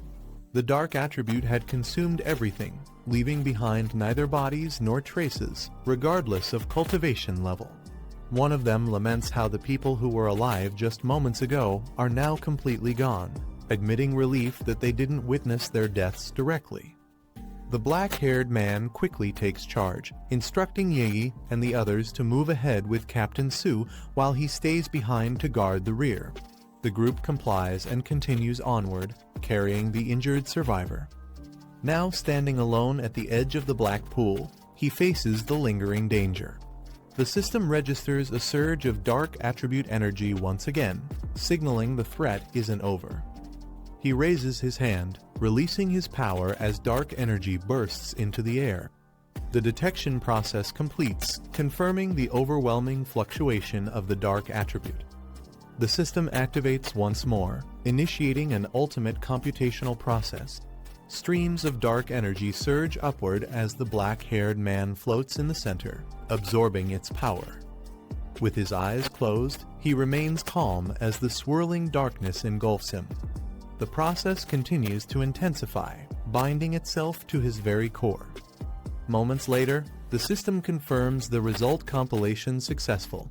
His eyes snap open, glowing with a fierce violet light, radiating immense power. A new notification appears, revealing that he has acquired a dark attribute technique called Boundless Dark Realm. This ability creates a sealed misty space where spiritual energy is eroded, drastically weakening opponents. He examines the power in his hand, realizing it is a unique and devastating domain. The black-haired man reflects on his new ability, realizing that if he uses the Boundless Dark Realm in battle, its corrosive effect can drain opponents' spiritual power and cut off their energy. Combined with his other techniques, the effect would become even more devastating, allowing him to crush even anomalies stronger than the Dark Tide. Meanwhile, his ally senses something unusual and warns him that the black mist seems to be reforming around them. Her eyes widen in shock as she notices the sudden shift in spiritual energy. The man's power surges violently once again, triggering another breakthrough. His companion is stunned, unable to understand how such a fluctuation could happen without any major trigger. The silver-haired girl is stunned, realizing that he actually absorbed the Dark Tide's power and energy officially rated level with no upper limit. To her, it seems completely absurd. She recalls how, during the early warning period of mystical resurgence, the dark attribute was considered the most terrifying threat of all. It could wipe out entire regions, which is why absorbing it was strictly forbidden by the authorities. Officials had once tried to purify and refine the dark attribute, but the results were disastrous. The consequences were so severe that dark attribute anomalies had to be classified separately from all others. These anomalies ranged from D to S level, yet even a lower class 1 could easily torment someone just entering the ghost catching stage. The Dark Tide itself was in a league of its own, considered a highest class anomaly, far beyond what ordinary exorcists could handle. Back when dark attributes hadn't yet been banned, some pioneers attempted to absorb them. But even at the ghost-catching stage, one man was driven insane after trying to take in a mere D-class dark anomaly. He lost everything: his mind, his family, and remains in an asylum to this day. Now, the black-haired man exhales slowly, his hands still carrying traces of the power he just absorbed. He suddenly calls out to the shadows, telling the hidden figure to reveal themselves since they've been watching for quite some time. A mysterious woman steps forward, recognizing him. She addresses him directly, identifying him as Fang Yi, the one who sealed the Dark Tide. The mysterious woman steps forward, revealing herself as Galan. She confronts Fang Yi, questioning him directly about absorbing dark attributes. Without hesitation, Fang Yi calmly admits it, leaving his allies shocked that he acknowledged it so openly. In response, Galan swiftly draws her weapon, her movements sharp and precise. She points a gun at Fang Yi, her stance filled with hostility, making it clear that she views him as a dangerous threat. The others are shocked as Galan points her weapon at Fang Yi. They demand to know why she's acting this way. Galen is reminded that Fang Ye is the top target her military wants to recruit. The Spirit Association had also tried to bring him in first, but she cut them off, raising suspicion about her true motives. Fang Yi calmly remarks that their mission was supposed to be about finding the lost tempering flower, not turning on each other. He points out how strange it is that Galen seems more upset about their survival than the mission's success. Galen falls silent, her cold gaze fixed on Fang Yi as the tension between them escalates, the gun still aimed at him. The group questions Galen, frustrated that she stayed hidden during the battle only to confront Fang Yi afterward. They remind her that without him, they would have all been wiped out. Galen smirks, commenting on how much his teammates trust him, before suddenly congratulating him and saying he has passed. Confused, the others demand to know what she means by passed. Fang Yi narrows his eyes, realizing her intentions. He calmly asks if she came here just to test him. Galen admits she wanted to see Fang Yi's true character for herself, not just rely on reports of his power and talent. She then answers why she didn't step in earlier. Pioneers are bound by the rules of the spiritual resurgence world, meaning she couldn't interfere directly. She explains that pioneers all share the same fate. Life or death can shift in an instant. Still, they are fortunate because someone trustworthy and strong stood up to protect them. Finally, she points out something they hadn't realized: none of the enemies had attacked them since the battle ended. It was because Fang Yi's act of sealing the dark tide left them too intimidated to make a move. Fang Yi reflects that the dark tide itself is like a predator bullying the weak but cowering before the strong. Galen steps forward, offering to guide them to the lost tempering flower, claiming she knows the terrain better than they do. Watching her, Fang Yi's ally quietly remarks that Galen seems somewhat unstable. Fang Yi recalls that her squad once encountered the dark tide before, and she was the only survivor. Because of her strict adherence to rules and the trauma of her past losses, Galen has developed a destructive mindset. Yet, something still drives her forward, and witnessing Fang Yi seal the dark tide seems to have pushed her to the very edge. Fang Yi tells his companions to let it go and give Galen some slack. The group realizes she's injured. They note that although her cultivation is at the soul creation stage with 2 stars, her spiritual barrier has weakened and dropped by at least 2 levels. The blue glow surrounding her body reveals just how badly hurt she truly is.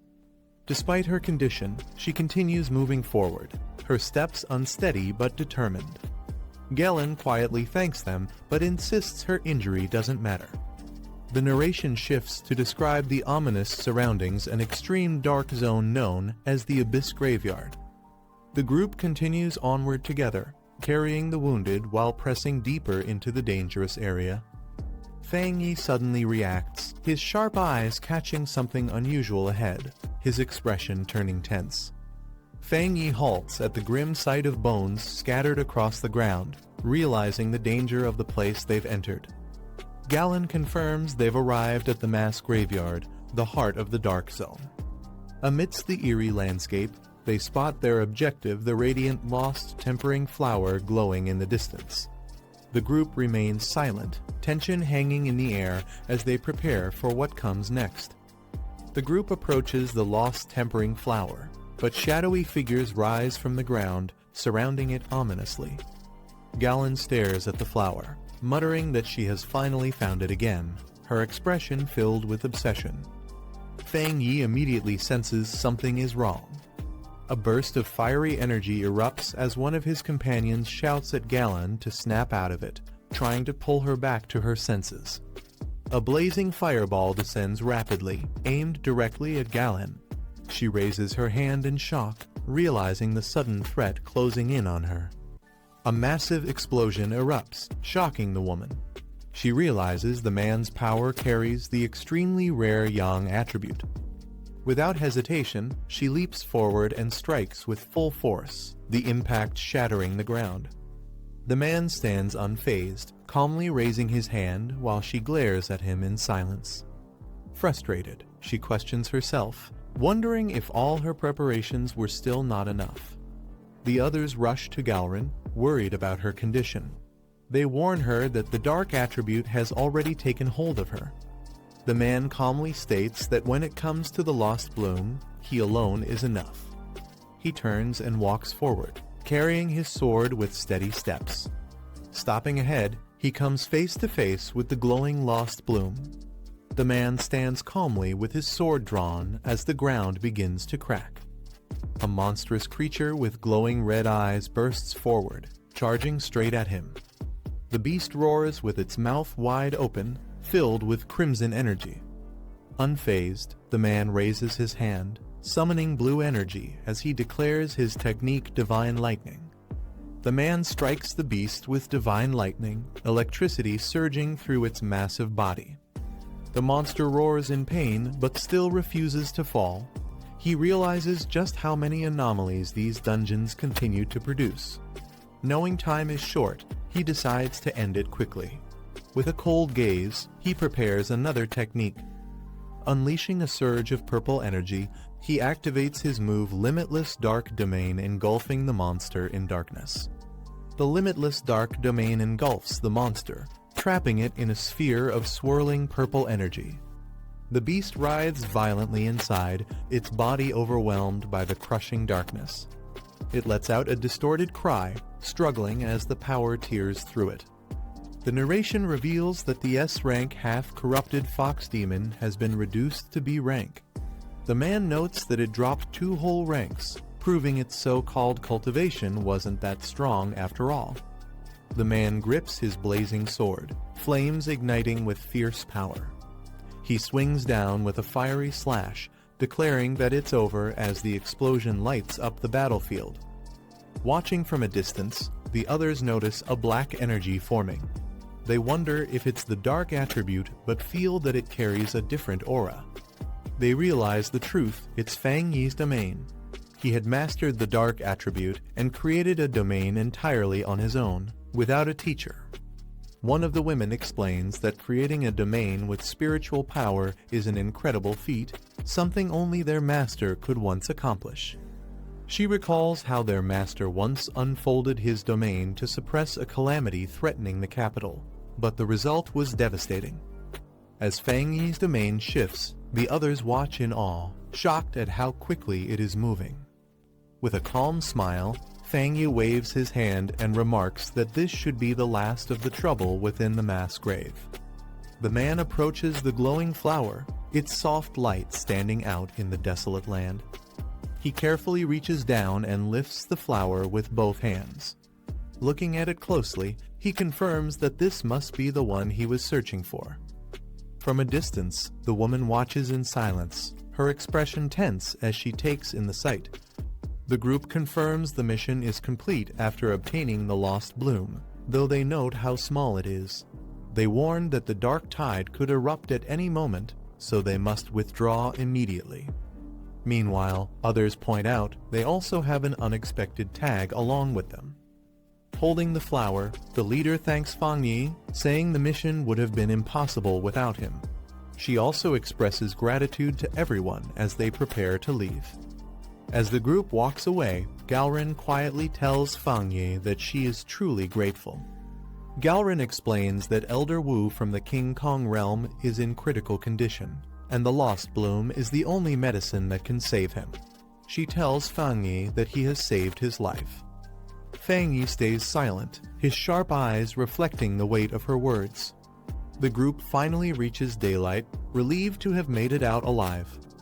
Outside, others cheer when they hear the lost bloom was successfully retrieved, praising the team for accomplishing the impossible.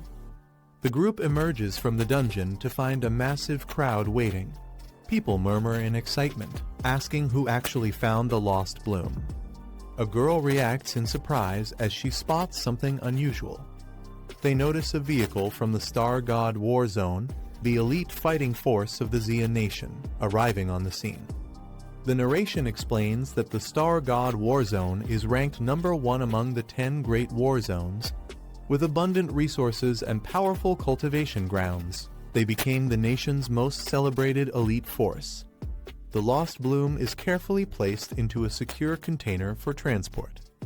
A military officer accepts it with a calm expression.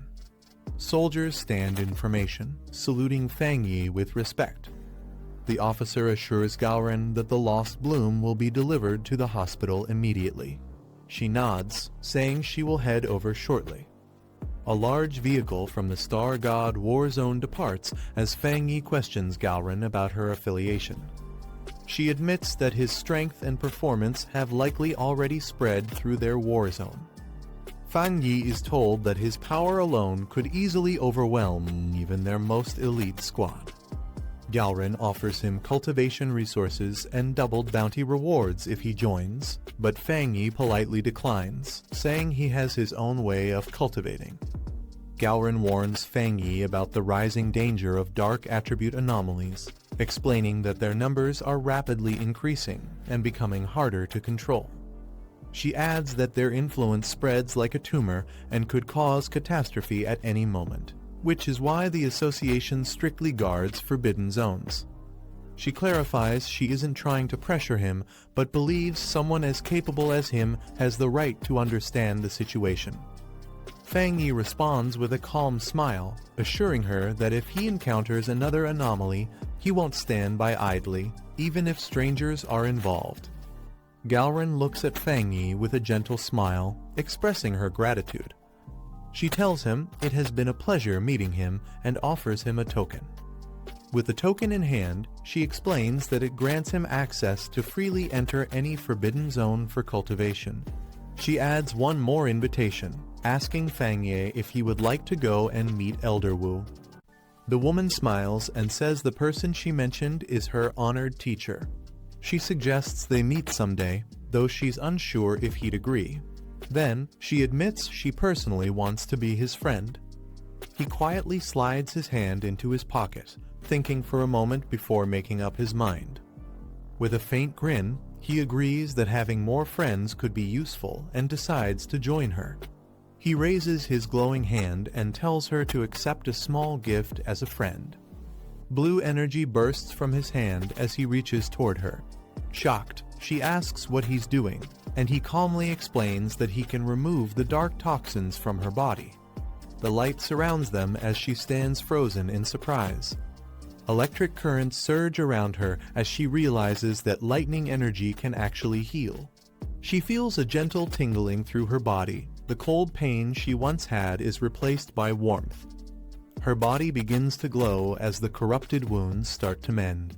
She feels her damaged organs and energy channels restoring to their original state, while the lightning cleanses her meridians and blood vessels. Her expression softens as she senses all toxins leaving her system. The rare lightning attribute purifies her completely, making her feel renewed almost as if she's been reborn. As the light fades, he calmly asks how she feels. She takes a deep breath, saying the dark energy inside her is gone. No, it's not just gone, it feels as though it's been shattered completely. Medical staff treat a badly injured man as a girl watches from the side, surprised that even a first-level spirit creation realm could be hurt so severely. She wonders if he can still be saved. Nearby, the woman approaches the group and asks why they haven't left yet. The silver-haired girl notices her and jokingly points out that she looks much healthier than before. The woman smiles faintly and explains that the rare lightning attribute has completely removed the dark energy from her body, leaving her fully recovered. Hearing that, the silver-haired girl realizes this is the power of the tyrant's lightning strong enough to destroy enemies and heal others. She turns to the man with a smirk, asking why he's staring at her. The silver-haired girl waves toward the medics, calling them over urgently to assist. She then turns to the black-haired man with a bright smile and asks if they can work together. Curious, he asks what she means, and she explains that by combining his spiritual power with medical tools, they could help more people affected by dark energy. Excited, she suddenly bows forward, begging him to demonstrate his lightning power once more. He pauses, unsure how to respond to her enthusiasm. With a faint sigh, he finally lifts his hand as blue lightning gathers around him. The crackling energy fills the air as he says this should be enough. Everyone watches in awe at the display of his power. The doctor watches in awe as lightning energy crackles nearby. He realizes it's possible a lightning attribute this pure and powerful can truly counter the dark attribute. The woman explains that Fang Yi directly transferred his lightning energy to her, completely removing the darkness from her body. The silver-haired girl then suggests having him help other injured pioneers as well, mentioning a comatose spirit creation realm fighter. The doctor shakes his head, explaining that not everyone can withstand such intense spiritual power. He adds that to heal someone that's severely wounded, the lightning energy required would be 10 times greater. The scene shifts to a man lying unconscious in a medical pod. The doctor says it would be a miracle if he even survives. Full recovery is nearly impossible. The medics lead Fang Yi to their equipment as he asks how to transfer his spiritual power, comparing it to a blood transfusion. They tell him to follow them and demonstrate the process. He places his hand into the device and channels his spiritual power into it, calmly agreeing to their instructions. Nearby, others watch as one girl remarks that she didn't expect Galrin to be such a high-ranking officer in the Star God War Zone. She's impressed that the organization would personally extend an offer to him. Another observer quietly notes how even the normally distant Galrin showed interest in him. She took the initiative to befriend him, and even gave him her personal token. Fang Yi remains silent, his expression calm and unreadable. Fang Yi notices two familiar figures approaching and turns with a faint smile as he greets them. The two women, Yi Yi and Bai, respond warmly, saying they've already adapted to their surroundings. Ye Yi explains that they plan to train further and take on new missions, saying they can't always rely on him if they want to improve. Determined, she thinks to herself that she must catch up to his level as soon as possible. Fang Yi nods slightly and tells them to be careful before turning back to continue transferring his spiritual power under the supervision of the medics. Fang Yi smiles softly, thinking to himself that the younger ones have really grown up. The silver-haired girl waves as she says her team will take their leave for now, hoping they'll meet again on their next mission. Fang Yi and Gaoren nod, deciding to go visit Elder Wu next. Their vehicle drives off through the rocky terrain while someone inside complains about how distant the others are for not joining them at the scene. Inside the van, the silver-haired girl fumes in frustration, saying all her efforts to recruit Fang Yi were wasted now that he's been taken by the Star God War Zone. Her teammates laugh, trying to calm her down as she grumbles behind the wheel. In a shadowy meeting, figures discuss the disarray within the spiritual association. They note that its structure is too chaotic, with officials at the headquarters acting more arrogant than even military leaders. They continue, criticizing how elite squads operate independently without unity or discipline, and how few are willing to lower their pride to work with Fang Yi.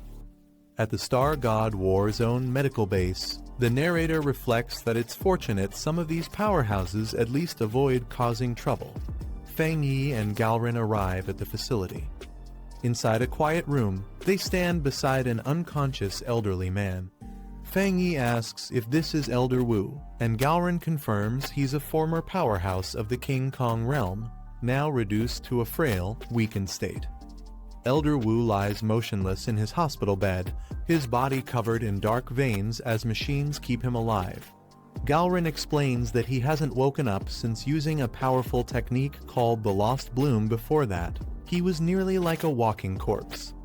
Fang Yi looks at the frail old man and quietly asks what exactly he went through to end up like this. Galrin recalls the event a catastrophic dark attribute disaster struck the capital. To stop the spreading darkness, her teacher, Elder Wu, sacrificed himself to seal the rift in the sky. Before he did, everyone had combined their strength, transferring their spiritual power to him. Channeling all that energy, Elder Wu unleashed everything he had in one final, desperate act to protect the city. A monstrous red storm devours the land as Galrin explains that the dark attribute disaster was beyond S rank in scale, far more destructive than anything they'd faced before. She says that if such a disaster descended again, it could wipe out the entire capital and even destroy nearby cities. Losing the capital would throw the whole nation into chaos. Elder Wu used his own domain to seal the massive anomaly, but its power was beyond imagination. It took the combined strength of every top expert just to hold it back. Despite his strength, Elder Wu was overwhelmed by the dark attribute, screaming in agony as it consumed him. If he hadn't been a King Kong realm powerhouse, he would have perished instantly or worse, become fuel for the darkness itself. Fang Yi looks at the unconscious Elder Wu and says that anyone capable of preventing the city's destruction is truly a remarkable pioneer. He recalls the countless pioneers who once stood before him, sacrificing themselves so he could be the last survivor. A faint thought crosses his mind, perhaps in another life. This man had already made that same sacrifice. Without hesitation, Fang Yi steps forward and extends his hand toward the old man's chest. Startled, Galrin shouts, asking what he's doing to her teacher. Fang Yi calmly explains that even though the lost bloom has already taken effect, he wants to try removing the lingering dark energy within the elder's body so he can recover faster. Blue lightning flares around his hand as he begins the process. Galrin looks alarmed, reminding Fang Yi that the dark attribute within her teacher's body is at a disaster level far beyond his rank. Fang Yi stays silent for a moment, his eyes calm and determined, as Galrin hesitates while recalling the immense risks. After a pause, she finally gives in, telling him to go ahead and try. Blue lightning gathers around Fang Yi's hand as he channels his spiritual power into Elder Wu's body. The old man's body glows with radiant energy as Galrin watches in awe. She warns that the darkness he's fighting is far stronger than anything from the Dark Tide, but as she sees faint signs of recovery, she murmurs that perhaps Fang Yi himself is the miracle. Fang Yi's body glows with blue lightning as he calmly says he understands the risk. He can feel the overwhelming power of darkness within Elder Wu's body. Dark mist fills the room, pressing down with immense force. Even weakened by the lost bloom's purification, the oppressive energy still radiates a terrifying presence. Galrin watches tensely, but hides her worry behind a composed expression, knowing the danger Fang Yi is facing. The darkness begins to surge outward, and the ground trembles. Galrin yells for Fang Yi to concentrate, warning that the dark attribute is starting to affect him too. Golden lightning bursts from Fang Yi's body as he steadies himself, his expression calm and focused while resisting the dark energy's pull. His eyes glow with a golden hue, a surge of unfamiliar power awakening within him. He mutters in confusion, realizing something is different. Suddenly, his vision shifts, memories and sensations flood his mind. He finds himself standing in a ruined city under a crimson sky. A massive, ominous eye looms above as he realizes in shock that his consciousness has been dragged back into the past. In the middle of a ruined city, a massive red eye appears in the storming sky. The man standing below stares at it in disbelief, questioning what kind of presence could wield such power. He wonders if the dark energy he sensed earlier is causing hallucinations, or if this entity is truly real. With determination in his eyes, the man steps forward, saying he doesn't care who or what it is, his only goal is to erase it. Blue flames rise from his hand as he prepares to strike, realizing that this so-called anomaly isn't as all-powerful as it seems. The red eye reacts violently, distorting the air as sharp crimson energy bursts toward him. Buildings shake under the pressure while the man braces himself, refusing to back down. He tightens his stance, ready for whatever comes next. A golden light flashes across his eyes as his power awakens. His calm gaze turns fierce and focused, signaling the beginning of a battle that could decide everything. Golden energy bursts around the man as he charges forward, his body wrapped in a mix of radiant light and blue flames. The air trembles with destructive force as he meets the dark entity head-on. He observes the strange lightning surrounding him, realizing it carries the same divine power he once absorbed atop Jade Emperor Peak. Its intensity confirms the danger he's facing. Above him, the red eye swirls violently, releasing countless shadowy, insect-like anomalies. The sky darkens further as they spiral downward toward the city. He acknowledges the overwhelming numbers, noting that even if these creatures are illusions, each one possesses the strength of real monsters from the dark tide.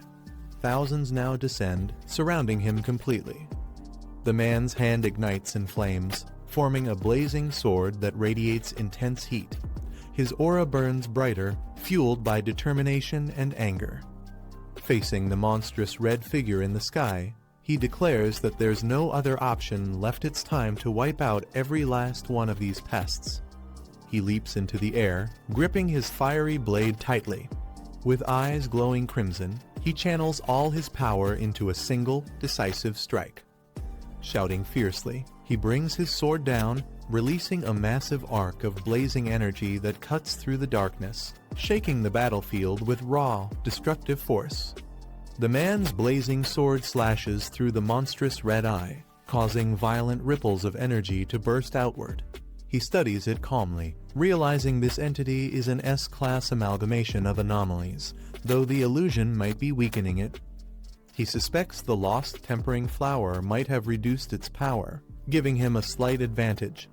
The explosion of light and darkness shakes the ruins around them. Still, the creature's strength feels close to a class, reminding him of the ancient battle Elder Yun once fought when an entire city was wiped out by anomalies like these. He clenches his hand, gathering a swirling mass of black energy. Admitting the threat could have been far worse, he activates his next move, the Boundless Dark Realm. Raising his hand, the man releases the Boundless Dark Realm, a swirling black void that distorts the very air around him. The red eye in the sky trembles in confusion, unable to comprehend the power before it. The monstrous voice breaks the silence, questioning what kind of being he truly is. Its tone shifts from arrogance to fear as the dark vortex expands. A smirk forms on the man's face. He doesn't bother to answer, only clicking his tongue in amusement, confident in his control over the situation. As the black sphere pulls everything into its center, the creature panics. Its once menacing gaze turns desperate, realizing too late that it's being consumed by the darkness itself. As the swirling darkness fades, the red eye lingers for a moment, whispering ominously that it will return soon before vanishing completely into the void. The man stands within the collapsing black sphere, realizing what he faced was likely the remnant consciousness of a dark attribute anomaly. Its presence still leaves an unsettling trace in the air. He recalls the creature's final words, "We'll be back." The plural chills him, suggesting it wasn't alone. If true, other catastrophic entities might also be preparing to return. With the battlefield in ruins and the ground still burning, he decides it's time to leave before more danger arrives. Blue energy gathers around him as he prepares to exit the scene. The man's eyes narrow sharply as his senses pick up a sudden disturbance. Blue energy flickers around his arm, warning him that something nearby isn't stable. Without hesitation, he raises his glowing hand, channeling intense spiritual power. A woman behind him watches in shock as the energy crackles violently, distorting the air. Dark lightning and blue flames intertwine, forming a chaotic vortex of unstable energy. The pressure builds rapidly, threatening to spiral out of control. With a firm gesture, he thrusts his hand forward and commands, "Seal." The ground trembles as he unleashes the 9 Dragons' heavenly fire seal, locking the raging power within a blazing red and blue explosion. The man observes the dark energy swirling in his palm, realizing it's the lingering power that had been trapped inside Elder Wu's body. The woman beside him listens as he identifies it as remnants of a Calamity-class anomaly. Though the energy still carries immense dark power, It has weakened after being drained by the lost temper blossom and Elder Wu's sealing efforts. Its influence has now greatly diminished. Elder Wu lies unconscious, his body marked by faint red lines from the years he spent containing the darkness. The man remarks that anyone else would have perished long ago, but Elder Wu's resilience kept him alive. The woman thanks him, acknowledging that his ability ultimately saved Elder Wu's life. He modestly replies that it was only possible because the lost temper blossom had already weakened the corruption beforehand. Blue light bursts from his hand as he completes the purification process. With a calm expression, he confirms that the dark energy has been fully neutralized.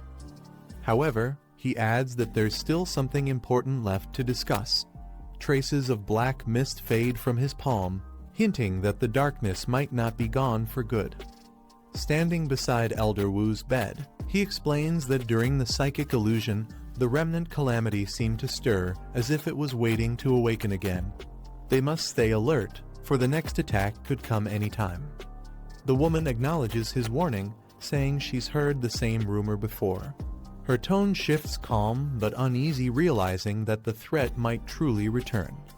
The man explains that both the military and the spiritual association constantly monitor psychic readings, collecting data on aura anomalies. All such records are heavily classified to prevent leaks. He mentions a disturbing rumor that according to official projections, with the nation's current energy reserves, humanity might not survive even the first year of full aura resurgence. It's a possibility no one wants to believe. The woman listens quietly before asking if he thinks the rumor could be true. He notes that the data seems too coordinated to dismiss, hinting that the authorities might know more than they admit. As he reflects, his thoughts drift back to his past life. He recalls surviving 3 years after the aura resurgence began, but by then, the blue star had already been reduced to ruins. With a grim look, he wonders if his rebirth might have changed the future itself. The woman reassures him not to overthink things, saying Elder Wu will wake up soon. Her calm tone hides the weight of everything they've just faced. He looks determined, vowing that if the calamity ever returns, he'll stand and fight beside her no matter what. His eyes burn with quiet resolve. As the sun sets, the man reflects on the coming storm. The battle against the calamity is inevitable whether it arrives sooner or later. It's a fate they can't avoid. But this time, he swears to change how it ends. Night falls over the city, calm and silent for now. Yet beneath the peaceful moonlight, a sense of looming destiny still lingers. Sitting cross-legged in meditation, he focuses his energy, feeling the surge of power within. After battling 2S class anomalies, he senses he's on the verge of breaking through to the Spirit Force realm, 2-star level. However, he knows it's not enough. Despite awakening the dark attribute, the upcoming aura resurgence will demand far greater strength. The memory of the illusion still lingers, its suppressed power had nearly overwhelmed him. Later, he sits quietly in his living room when something catches his attention, a small potted plant glowing faintly. He recognizes it immediately and sighs with a faint smile. Leaning closer, he mutters that not bringing it along last time was his mistake. Gently touching its petals, he jokes that it's not exactly something he can carry around casually, hinting at the plant's mysterious power. Smiling softly, he lifts the glowing plant in his hands and jokes about regretting not giving it a chance to grow stronger before. Deciding to make up for it, he suggests they head outside for some fresh air. Under the moonlit sky, he walks through Black Mountain toward the Spirit Association's Botanical Research Center. The place has flourished, burned trees regrown, new life sprouting everywhere, a sign of nature's quiet recovery. He kneels among the plants, carefully placing the pot into the soft soil. Grateful, he makes a note to thank Sue and the others for helping restore this place. Gently patting the leaves, he tells the plant to drink sparingly, teasing that with its appetite, it could strip every forest on Blue Star bare if left unchecked. The glowing plant begins to release streams of green energy, absorbing the spiritual essence from the surrounding forest. Its petals shimmer as its power steadily increases. The man stands nearby, arms crossed, watching as a vortex of energy spirals around them. The ground trembles slightly from the overwhelming flow of life force. When the forest starts to wither, he stops the plant, saying that's enough for now. His expression remains calm but focused, aware of the delicate balance of nature. Smiling, he carefully uproots the plant and suggests they move somewhere else to continue. The flower glows warmly in his hands, responding as if it understands. The man crosses his arms and watches the glowing plant absorb spiritual energy, remarking that it's had enough for now. The forest around him grows still, stripped of its vitality. He smiles softly and lifts the plant from the soil, suggesting they move to a new spot to continue absorbing energy. The flower glows brighter in response. The man freezes as a distant howl echoes through the silent forest. His expression sharpens while the glowing plant in his hands flickers faintly in response. He narrows his eyes, realizing the sound is from a wolf, or rather, something far more dangerous hiding in the dark. The air grows heavy with killing intent. Under the blood-red moon, shadows shift atop the mountain ridge. Dozens of crimson eyes glimmer menacingly in the night. His gaze hardens as the truth hits him. The entire wolf pack is evolving, their bodies twisting under the moon's cursed light. Under the blood-red moon, a massive figure stood atop the hill, the Wolf King, surrounded by his pack. The boy below watched cautiously, realizing the creature was nearing the end of its evolution. The Wolf King howled loudly as dark energy surged through its body, completing its transformation. The sinister green aura glowed brighter than ever. Holding a glowing plant, the boy tightened his grip. The radiant energy pulsed, reacting to the Wolf King's presence, making the air feel heavy and charged.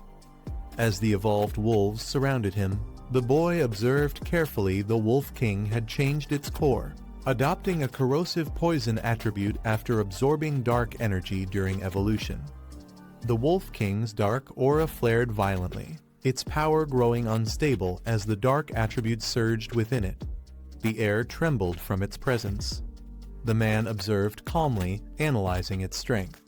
Despite the terrifying aura, he concluded it was only as strong as in a class anomaly. He tightened his grip on the glowing plant, sensing its energy synchronize with his intent as faint lights pulsed through its petals. Placing the plant into the ground, he prepared for battle.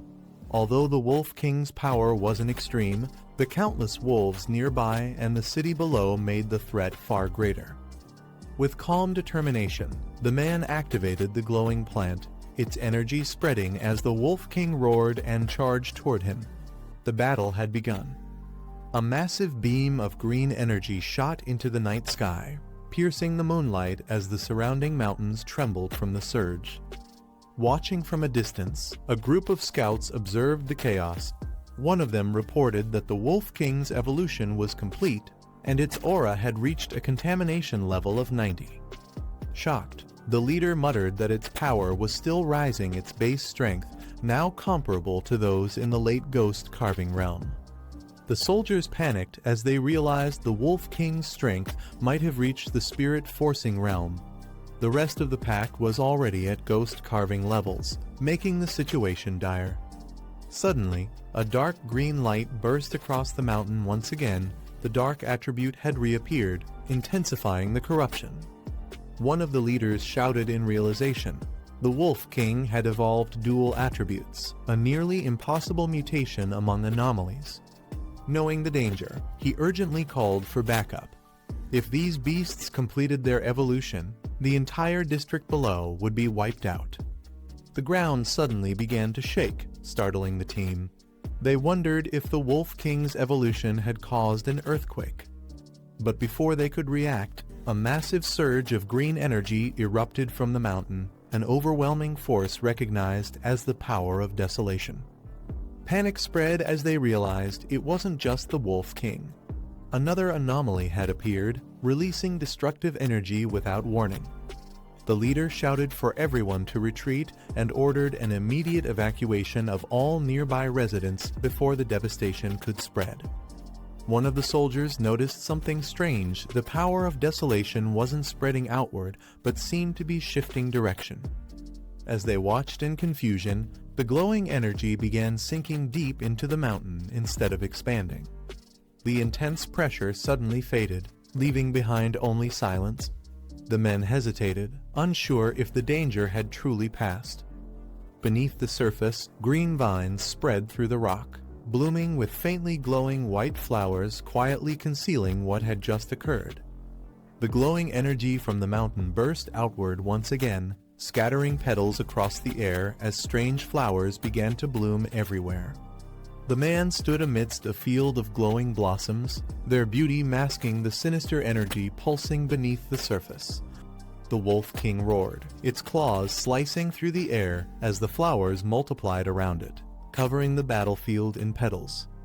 Calmly, the man explained that these spirit blossoms would keep regenerating, endlessly draining everything around them until nothing remained. Surrounded by the snarling wolves, the man stood calmly as massive vines emerged from the ground, twisting around the beasts. He noted that the wolves still had some spiritual energy protecting them, but it wouldn't last long against what was coming next. The spirit blossoms latched onto the wolves, draining their strength as their bodies weakened and their howls turned to desperate cries. As the last of the wolves collapsed, the vines around the man turned crimson, pulsing with power while he stood motionless, completely in control of the carnage. The Wolf King unleashed a massive beam of green energy, roaring furiously as it tried to obliterate the vines surrounding it. The blast struck the ground, but the crimson vines absorbed the attack completely, leaving the creature stunned. Wrapped in swirling red petals, the man calmly said it was useless. The desolation attribute of the spirit flowers had already spread deep beneath the forest. As the Wolf King looked on in despair, a single crimson flower bloomed atop the mountain, marking the forest's complete consumption by desolation. The man smirked at the enraged Wolf King, mocking its newfound intelligence, saying even wildfire couldn't stop spring from blooming again. The beast howled, charging forward with green flames swirling around its body, locking its gaze on the glowing red flower. The man calmly acknowledged its effort, impressed that it had identified the source of the spirit blossom's power. As the Wolf King lunged to destroy it, the crimson flower expanded violently, its petals wrapping around the beast in a burst of red energy. The Wolf King leapt at the crimson flower with all its strength, its jaws wide open and green energy bursting from its fangs. The monstrous flower countered, wrapping its massive petals around the beast in a violent clash of red and green light. The Wolf King roared and thrashed, but the petals tightened, draining its strength as the glow in its eyes began to fade. Standing before the chaos, the man silently watched as the creature was engulfed completely, the flower's power overwhelming even the evolved Wolf King. The man gazed at the dying Wolf King, asking if it truly intended to let the dark attribute consume it entirely. His voice was calm, yet cold. The beast roared in agony as the crimson petals constricted tighter, merging with the green energy swirling within its body.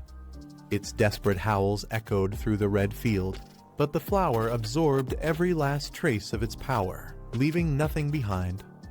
Watching the scene unfold, the man reflected that he never expected the spirit blossoms to develop their own cultivation ability, an overwhelming force born purely from the desolation he infused into them.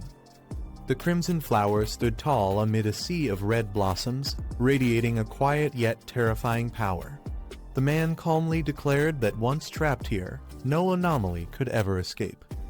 The Wolf King's body, now reduced to a lifeless husk, lay before him, its remains turning to bone beneath the glowing petals. He explained that even if the flowers were destroyed repeatedly, they would regenerate endlessly, feeding on everything until nothing was left but desolation.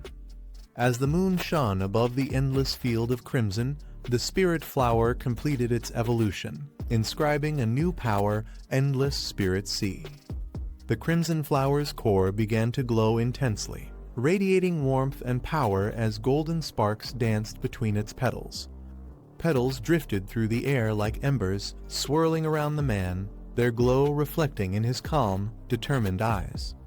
He stood silently beneath the towering bloom, the air thick with energy and anticipation as the night turned scarlet. In the control center, alarms blared as a major contamination alert appeared on the screens. Analysts quickly detected a class anomaly, noting that two entirely different spiritual energies had emerged within the polluted zone. One was identified as the Wolf King's dark evolution, while another desolation-type energy had suddenly appeared out of nowhere. A man with a stern expression demanded the anomaly's location. His subordinates, surrounded by red warning lights, traced the readings to the low mountain forest, the same area once supervised by Captain Su. Concerned, the operator reminded them that the Demolisher squad had already been deployed to handle the wolf pack, hinting that something had gone terribly wrong at the site. The commander received an urgent report. The Demolisher squad confirmed an immense surge of desolation energy at the mutation site, its power rising uncontrollably beyond measurable limits. At the contaminated zone, the Demolisher squad stood in shock as the reading stabilized. The commander on site reported that the surge of desolation energy had completely wiped out the A-class Wolf King anomaly. Yet instead of spreading outward, the energy burrowed deep into the mountain itself. Moments later, strange crimson blossoms began blooming across the slopes, an unnatural and mesmerizing sight that filled the air with an eerie stillness. The squad tried approaching the site, but the ground pulsed with unstable energy. None of their instruments could predict what the after effects might be. They decided to hold position, realizing that even the slightest disturbance could trigger another catastrophic surge. Back at headquarters, tension grew. One officer warned that if the unknown anomaly inside the mountain erupted, the destruction could surpass the previous airborne Ghost Vines incident. Another suggested calling for reinforcements, fearing that even with all the pioneers combined, they might not survive what was forming there. The commander, maintaining his composure, ordered 2 elite units to be dispatched immediately. Elsewhere, a girl with silver hair stood beside a silent man as the command echoed through the comms. Her expression hardened as she gazed toward the direction of the mountain. Something about the disturbance felt familiar.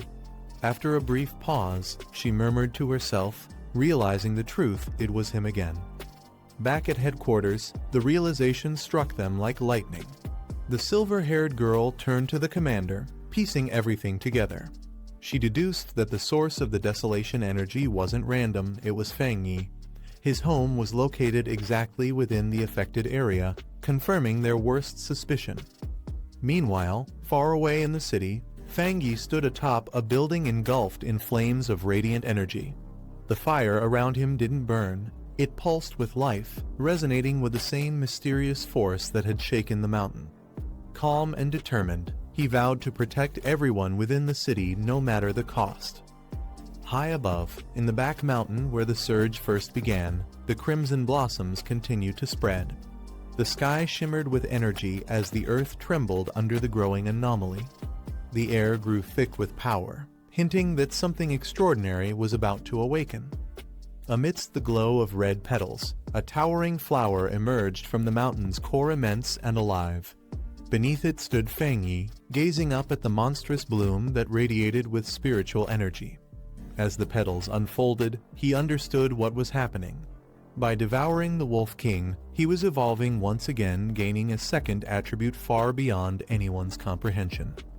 The crimson flower pulsed brighter, its petals unfolding in waves of energy that lit the entire mountain.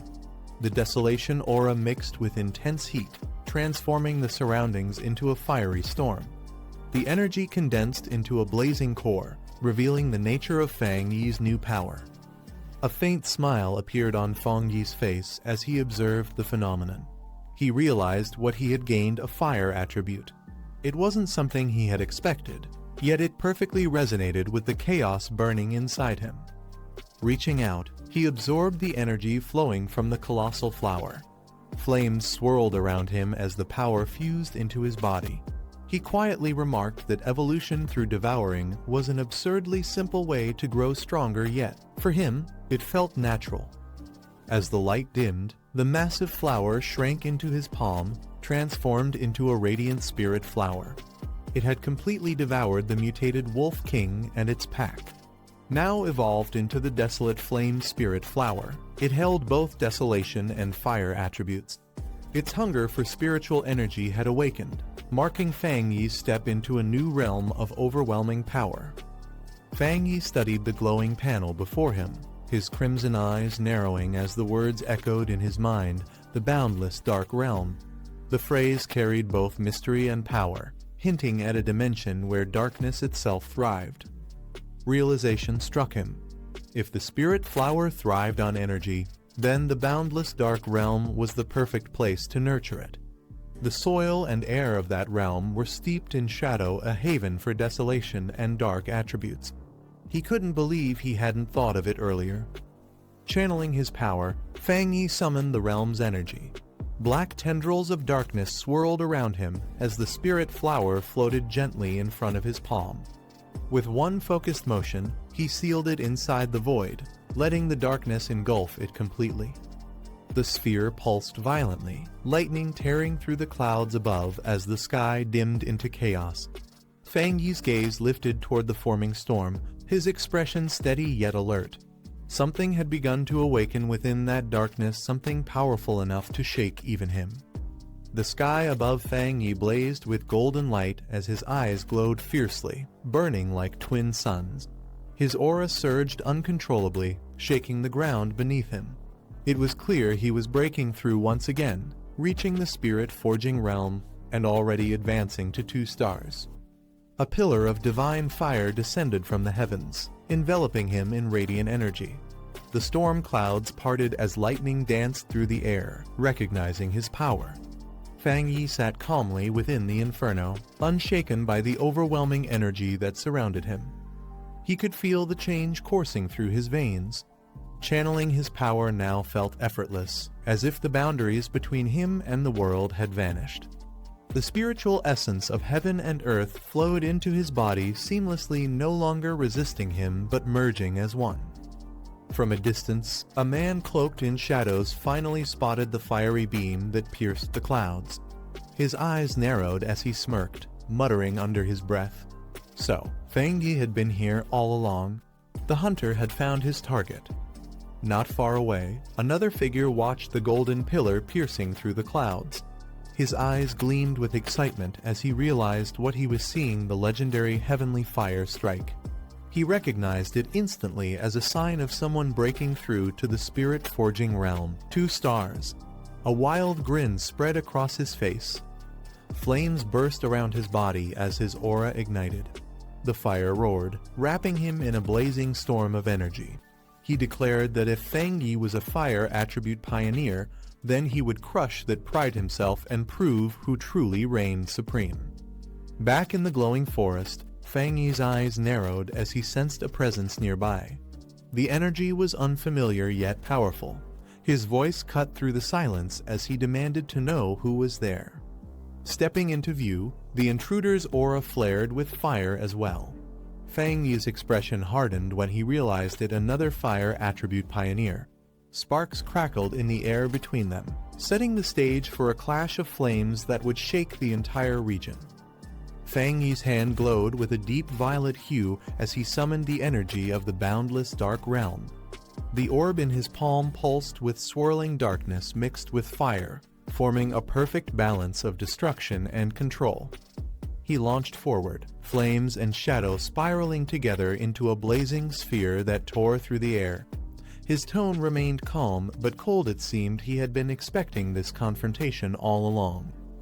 "Finally showed yourself," he muttered, eyes fixed on the figure ahead. The opponent stepped out from hiding, his aura wild and unrestrained. Fang Yi observed him with quiet disdain, noting that he hadn't even bothered to suppress his spiritual energy. His presence was loud, arrogant, just like his flames. Fang Yi's gaze sharpened. The man before him was clearly a newly advanced cultivator in the spirit-forging realm. Yet despite his confidence, he stood no chance against someone who wielded both fire and desolation. The clash between them was inevitable. The flames roared higher as the stranger revealed himself completely. His aura burned with intensity, his presence wild and unrestrained. Unlike most pioneers, he had no affiliation or organization, just a lone warrior obsessed with combat. Fang Yi observed him silently. The man's energy radiated a fierce spiritual pressure, enough to make even the air tremble. Yet Fang Yi's expression remained calm, his crimson eyes unwavering as he assessed his opponent. A crooked grin formed on the stranger's face as he stepped closer, his voice filled with arrogance. He admitted he'd forgotten to introduce himself earlier, clearly enjoying the tension building between them. With a burst of fiery energy, he charged forward, shouting his name. "Zhang Lu," he declared. "You'll remember that soon enough." Flames exploded from beneath his feet as he launched himself toward Fang Yi, the battle between two fire-wielding pioneers about to ignite. Zhang Lu lunged forward, his entire body engulfed in roaring flames. His fiery aura blazed brighter with every step, his grin widening as he closed in. But Fang Yi stood motionless, calm amidst the chaos, his finger slowly rising toward the sky. The atmosphere shifted instantly. A surge of divine energy began to form above them. Fang Yi's voice was calm yet filled with authority as he invoked his next move, Divine Thunder. Lightning cracked across the sky, splitting the darkness as a torrent of blue energy descended like judgment itself. Zhang Lu's charge faltered, his flames meeting the descending storm. His confident smirk turned into shock as he felt the overwhelming power pressing down on him. The ground trembled as the lightning struck, engulfing Zhang Lu completely. His body convulsed under the blinding blue light, his mind racing in disbelief. "Wow, what is this?" he gasped, unable to comprehend the sheer force of Fang Yi's divine attack. A massive surge of lightning struck the ground, engulfing everything in a blinding blue flash. The impact shook the air, sending waves of energy rippling through the forest. Within moments, Zhang Lu's body was hurled backward, consumed by the devastating force of Fang Yi's divine thunder. When the light faded, smoke rose from the shattered ground. Zhang Lu coughed violently, his body trembling as he struggled to stay upright. The searing pain from the lightning coursed through his veins, leaving his flames flickering weakly. Sparks still danced around Fang Yi as he stood calmly amidst the storm's aftermath, arcs of electricity wrapping around him like armor. His eyes glowed faintly, radiating an untouchable calm that made the difference between them clear. Zhang Lu clenched his fists, confusion clouding his face. "What just happened?" he muttered under his breath. "Isn't he also a fire attribute pioneer?" The realization struck him too late. Fang Yi's power had already surpassed the limits of elemental control. He wasn't just fire anymore. The storm of lightning slowly faded, revealing Fang Yi standing tall, his crimson eyes glowing menacingly in the dim light. Zhang Lu struggled to move, his body scorched and trembling as the immense pressure around him made even breathing difficult. Fang Yi walked forward without a word, his steps echoing through the silent battlefield. He grabbed Zhang Lu by the head and forced him to the ground effortlessly, his grip like iron. The difference in power was absolute. Bolts of blue lightning surged once more, striking down like divine punishment. Zhang Lu screamed in agony as the energy coursed through him, his flames dying out completely. The proud pioneer who once boasted of being the strongest now lay defeated in the dirt. Fang Yi looked down coldly, his expression unreadable. "Didn't catch that," he said calmly, lightning crackling around his arm. "What did you say your name was again?" His voice was quiet, but the humiliation it carried was louder than thunder. Zhang Lu's face twisted in disbelief as lightning still crackled across his body. His mind struggled to process what had just happened, his pride shattered under the crushing weight of Fang Yi's power. He roared in defiance, his voice trembling. "Impossible, how can this be? I'm a spirit forging realm cultivator 1 star, the fastest among all pioneers." His words faltered as Fang Yi's hand pressed harder against his face, driving him further into the ground. Memories of his arrogance flashed before his eyes, the admiration of his peers, the power of his fire attribute, and the pride he carried as one of the rare few who wielded flame itself. He had believed no one could stand above him. Yet now, he could barely breathe beneath the shadow of Fang Yi. Fang Yi glanced down with quiet disdain. "TCH," he muttered, unimpressed by the man's desperation. Zhonglu's strength and pride meant nothing against someone who had already surpassed the limits of ordinary cultivation. The fight was over his dominance absolute. Zhonglu screamed in agony as Fang Yi's lightning tore through his body, the pain searing into every nerve. The energy was relentless, crushing his flames and burning away the last remnants of his pride. His thoughts spiraled in disbelief. He's fire attribute, so why does he have lightning? The realization hit him hard. Fang Yi's power had evolved far beyond any normal elemental boundary. His flames had been snuffed out completely, leaving him powerless beneath the storm. Fang Yi looked down with cold indifference, blue lightning dancing across his hands. "So this is your true strength?" he said, almost mockingly. "That's it? Kids these days, so overconfident." His tone was calm, yet every word carried a weight that broke Zhonglu's will. Terror filled Zhonglu's eyes. "No, he hasn't even reached the spirit-forging realm, 2 stars, so why does his power feel like it surpasses me by 3 realms?" His mind screamed the truth he didn't want to accept. "I'm gonna die. I'm gonna die." The lightning storm raged around them, its blinding light reflecting off Fang Yi's cold, confident smile. The air crackled with raw power as Zhonglu lay beneath him, paralyzed by fear and pain. The purple-haired man lies on the ground, his body shaking as he begs for mercy. Fear fills his eyes while a hand presses down on his head, holding him in place. Standing above him is a black-haired man with glowing red eyes. He stays silent, his calm yet cold stare making the air heavy with tension. After a pause, the black-haired man speaks, warning that a pioneer's power should never be used against people. His hand slowly lifts, easing the pressure on the man's head. He turns away, advising him to stop picking fights and deal with the rampaging anomalies instead. The purple-haired man looks up weakly, realizing the overwhelming strength of the person before him. The black-haired man lets out a quiet click of annoyance before turning away, his red eyes still glowing faintly in the dark. The purple-haired man watches him leave under the moonlight, confused and shaken, wondering what kind of person he just faced. He questions whether the man's power is truly that overwhelming, or if he himself has simply become too weak to stand against it. The scene shifts to a distant city under a star-filled sky, marking the end of their encounter and the calm before whatever comes next. Inside a quiet office, 2 men sit across a table, deep in discussion. The door suddenly opens, catching their attention as a battered man steps inside, his presence immediately drawing silence. It's the same purple-haired fighter from before, now visibly injured and drained. His face shows both exhaustion and frustration after the encounter. One of the men greets him casually, commenting on his appearance and reminding him that picking unnecessary fights never leads anywhere good.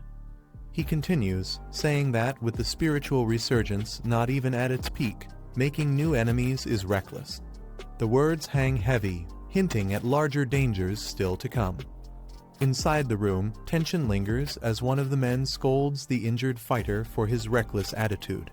He warns that picking fights with everyone, friend or foe, will only lead to disaster one day.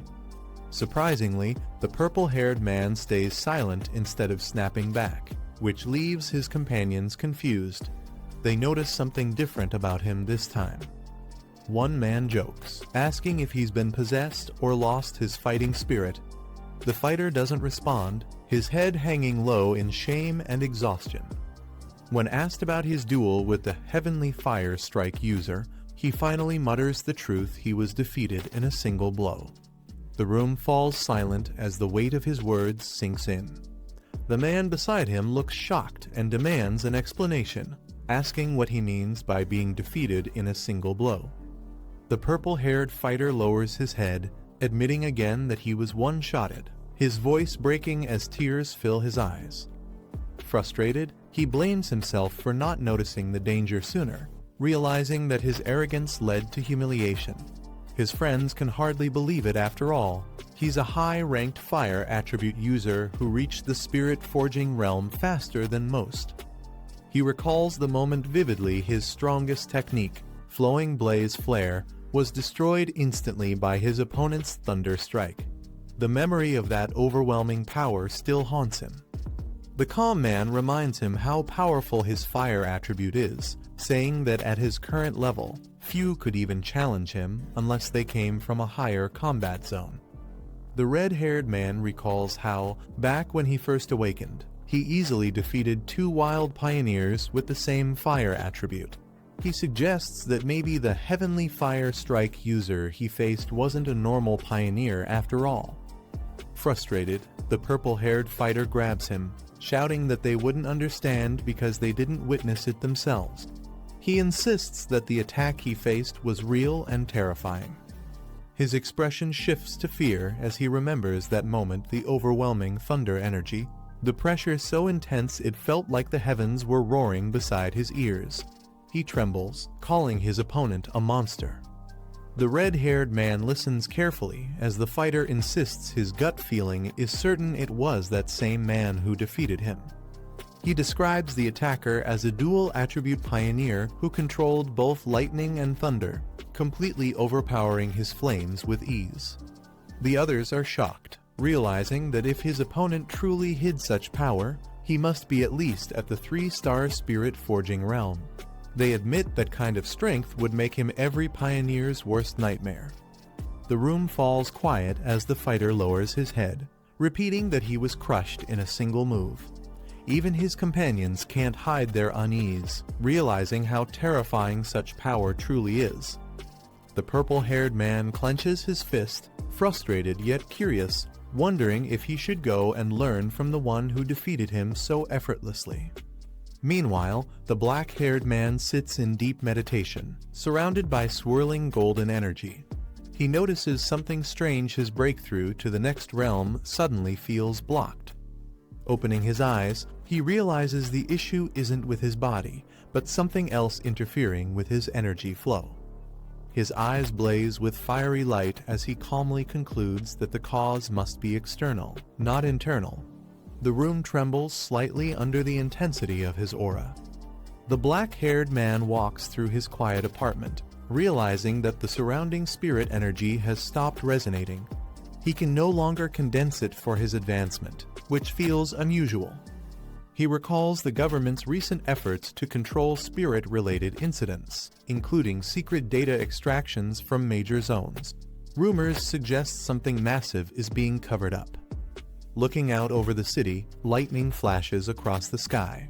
He wonders if the long-awaited spiritual resurgence has already begun right here in his city. Concerned, he decides to contact Jilan to confirm the military situation, but the call doesn't go through. The line remains dead, heightening his unease.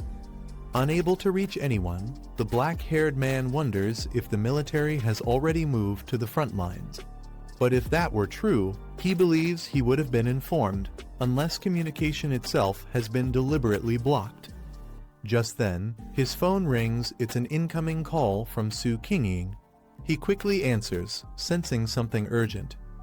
Through a broken signal, she warns him that the situation has changed and asks him to request backup immediately before the line starts to distort. Static fills the call as her voice cuts in and out, saying things have gotten worse within the city. Before he can respond, the signal drops, leaving him in tense silence as the sound of wings echoes outside. As the call cuts out, the black-haired man tries to reconnect, but a loud crash interrupts him. A bat-like creature slams into the window, shattering the glass. He narrows his eyes, realizing something unnatural has entered the city. The creature's crimson aura pulses with chaotic energy. With a sharp cry, The dark beast bursts through the window, flying straight toward him at incredible speed. Unfazed, the man simply leans back in his chair, watching it approach. He mutters calmly about its recklessness, showing no sign of fear. The black-haired man channels blue energy into his hand, his movements calm and precise. Lightning gathers around his arm, crackling with power. In an instant, he strikes. The attack cuts through the air and obliterates the dark bat-like creature before it can reach him. As the dust settles, a girl rushes into the room, breathless, calling out that a bat-type anomaly just appeared. He turns to her silently, his red eyes steady. She pauses, noticing the shattered window and faint lightning still flickering around him, then softly asks if something happened. Standing near the shattered window, the black-haired man observes the aftermath calmly. He notes that anomalies usually appear randomly, but seeing multiple ones inside homes is highly unusual.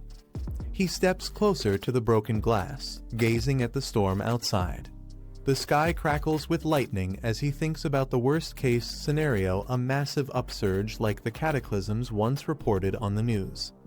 He explains that anomalies of this level normally hide in shadows, not in crowded areas, let alone attack a pioneer's home. Turning to the girl beside him, he instructs her to call every pioneer available. They might be facing something far greater than expected.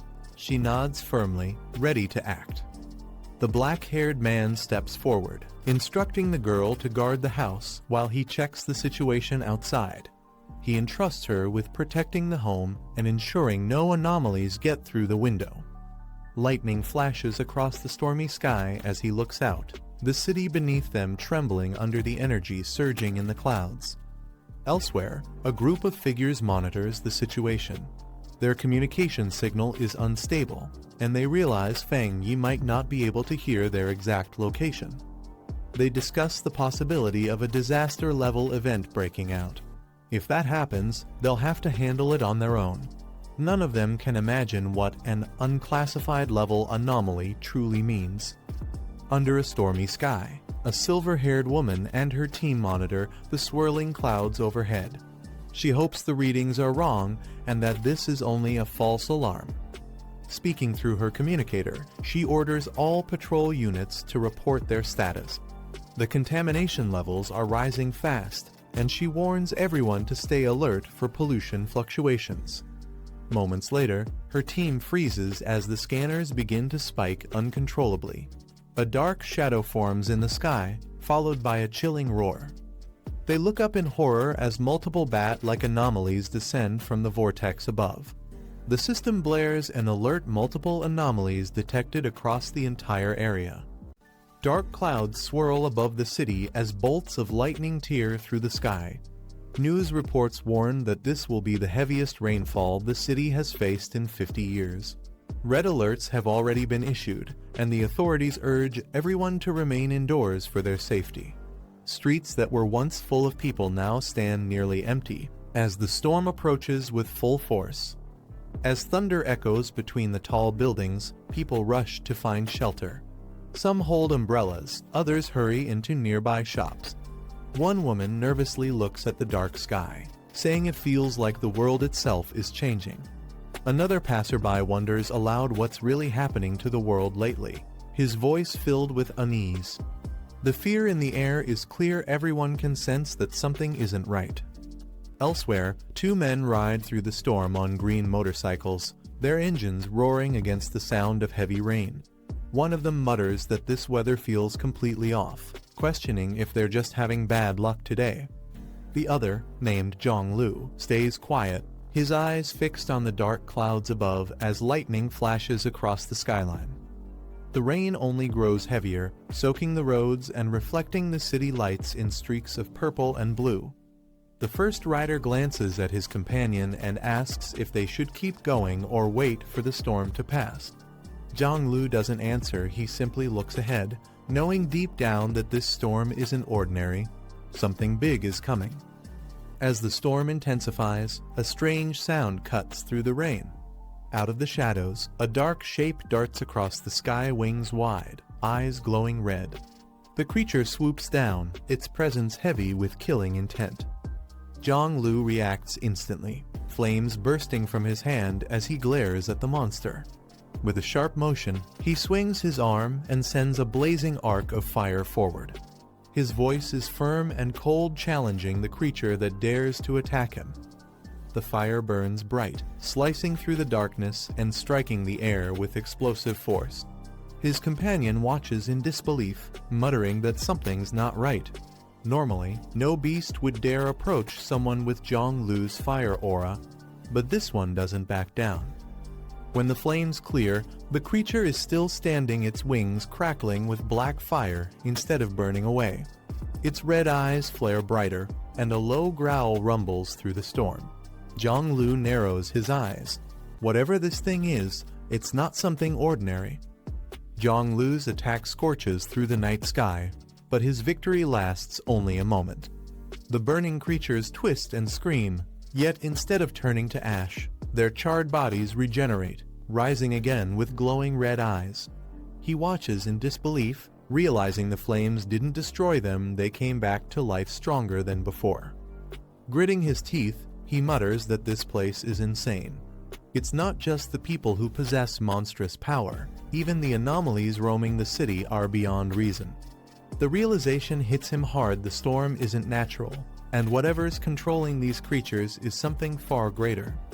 The scene shifts to a few hours earlier, inside a high-security conference room. Several top officials appear on holographic screens, their faces tense as they discuss the sudden disturbances across the region. One officer suggests bringing in the Spirit Association's highest-ranking members and coordinating a joint response with Fang Yi's division. The briefing grows darker when an emergency alert flashes on the monitors. A robotic voice announces a special anomaly warning, and a class threat is expected to descend upon the city within the next 24 hours. At the same time, reports confirm that a massive swarm of anomalous bats has already been spotted gathering near the outskirts. The storm outside was only the beginning of something far more dangerous. The room falls silent as the report confirms a class anomaly heading straight for the city. Shock spreads among the officials, but the woman with silver hair steps forward without hesitation, ordering the teams to deploy immediately. She declares that she'll be joining the mission herself. Moments later, the live footage from the outskirts flickers again, and the atmosphere turns grim. The analyst monitoring the data suddenly shouts that the prediction has changed. What was once classified as an A-class threat has now been upgraded to S-class. The creature's energy levels are off the charts, and its power shows no upper limit. On the screen, a massive shadow spreads its wings under the blood-red sky. Rows of glowing eyes emerge from the darkness, signaling the arrival of countless monsters. The specialists can only watch as the readings continue to rise beyond what their systems can measure. Far beneath the surface, inside a secured research facility, alarms blare. The metallic corridors echo with the sound of approaching footsteps and mechanical hums. Whatever lies within those walls is about to be awakened as the city above braces for the storm to turn into chaos. The storm reaches its peak as a swarm of red-eyed bats fills the sky, their screeches echoing through the city. The night turns crimson, blanketed by their countless wings. From the command center, a massive surge of energy is detected, and moments later, a blinding beam of light pierces through the clouds, striking down with incredible force. On the battlefield, the silver-haired woman lands gracefully amidst the chaos. Her cloak flutters as she channels a powerful aura that radiates with violet energy. The soldiers behind her open fire, but their bullets barely slow the swarm. She raises her hand, forming a glowing circle that pulses with power before releasing a wave of energy that cuts through the dark creatures. Her eyes sharpen with focus, calm even under the storm's fury. She draws a deep breath, and the ground beneath her cracks from the pressure.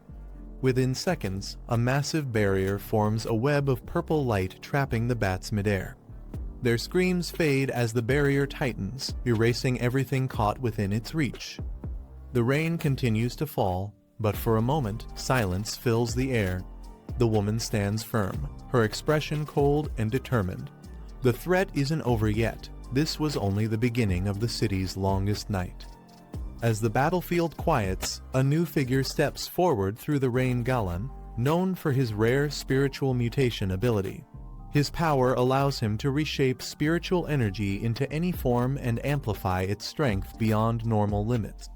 Lightning crackles around him as he surveys the area with calm precision. He glances at the dark sky filled with faint traces of the creatures he just wiped out. Yet even after such destruction, the swarm keeps regenerating. He notes how the dark attribute bats refuse to die completely, almost as if they're protecting something hidden deep within the storm. A young officer with golden hair and lightning aura approaches him, commenting that Galan's strength has increased since recovering from his injuries. Despite his confidence, his tone grows uneasy. He reports that their situation is worsening. Most forces have been wiped out, and only the two of them remain holding this district. Galan listens silently as the officer continues. The communication lines are down, jammed by the anomaly's interference field. Other divisions can't be reached, and the same chaos is likely spreading across every part of the city. The air is thick with tension. Both men know that the true battle hasn't even begun yet.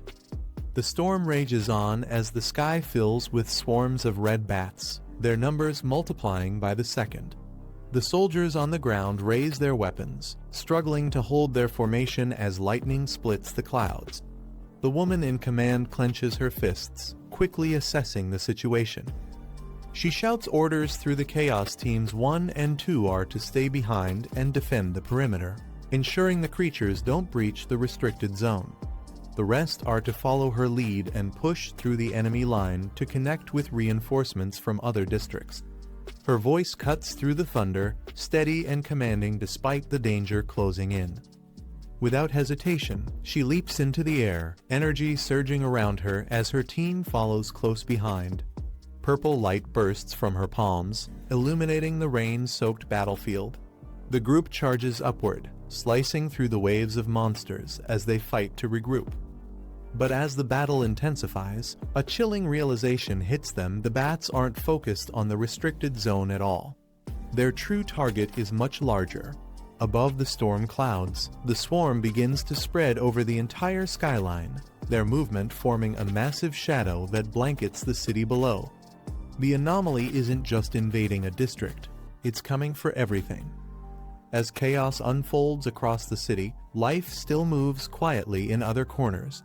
Under the heavy rain, a few people wait at a bus stop, unaware of the danger spreading above them. A taxi passes by, its lights cutting through the downpour while thunder echoes in the distance. Two vloggers take shelter, talking excitedly about the weather. They laugh about how crazy the rain has gotten and mention that the storm is trending everywhere online. One of them insists they should film it chasing that viral shot just like last time. Her tone is playful, but her enthusiasm blinds her to the growing unease in the air. As she lifts her camera toward the storm, lightning flashes overhead. Her partner hesitates, glancing nervously at the dark clouds, but she keeps smiling, ready to record. Then suddenly, her laughter fades. A chilling look takes over her face. Her pupils shift to a glowing red, and her cheerful expression turns blank. The camera trembles in her hand as the rain continues to fall. The storm outside has finally reached them. The peaceful street turns into chaos in an instant. The girl's scream pierces through the rain as her partner is struck down, his chest torn open by something dark and fast. Blood splashes across the pavement as his body collapses lifelessly beside her. She looks up in terror, her eyes wide as dozens of red shapes descend from the sky. The swarm of bats circles the streetlights, their eyes glowing like burning coals. She stumbles backward, shouting for help, but her voice is drowned by the sound of thunder and flapping wings. One of the monstrous bats swoops down, its massive claws reaching for her. The girl falls to the ground, trembling, as the creature looms over her with its jagged teeth and twisted grin. Just as it lunges in to strike, a flash of blue light cuts through the air, a blade of energy slicing the creature apart before it can touch her. The girl shields her face, shaking uncontrollably as fragments of burning ash fall around her. Her heart pounds in her chest, unsure if she's been saved or if something even worse is coming. The girl lies trembling on the wet pavement, gasping for breath. A surge of blue energy flashes from above, and a mysterious figure lands gracefully beside her. The impact sends a shockwave across the street, scattering the remaining bats. The newcomer, a young woman with silver hair and sharp eyes, steps forward with calm authority. She extends her hand to help the girl up, assuring her that she's safe now. Behind her, several teammates appear, each carrying weapons charged with spiritual energy. Her voice is steady as she instructs them to escort the survivor back home immediately. Two of her subordinates move to guide the frightened girl away. Meanwhile, one of them reports that the number of mutant bats is rising rapidly and worse. They're showing signs of further evolution. The woman's expression hardens as she listens, her gaze fixed on the storm above. She reminds them that these creatures evolve by feeding on human flesh and blood. Her command is clear and urgent: evacuate the civilians and secure the area before the situation spirals out of control. The rain continues to fall, but her resolve doesn't waver. The real fight is just beginning. The silver-haired commander takes charge of the battlefield. Her eyes glow faintly under the rain as she gives a sharp order the breakout unit will engage next, their mission focused on neutralizing the anomaly's contamination. Her voice carries authority, calm but commanding amidst the chaos. Her soldiers respond immediately, their synchronized voices echoing through the storm.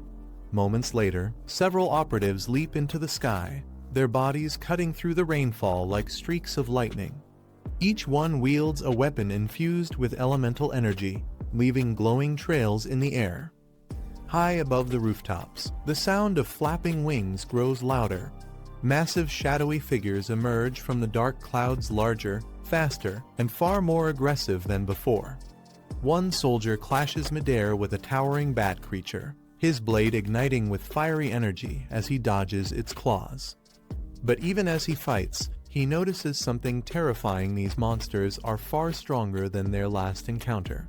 Their energy levels are nearing ghost-grade classification, something no one thought possible. The realization hits hard. The creatures aren't just multiplying, they're evolving in real time. High above the city, a lone figure descends through the storm with flames swirling around his blade. His movements are sharp and controlled, each swing cutting through the rain like molten fire. The glow from his weapon reflects in his crimson eyes, showing no hint of fear. He lands atop a rooftop, observing the chaos below. His expression tightens as he mutters that this anomaly feels different, unlike anything he's faced before. Around him, the mutated bats continue multiplying, their forms twisting into even darker shapes. Every time they're struck down, they reform, stronger and more resilient than before. He studies their movement closely, realizing something deeper. Each cluster of bats seems to generate its own contamination field, spreading faster across the city with every passing minute. The situation is spiraling out of control, and wiping them out completely might be impossible. His eyes narrow as a green light flickers around him. The energy readings confirm his suspicion: every major district is now surrounded by dense concentrations of dark energy. If left unchecked, the entire city could collapse into chaos. With no time to waste, he makes a cold decision. If he can't stop them all at once, he'll eliminate them one by one. The young man raises his glowing blade high, his voice echoing through the storm. Dark green energy swirls around him, forming a vortex that twists the air itself. With a cold expression, he activates his ability Boundless Dark Realm, commanding the spreading darkness to devour everything around him. "Become nourishment for my spirit blossoms," he mutters, as the energy consumes the infected ground. Meanwhile, across the city, he reflects on his allies. Most of the pioneers he once fought beside are already home now, safe and rebuilding their lives. But as he glances at the communication screen, the images of their faces crack apart like shattered glass. If this battle continues, even that fragile peace might vanish for good.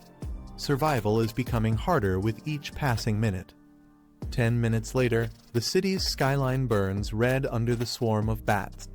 The silver-haired commander slashes through wave after wave, but her breathing grows heavier.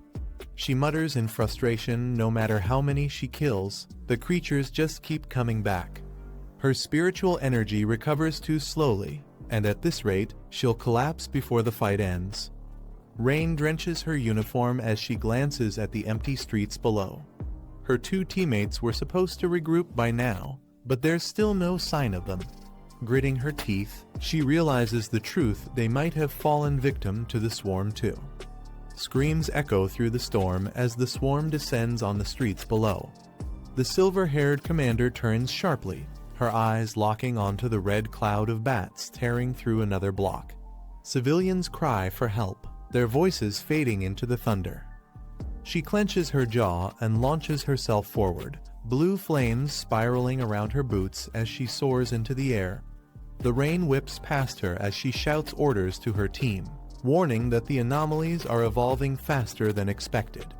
If this continues, their energy could reach the spirit creation level, something humanity can't handle. She lands on the side of a skyscraper and propels herself upward again, slicing through a wave of creatures midair. Her energy bursts with blinding light, tearing through their ranks, but for every one that falls, two more take its place. Inside the nearby buildings, people are already under attack. Gritting her teeth, she remembers the reports from the capital. This is exactly how it started back then. As another massive shadow closes in, her blue aura flickers, exhaustion setting in. If this keeps up, she realizes grimly, even she won't last much longer. The silver-haired commander gasps, her eyes widening as a shadow looms above her. The air grows heavy, and her senses sharpen instantly. Something far stronger than the previous anomalies is descending. The clouds twist violently, forming a massive vortex of black and crimson energy. From within it, countless bats spiral downward, merging into a single monstrous form. The creature's roar shakes the surrounding skyscrapers, its wings spreading wide enough to darken the entire block. The city is drowning in chaos as dark anomalies spread through the skyline. Red bats swarm the skies, devouring everything in sight. The storm rages endlessly, and it feels like no one can stop what's coming. Citizens hide under the rain, trembling as the infestation grows. The ground forces are losing control, and the whole city stands on the brink of destruction. In Sector 13, the Pioneer Squad struggles to contain the outbreak. Explosions erupt as they use heavy firepower against the bat swarm, but the creatures multiply faster than they can be destroyed. Inside the control center, officials report severe casualties. Even with emergency plans activated, reinforcements won't arrive in time. The bats' overwhelming numbers push the defense to its breaking point. Inside the command center, panic grows as reports flood in. The city is now completely surrounded by a massive black mist, cutting it off from the outside world. Military support and rescue teams can no longer enter the perimeter.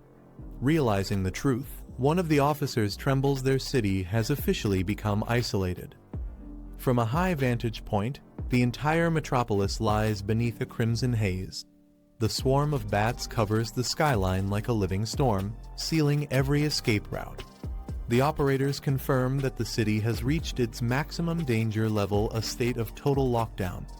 Everyone inside must now face whatever is coming, alone. Despite the hopelessness, the commanding officer refuses to surrender. He rallies his subordinates, declaring that as pioneers, they'll stand and fight until the very end.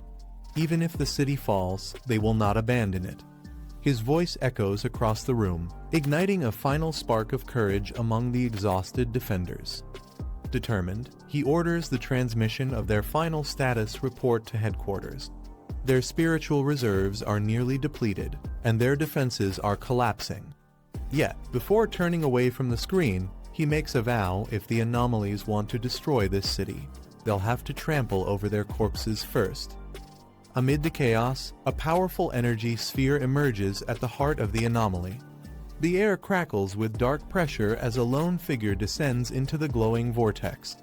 The swarm of bats circles wildly, shrieking as the energy begins to distort the space around them.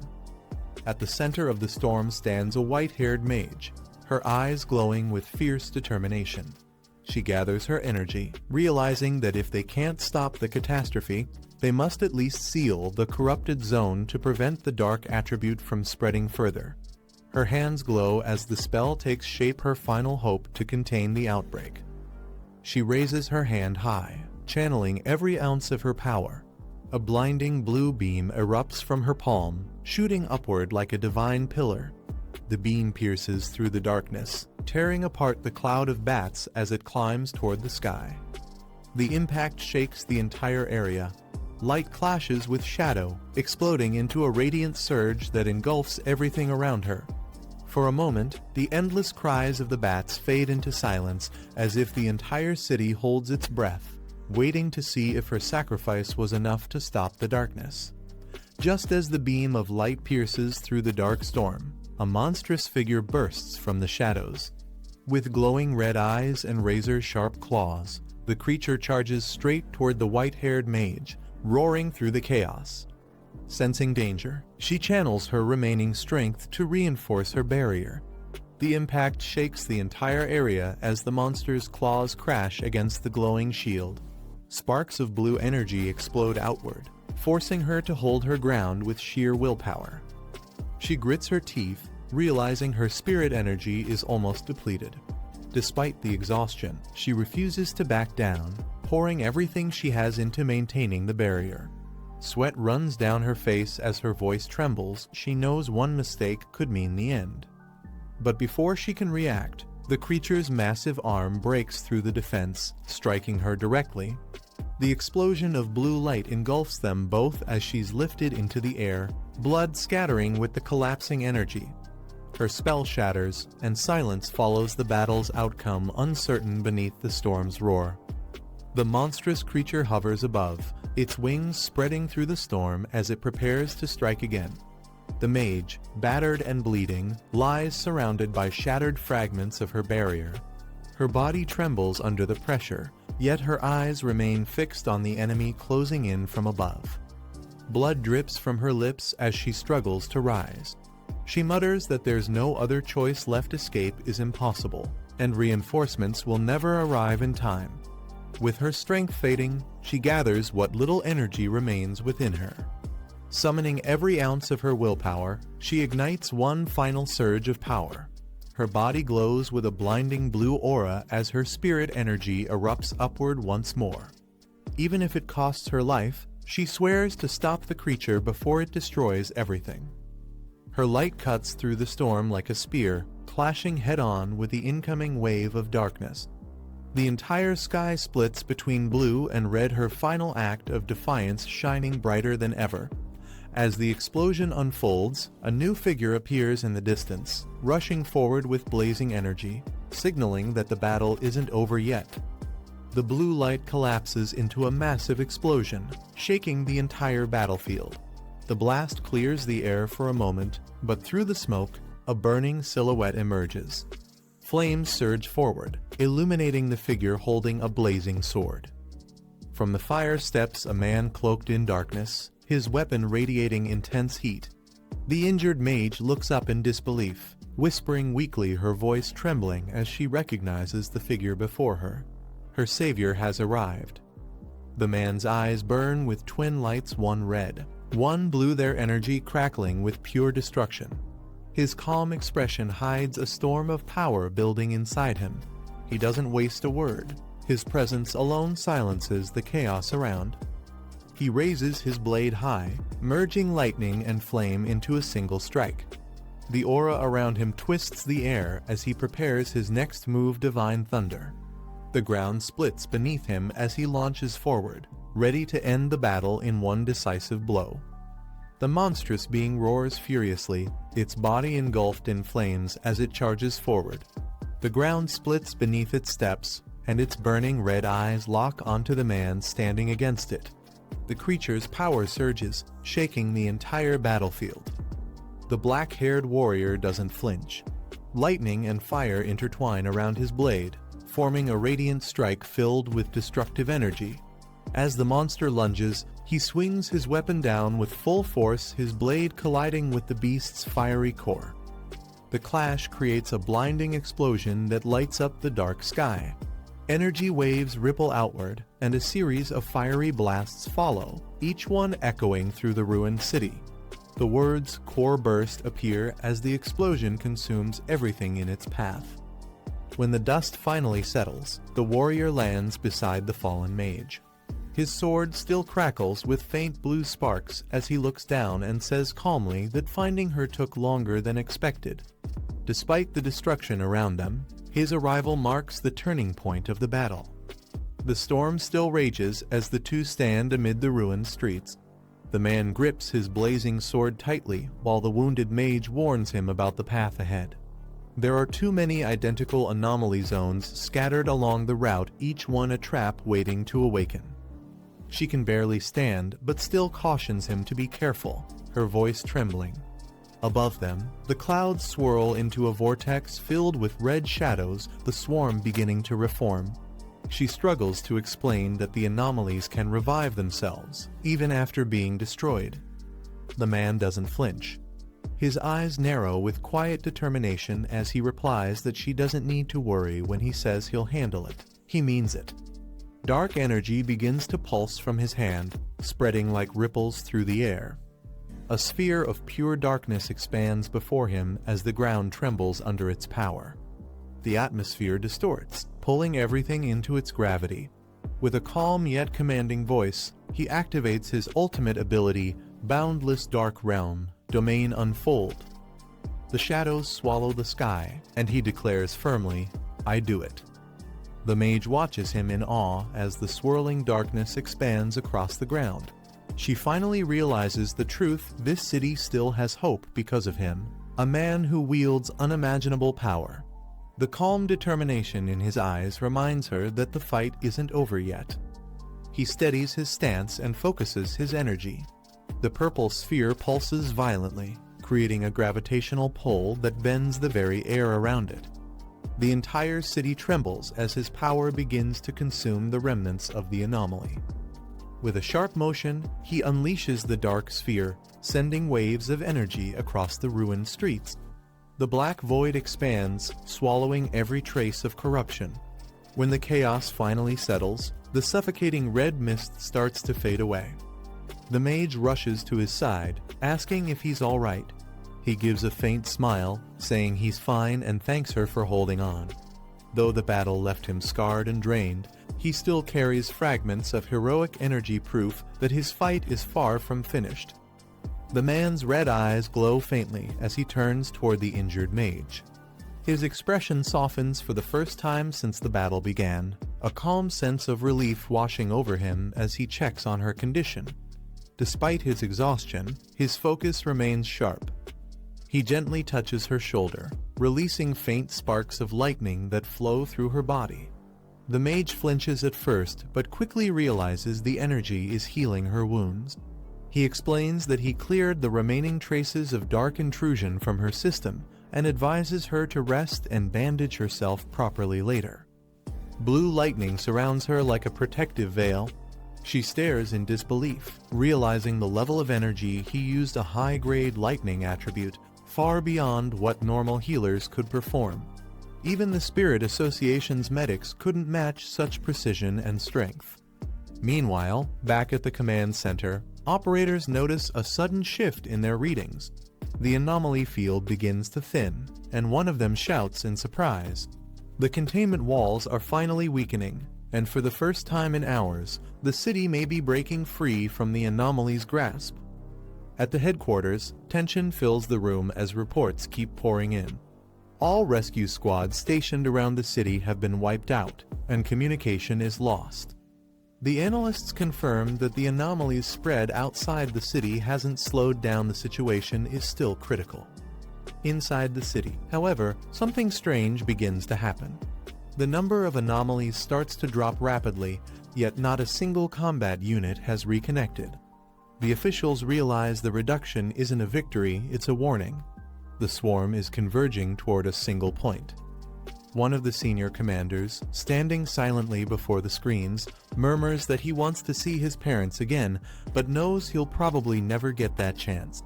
His voice echoes softly through the empty command room, a moment of quiet acceptance before the next disaster hits. Outside, the sky splits open with a massive green vortex, its energy tearing through the clouds. The man and the mage stand beneath it as he explains the terrifying truth: this isn't over. The swarm is gathering because a new entity is descending, an S-class anomaly capable of destroying an entire city on its own, the Anomaly King. The mage explains that what they're witnessing isn't just another anomaly, it's something far worse. People call it a cataclysm, a phenomenon that marks the beginning of total destruction. The glowing cocoon in the sky serves as its warning, a signal that chaos is about to awaken. She continues, comparing it to humans sensing disaster before it arrives, feeling the terror yet powerless to stop it. Inside that vortex lies something monstrous. Once it fully hatches, the entire city will fall, and no defense will be strong enough to contain it. But now, science has given them an explanation. Research shows that anomalies, even of the same type, will fight and devour each other in their instinctive drive to evolve faster. The strongest among them becomes the core of all others, the ruler that commands absolute obedience. A massive dark serpent appears in her vision, its green eyes glowing like emerald fire. She explains that when a dark-type anomaly reaches perfection, it exerts a powerful bond over its kin, turning every other creature into its servant. This terrifying being is known as the Anomaly King, a living symbol of perfect evolution. The mage looks at him with concern, her voice trembling as she admits she knows how powerful he is, far beyond what she can comprehend. Yet, she reminds him that even the strongest pioneers before him fell while trying to seal a cataclysm. The thought of losing another hero weighs heavily on her. She pleads for him to reconsider, explaining that he hasn't yet reached the Diamond Realm. Others far stronger had sacrificed everything for far less. If possible, she suggests he should break through the blockade and escape while there's still time to regroup with the military and save himself. But instead of replying, the man gently flicks her forehead with a faint smile. Lightning flashes behind him as he asks if decades of research should really be thrown away because of fear. His calm confidence cuts through the tension, silencing her worries. With his crimson eyes gleaming under the rain, he declares firmly that this is his home and no matter the cost, he won't abandon it. Even if he has to pay the ultimate price, he'll fight until the end without regret. His resolve burns brighter than any storm around him. The mage lowers her head slightly, hiding a faint smile beneath the rain. Though she tries to stay composed, her eyes reveal both pride and worry. She knows there's nothing more she can say. His resolve is unshakable. The man turns away, his footsteps echoing softly through the wet streets. Each step feels heavy but certain, as if he's walking toward fate itself. The storm above mirrors the weight of what's about to unfold. He stops in the middle of the road, raising his gaze to the massive green vortex swirling above the skyline. Thousands of bats circle the glowing cocoon, feeding the anomaly's power. The city trembles beneath the birth of something catastrophic. His crimson eyes flare with light as he lifts his blazing sword. Realizing that the entire city is being used as a sacrifice for the creature's awakening, he channels every ounce of strength left within him. Golden energy bursts forth, golden radiance, unleash. The storm parts as his power ignites the night sky. With golden energy radiating around him, the man turns toward the mage and asks if her wrist device can still detect anomalies and contact the Spirit Association. His tone is calm but urgent, as if every second now carries the weight of the world. The mage hesitates for a moment before realizing his intent. She quickly removes the device and hands it over, trusting him completely. He nods, knowing this connection might be their only link to the outside world and possibly their last chance to warn them. The flames on his sword flare higher, wrapping around him like wings of light. He steps forward through the falling rain, determination etched across his face. His voice cuts through the storm as he declares his next move. He'll go up there himself and stop the catastrophe before it begins. Above, the vortex churns violently, the swarm spiraling into a glowing green storm. The entire city shakes as he prepares to launch upward, his golden aura tearing through the darkness. The final battle against the coming disaster is about to begin.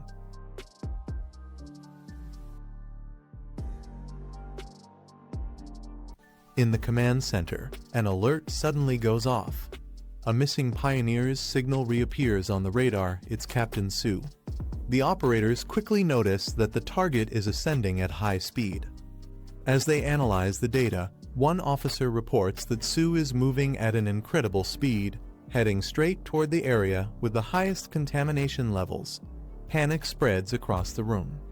The supervisor grabs his radio, ordering Su Kingshui to respond. He demands that she stop her actions immediately and wait for backup, warning that charging in alone is suicidal. But before they can reach her, Su's communicator flickers to life. A faint signal begins to transmit from her wrist device. The black-haired man finally activates his device and establishes a connection. He calls out, checking if anyone can hear him. The officer at headquarters demands to know who he is and where Specialist Su went. The man ignores the question and instructs them to synchronize with him, declaring that he's going after the king at the core of the anomaly. He warns that if they don't cooperate, the entire city will fall. As he rockets upward through the storm, he orders them to send all intel and equipment to help him destroy the Great Cocoon. The officer is left speechless, unable to comprehend who this person is or how he's connected to Specialist Su. The commander rallies the control room, ordering everyone to drop what they're doing and assist the unknown fighter. He assigns Ko-2 as the primary contact to guide him directly to the coordinates. Operators quickly access the satellite systems, tracking the Great Cocoon. They report massive swarms of anomalies around it, with the northern path being the least dense, their best route. Another operator recommends taking the southeast side roads to avoid the main routes, which are already overrun by anomalies. Meanwhile, the mysterious figure accelerates upward, his body glowing like a blazing comet as he shoots toward the storm. The operators detect new movement on the radar. Anomalies have spotted the target. 2 of them are classified as a class, matching the power of spirit possessors. The command room immediately shouts for him to evade. The officer hesitates, realizing there's no time to retreat. The situation is spiraling out of control. The control room erupts in alarm as red warnings flash across every screen, tension rising by the second. Meanwhile, the black-haired man bursts through the clouds at blinding speed, twisting through the air as an enormous dark force closes in behind him. The black-haired man's eyes ignite with blazing flames as his power surges. His presence radiates overwhelming energy. In the control room, the officers are stunned. The source of the anomaly suddenly vanishes. One of them realizes he's destroying S-class dark-type anomalies with ease and shouts that it could be the tyrant. Relief spreads across the room as they cheer, realizing they might be saved. None of them expected someone this powerful to be within the city. Meanwhile, the man's red eyes narrow in focus, revealing that the real battle is far from over. The man enchants his blade, striking down wave after wave of dark-type anomalies. Each slash slows their regeneration but doesn't fully stop it. He realizes that if his power had been stronger, a single strike might have been enough to completely destroy them. Determined, he increases his speed, unleashing a series of relentless high-frequency attacks that light up the sky with flashes of red and violet. But despite his efforts, more swarms emerge from the core, endless and infuriating, as the green heart of the anomaly begins to pulse violently once again. A swarm of bat-like anomalies bursts from the green vortex, their eyes glowing red as they dive through the city. But suddenly, the creatures halt midair, their formation freezing as if controlled by something unseen. On the ground, two figures watch in confusion as the bats retreat toward the swirling core. One of them realizes the attacks have completely stopped. An older man explains grimly that this can only mean one thing: the Anomaly King has recalled its army and is accelerating its descent toward the city. The sky darkens as countless bat-like creatures swarm above the city. A worried voice questions if there's even a chance to survive now that the flocks are being recalled to the core. A lone fighter stands atop a rooftop, unleashing a powerful energy beam that cuts through the storm, striking down several anomalies at once. Elsewhere, a blond man asks how much longer until they reach the city center. His companion, calm but tense, estimates at least another half hour. She warns that by then, the Anomaly King will have descended and the city will be lost. The swarm size has already exceeded all estimates 10 times more than expected. Explosions erupt across the city as massive firepower strikes the swarm, yet even large-scale bombardments fail to eliminate them completely. The purple-haired woman grits her teeth, realizing that if this continues, nearby cities will soon be consumed by dark energy. She questions if they still lack the manpower to break through. Frustrated, she notes that some pioneers are simply standing by, watching the chaos as if it won't reach them. Suddenly, her eyes widen. She senses something unexpected approaching from above. The two watch in shock as countless bats spiral into the sky, forming a massive red vortex above the city. It's clear this is where the Anomaly King will emerge. Suddenly, a brilliant column of fire cuts through the storm, piercing the heart of the swarm. The woman's eyes widen as she recognizes the familiar energy. She mutters the name Fang Yi, realizing who it might be. When her partner asks what's wrong, she smiles faintly and says, "Never mind," her gaze fixed on the burning sky. Commanders shout orders as they charge forward. All units are told to increase firepower and push into the city, refusing to abandon even a single sector. A blazing pillar of fire erupts from the ground, cutting through the storm and scattering the dark swarm above. Two women watch in awe, their eyes widening at the sight of the sea of flames. One of them recognizes the technique instantly. It's her cousin's blade style, a swordsmanship she could never forget. A massive wave of dark bats charges through the storm, their red eyes glowing as they swarm toward the city. The black-haired man bursts upward through a vortex of flames, his power blazing like a meteor as he faces the oncoming horde. He grips his weapon tightly, a faint smirk on his face. This is exactly what he wanted, a battle against impossible odds. With one devastating slash, he sends a fiery arc across the sky, colliding with the swarm in a massive explosion that lights up the night. The fiery slash cuts through the endless swarm, splitting the sky apart as the bats disintegrate in its blazing path. Flames swirl around the black-haired man's eyes, burning brighter with each passing second. He mutters that feeling has returned the same power that once pushed him beyond his limits. Engulfed in golden fire, he surges upward, feeling the rush of breakthrough as his energy pierces the clouds. With a confident smile, the black-haired man's eyes blaze with fiery light as he shouts for more speed, pushing his power to the limit. He raises his hand, summoning a swirling void of purple energy that expands rapidly in front of him. A massive vortex opens above the city, the boundless dark realm, its energy warping the skies as light and darkness collide. With a smirk, he commands his next move, calling forth Spirit Blossom appear as his aura burns brighter than ever. A surge of red energy bursts outward, splitting the air with violent shockwaves as the battle reaches its peak. High above the city, the dark cocoon begins to crack open, releasing blinding lightning and chaotic power. The black-haired man focuses his strength, channeling his energy toward the spiraling core. He shouts with determination, commanding his power to drain the remaining anomalies and push him toward a new breakthrough.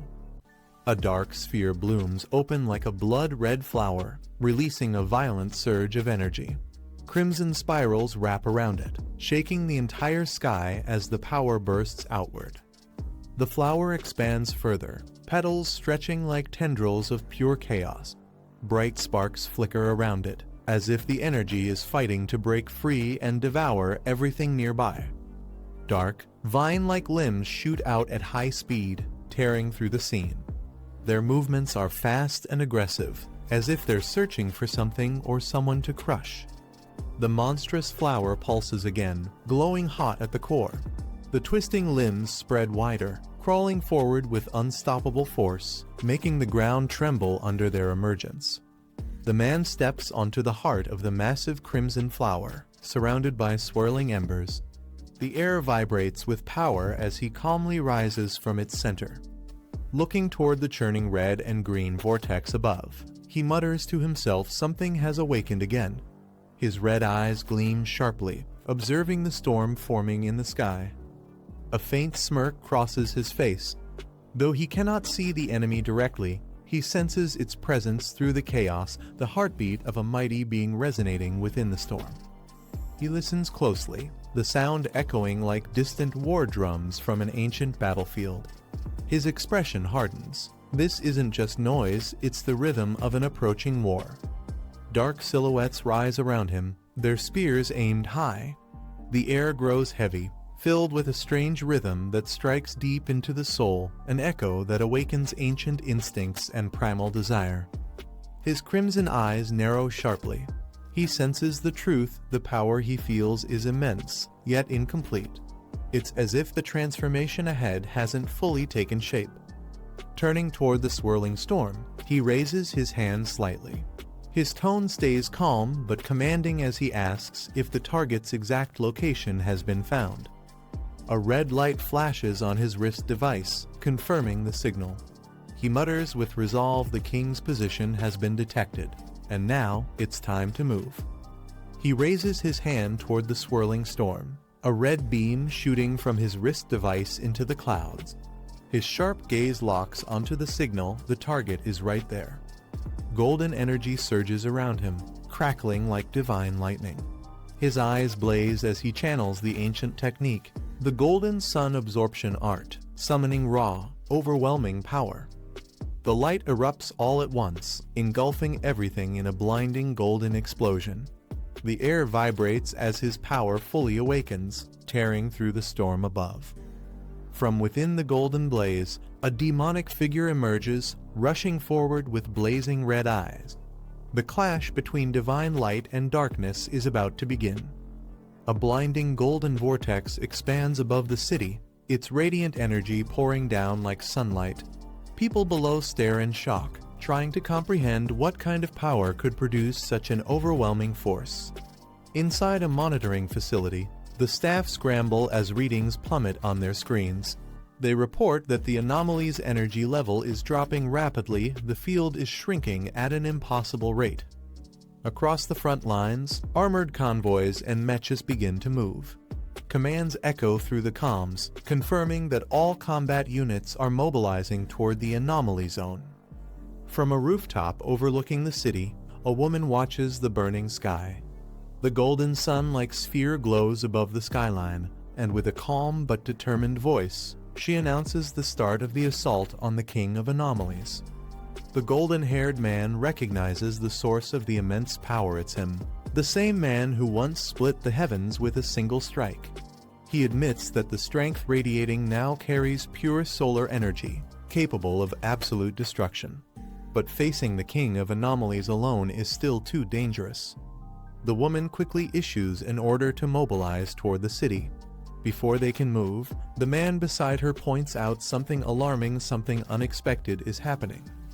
A woman's eyes widen in shock as she notices a strange glow forming in the distance. High above, a massive green core begins to pulse violently. The King of Anomalies has started his true transformation, releasing a wave of power that distorts the entire sky. On the city streets, people panic as the glowing green sphere looms above the true form of the King of Anomalies. The sight alone fills them with terror as they shout about avenging those it has killed. Elsewhere, a small team watches from a rooftop. realizing the creature's emergence was inevitable. They discuss preparing weapons capable of piercing its defenses before it fully awakens. In the pouring rain, two mages struggle to stabilize a spell. Blue energy flickers between their hands as cracks form around them, showing just how much strain the situation is putting on everyone. The woman clenches her fists, eyes filled with fury. She reminds them how many comrades have fallen to these monsters and vows not to let any more lives be lost. Her eyes widen as realization strikes she's found a way. The determination in her gaze hardens as she looks toward the raging anomaly above. The monstrous core pulses violently, its red and blue energies colliding in chaos.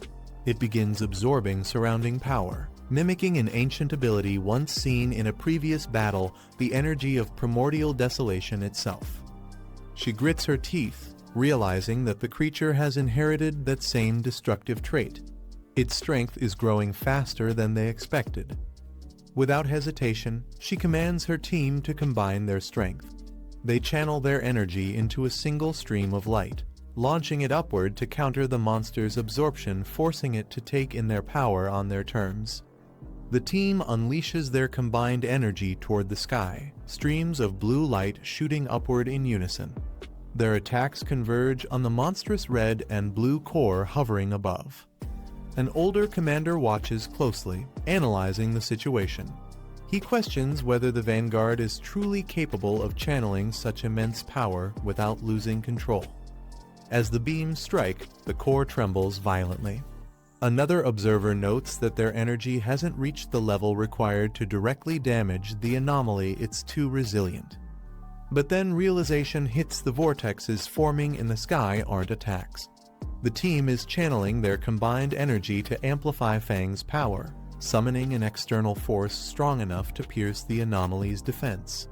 The commander clenches his fists, channeling his remaining strength as blue energy surges around him.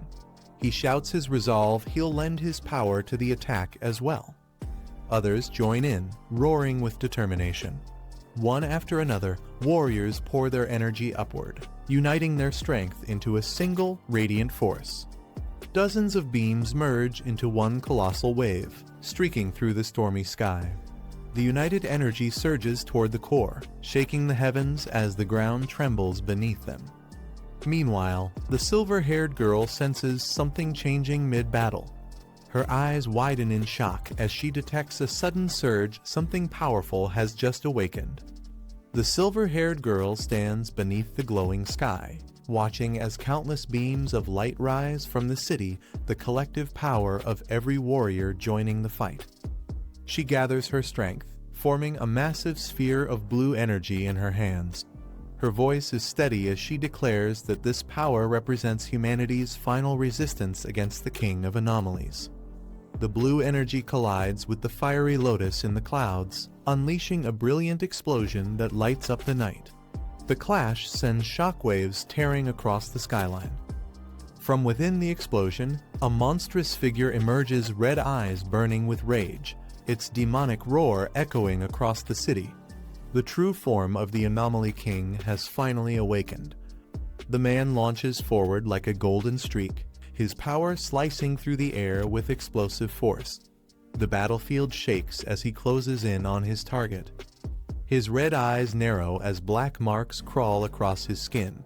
Warnings echo through his comms. Countless anomaly fragments are converging toward him at incredible speed. He looks up, surrounded by a swarm of crimson shadows filling the sky. Even the high-ranked class creatures are gathering in the thousands, drawn to his overwhelming energy. But he stands unfazed. Facing the massive green core above, he mutters coldly that it doesn't matter how many enemies come, he'll erase them all until nothing remains. With a cold smirk, he taunts the creature above, asking if the King of Anomalies still hasn't completed its evolution, or if it's hesitating out of fear of him. The green mass above twists violently, forming claws and limbs as it lets out a deep, guttural roar. Its energy spikes, shaking the entire battlefield. The man grips his blazing golden sword tightly, his aura flaring. His expression stays calm as he mutters one word, "Come." The king of anomalies descends, its emerald eyes glowing with pure malice. The clash between divine flame and corrupted darkness is about to begin. The king of anomalies lets out a furious roar, its single green eye burning with hatred. The air vibrates as a surge of destructive energy gathers within its claws. The monster spreads its wings, launching a concentrated green beam that spirals downward.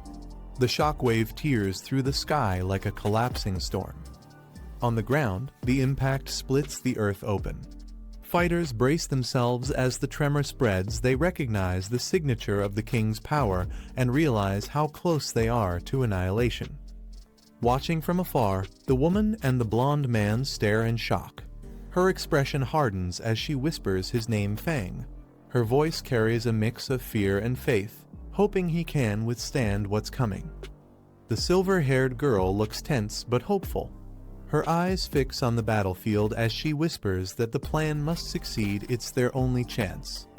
Beside her, the dark-haired woman clenches her fists, determination burning in her eyes. She refuses to let their sacrifices be in vain. Standing amid the blazing light, Fang's calm voice echoes. He declares that the king of anomalies is the root of this chaos, the one responsible for humanity's suffering. Engulfed in golden flames, Fang steps forward into the heart of a massive, burning lotus. His aura flares brighter than ever, merging with the inferno as he prepares for the final strike. The monstrous king of anomalies lets out an ear-splitting roar, its single green eye burning with murderous rage as waves of energy explode from its body. Fang's red eyes lock onto the beast, his expression calm yet filled with lethal intent. His entire body glows with divine fire, ready to unleash everything he has. Without hesitation, he swings his burning blade forward, channeling all his power into one final strike. The light collides with the creature's core, tearing through the darkness as he shouts for it to die. A blinding explosion engulfs the area, sending shockwaves outward. The sheer force lights up the battlefield, marking the beginning of an intense clash. As the smoke clears, a massive green eye opens, releasing a dark, oppressive aura. The man steps forward cautiously, facing the monstrous gaze without fear. The creature roars with anger, its voice echoing through the space as green energy gathers in its mouth. It prepares a deadly strike, mocking the man for daring to stand against it. Realizing the incoming danger, the man swiftly dodges the blast. His red eyes gleam sharply as his body moves with precision, ready to counter the beast's next move.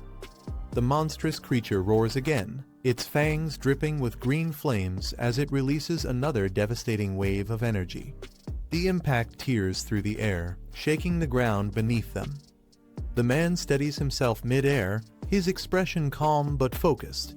He notes how resilient the monster is despite taking heavy hits. It hasn't been completely destroyed.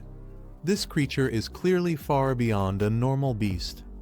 Landing inside a dark, pulsating space filled with twisted organic tendrils, he realizes he's been pulled into the monster's body.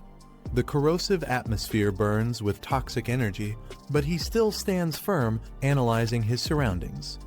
Standing amid the dripping purple walls, he mutters that an ordinary explorer would have already been dissolved by now. Judging by the complexity of this environment, he deduces that the creature's evolution must have reached an intelligent stage.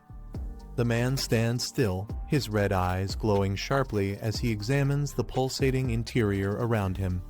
A thought crosses his mind: if this creature is so confident in trapping him, then it must believe its body is impenetrable. He clenches his fist, flames igniting in his hand. The fire burns brighter with his determination as he plans to strike from within, targeting what he believes to be the monster's weakest point. With explosive force, he unleashes his fiery power, the impact shaking the entire area.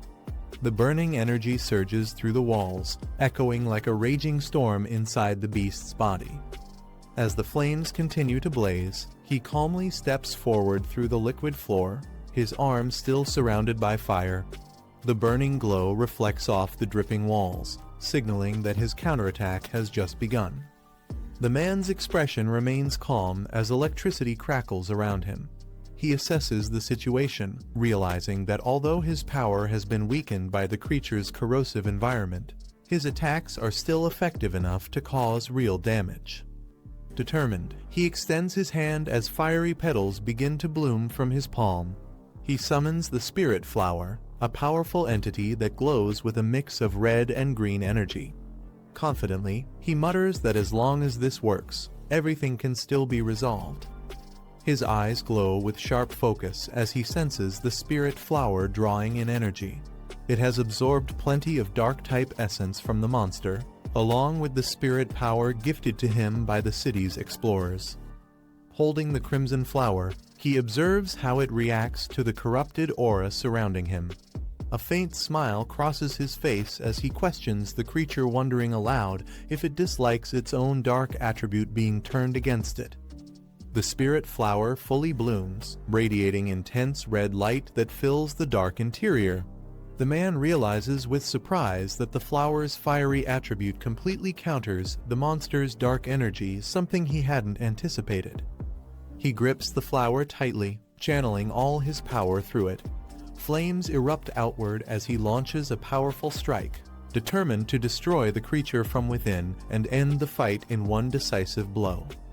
Outside the monster's body, a violent explosion bursts open the skies.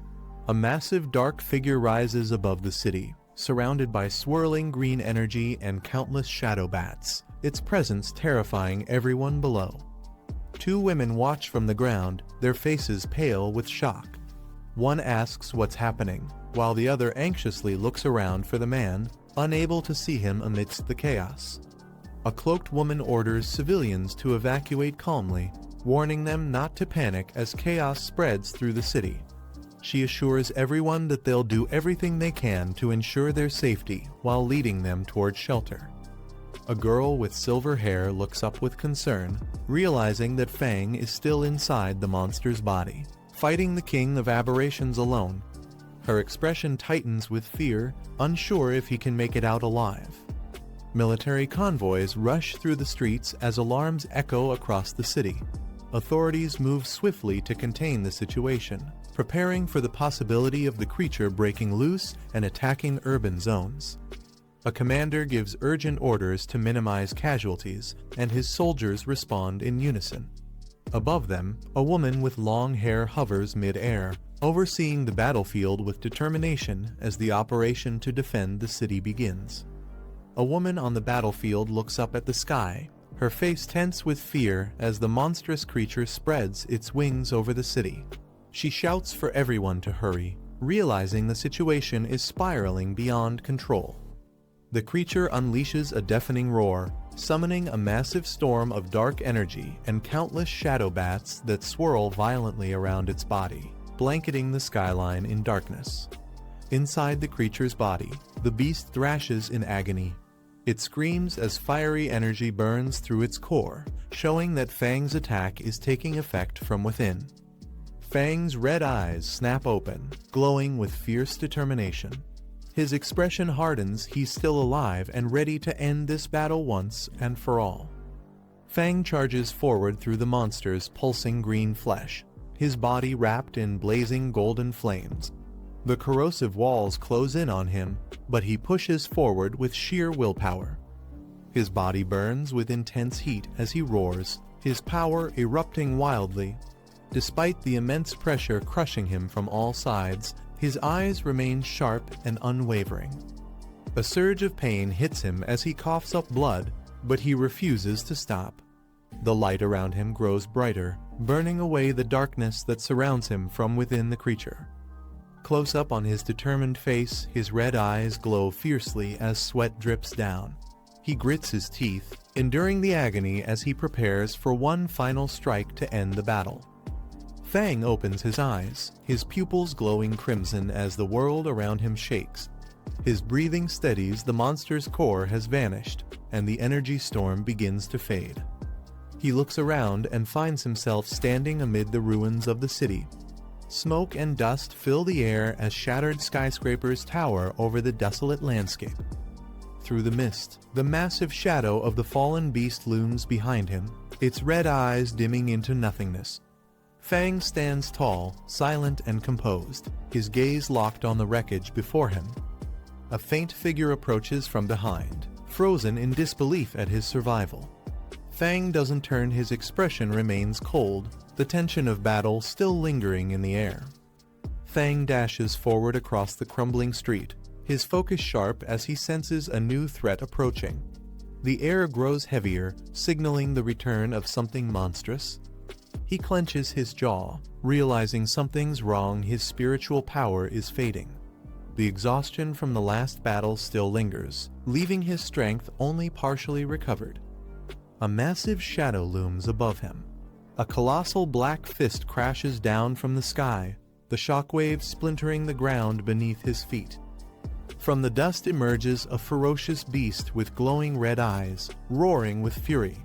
Fang braces himself, facing the monstrous figure that has risen once again, ready for another deadly clash. Fang steadies himself atop a slab of shattered concrete, analyzing his condition. Despite the chaos, his body still feels as refined as it did after his previous training, his senses sharper than ever. He looks up at the monstrous figure towering over him. The creature's glowing red eyes and massive frame confirm it. This is the King of Aberration's manifested power. For a brief moment, Fang feels as though he's been transported back to his past life. The beast lets out a deafening roar and raises its enormous clawed hand, bringing it down with crushing force, shaking the ground apart with each impact. Fang reacts instantly, dodging the devastating strike with agile precision. He counters with a fierce punch aimed directly at the creature's chest, the clash sending shockwaves through the ruins. Fang steadies his breathing, his hand glowing faintly with energy. He analyzes the situation calmly, realizing that the King of Aberrations isn't overwhelmingly stronger, its power doesn't surpass his own. Closing his eyes briefly, he focuses inward.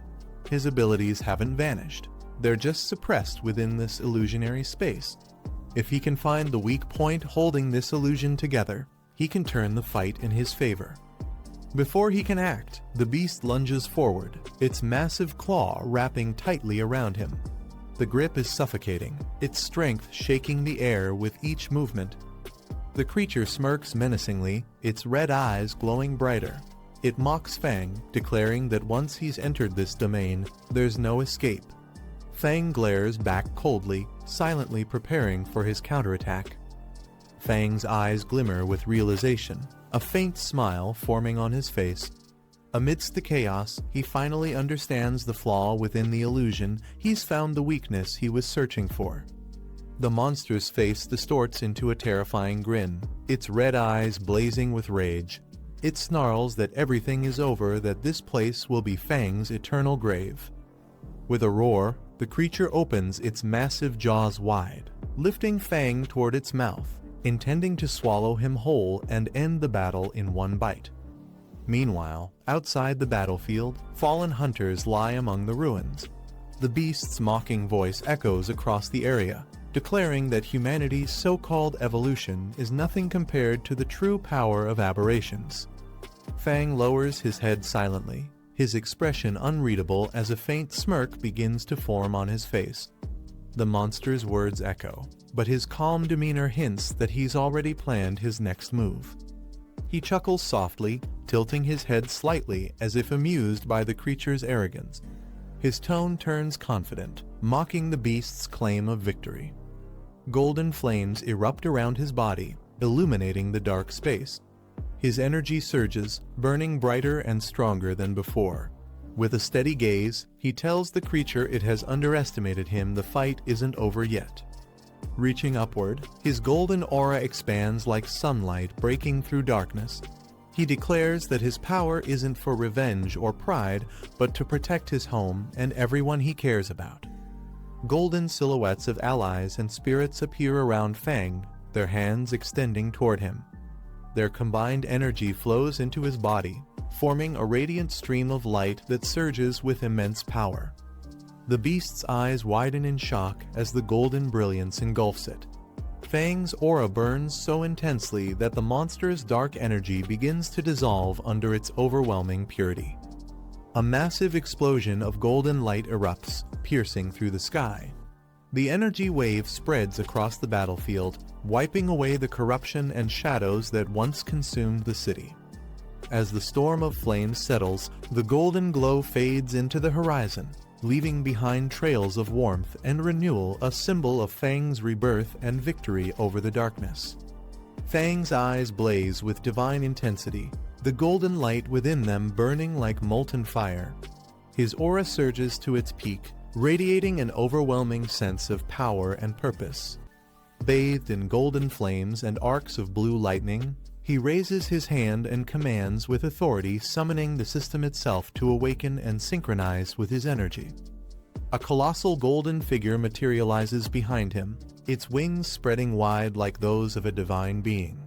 The fusion of Fang's will and the system's energy ignites the sky, shattering the lingering darkness.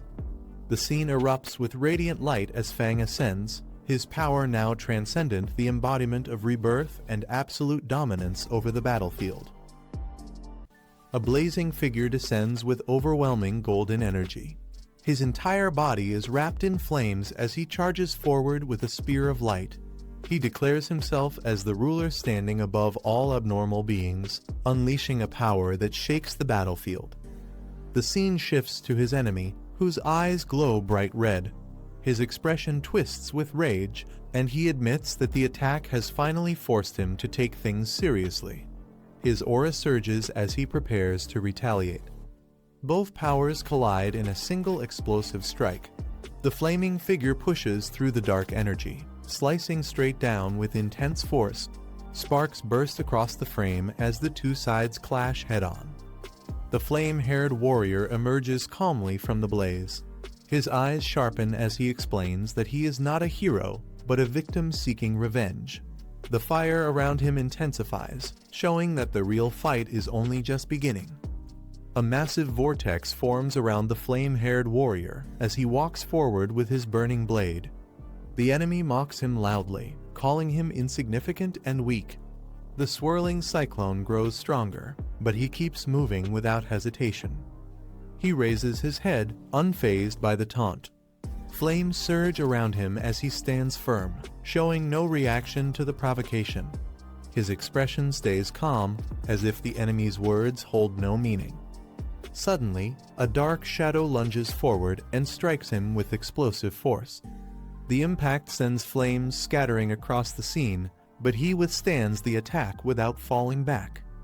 A towering dark figure appears above him, its red eyes glowing as it declares that he won't leave this place alive. It threatens to tear him apart, laughing as its power spreads across the sky. The flame warrior simply stands below, ready for whatever comes next. The shadow creature suddenly freezes, shocked by something it senses inside the flame warrior. Its red eyes widen as it realizes the danger approaching from him. The flame warrior steps forward with a calm smile. The monster panics, recognizing a strange power in his body, something rare and extremely threatening. A burst of golden flames explodes outward as the warrior strikes. The attack tears through the creature's defenses, forcing it to recoil in fear. The warrior raises his hand, energy gathering around his fingers. He speaks a single command, sealing the creature's fate as the flames blaze brighter than before. The flame warrior unleashes a massive burst of power, engulfing the shadow creature in blazing light. The monster panics, shouting that this strength is far beyond what a lower-ranked being should possess. A gigantic explosion rises into the sky, bright enough to illuminate the entire city. People below stare at the blast in shock as the flames erase everything in their path. Inside the explosion, the shadow creature's red eyes tremble violently. Its form is overwhelmed by the expanding light, unable to withstand the attack. The scene shifts to the city rooftops. A dark wave shoots across the sky, sweeping past the buildings as the aftermath of the battle spreads outward. A massive purple vortex opens in the sky, twisting violently as its pull grows stronger. Dark energy gathers at the center, forming a black core that drags everything toward it. The flame warrior steps forward, his body surrounded by blazing fire. The vortex wraps around him, but he stands unfazed, letting the dark sphere form right in front of him. His flames flicker brighter as his eyes glow red. He looks straight ahead with a calm expression, showing that the swirling chaos around him doesn't shake him at all. The vortex expands once more. He lifts his flaming weapon and walks into the swirling darkness, ready to confront whatever lies inside as the energy pulls him deeper into the core. The dark vortex finally begins to fade, and people on the ground look up in disbelief. Someone murmurs that the chaos might finally be over as the swirling clouds slowly clear. Crowds cheer loudly as soldiers confirm that the city has survived. They shout that the second defensive line held and that the worst has passed. Relief spreads across the entire street. A woman steps forward, calm and composed. She looks at her team and asks if they plan to go after him now that the situation is under control. Her tone suggests she already knows the answer. She turns away with a faint smile and says they still have their own mission to handle. The sky brightens behind her, signaling the end of the battle. The sun rises over the city as people celebrate the end of the disaster. Soldiers cheer, and the woman in the white coat stands above the crowd, saying they must help restore normal life and rebuild the city. Inside the control room, the team erupts in excitement. They shout that they succeeded and finally contributed to stopping the threat. The moment feels unreal to them, almost like a dream. They watch the screen where the flame warrior stands inside the fading vortex. One of them admits they were lucky he appeared in time and actually defeated the king-level threat. They vow to protect the city from now on, even if it costs their lives. Outside, emergency teams load injured survivors into vehicles. A girl steps forward and quietly asks if those people are still alive, hoping for good news amid the aftermath. The girl listens quietly as the older man assures her that their medical center hasn't detected any abnormal infections yet. She stays silent, absorbing the situation as the sun sets behind them. She explains that she understands the risks. Without proper treatment, injured people might not survive. She mentions that she often wondered how someone with such limited abilities could unleash such overwhelming power, doing things no one else could even imagine. They walk together as the man admits the recent sky phenomenon proves that the Flame Warrior's power has fully awakened. He believes someone had secretly guided him long before any of them realized it. From a distant hill, they see the Flame Warrior standing alone with his glowing blade. The girl watches him and says that no matter how reckless he may seem, he is still the one who built this city's greatest miracle. The older man explains that before the flames pierced the clouds, the fire dragon sealing technique had already appeared. He says this was the result everyone witnessed. Now that the battle has drawn attention from higher authorities, investigations will begin soon. He insists they must also prepare to act. The girl reacts with surprise. The man continues analyzing the situation, and she quietly thinks over his words, unsure how to respond. Meanwhile, the Flame Warrior stands surrounded by swirling fire. He looks toward the sky as if considering a new name for himself, something that reflects his power and the role he played in sealing the threat. Elsewhere, two girls run across the cracked street. One of them calls out for her friend to slow down and wait as they hurry toward the scene. The girl runs forward in a panic, asking where her cousin went. Someone behind her tells her not to rush and suggests they should go home and wait instead, but she ignores the advice. She stops suddenly, sensing something ahead. Her eyes sharpen as she realizes she might have found him. Another girl appears, calling out happily as she spots her cousin in the distance. Relief fills her face as she raises her voice toward him. The Flame Warrior stands quietly among the ruined buildings. He turns slightly at the sound of his name, holding his smoking weapon as the wind blows through the shattered street. He meets the two girls in the ruined street. They rush to him, asking why he came out alone and if his body is still holding up. He wonders why they were so desperate to find him. The girl tells him she knew he would need them sooner or later. She looks relieved but still worried about his condition. He doesn't answer immediately, keeping his expression calm. He puts an arm around her shoulder and says he's fine. He reassures them that nothing serious happened, even though he hasn't faced a king-level threat in a long time. His eyes sharpen as he recalls the final clash. He explains that his last hit, combined with the sealing technique, almost drained all the power he had left. He admits it even made both girls worry more than he expected.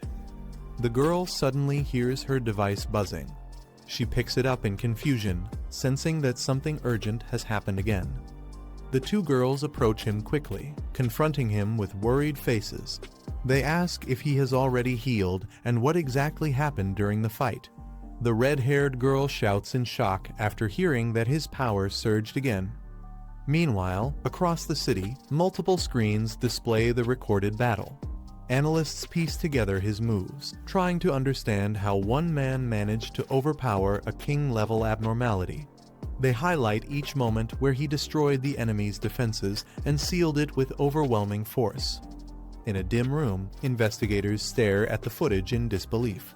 One of them mutters that it's impossible. How could a single person completely obliterate a disaster-class king on his own? The entire room falls silent as they process what they're seeing. A muscular man laughs loudly, impressed by the Flame Warrior's power. He says meeting someone this strong is a rare blessing, clearly excited rather than afraid. He suddenly leaps out of the office window, shouting that he wants to challenge the warrior himself. The people inside call after him, confused by his sudden decision. Another man watches calmly and admits he expected this to happen. He says many others will soon start searching for the Flame Warrior as well. The scene shifts to the large, quiet city below dark clouds. A sense of tension settles over the skyline, hinting that the next wave of challengers is already on the way. A group of shadowy figures gather around a glowing table. One of them asks how they should handle the situation now that everything has changed. A man leans back casually, smoking as he speaks. He says he originally wanted to see how the military and the Spirit Association would deal with the chaos, but it seems they failed to meet expectations. Another man wonders aloud why they should fear someone just because he wields a powerful weapon. His expression shows he still underestimates the threat. A woman in dark attire calmly rejects their idea.